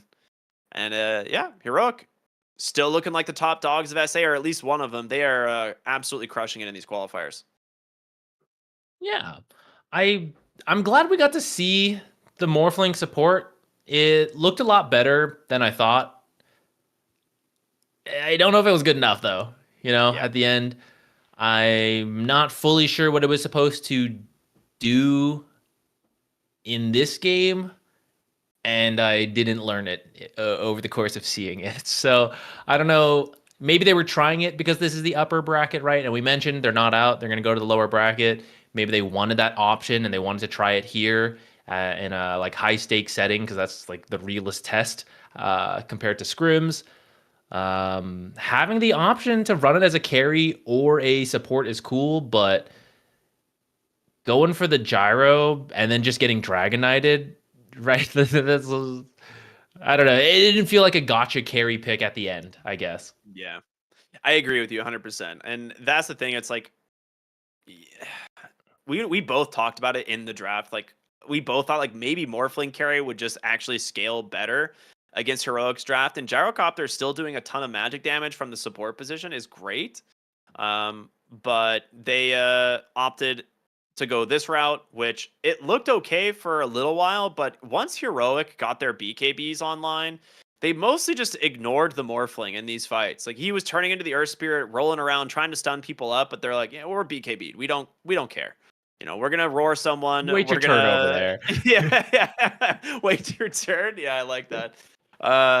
Yeah, they just got to play their game, and Heroic looked super good with it. Yeah, this Earth Spirit, man, analog's too good. I feel like you gotta ban it. I'll have to go back and look what they chose to ban instead because I get it. Like you don't want them to have Magnus. Looks like Monkey King, Invoker, some of their other bans, but I don't know. He keeps winning with his first pick Earth Spirit. How many times can you let him have it? But I don't know. The Alk Mag, Invoker, Monkey King, maybe those wouldn't be any better. Yeah, I wish I could had time to look at player hero combos right now because I will say Analog Earth Spirit, he might be the mid player who has played Earth Spirit more than every single other pro in the last like 3 to 4 months. So it's such a comfort pick for him. He's clearly like is comfortable playing it in a variety of ways. This time going for like the Ags and the Aether Lens, saving Yuma at the end of the game just so he can get BKB and turn the fight. Like stuff like that you just don't see every day. And so he's crushing it on this hero. But Heroic will now move on to the grand finals where they will be waiting till tomorrow. And they will be playing the winner. They'll be playing either the winner of Hikori and then Waska Fusion, I think is still going on. Let me double check before I am wrong once again. Waska Fusion is still going on. So they're in game 2 right now. Game 1 went really long. So if you guys want to watch the rest of the qualifiers, that'll be on the Mango stream. We might raid them, I think, here to finish things off. We'll see. Probably. I don't know how that works. We're not behind the production, but Zach, final thoughts on today before you and I get to come back tomorrow for grand finals. It'll be a blast. We got to see some new heroes in this this series. I'm very happy with that, seeing as we were complaining about the meta kind of being figured out now towards the very end of the patch. So I'm pretty happy with that. The games were fun. Tomorrow, looking forward to it even more because I feel like they tried some ideas. Heroic, very happy with how that went. But of course, Hikori, strong team. So they got to go play that lower bracket. I wouldn't be surprised to see them come play Heroic again. And I hope that means they'll have even more new ideas at that time. Yeah, I am super excited for it as well. So everyone, make sure to come back tomorrow. We'll be here covering the lower bracket finals and then grand finals. They'll be happening back to back, so make sure to tune in. You will not want to miss it. As for tonight, my name's Cryptic. I've been here with Z Quixotics. We hope you all enjoyed the show. We'll be back tomorrow. And yeah, have a wonderful evening. We'll see you then. Bye. There's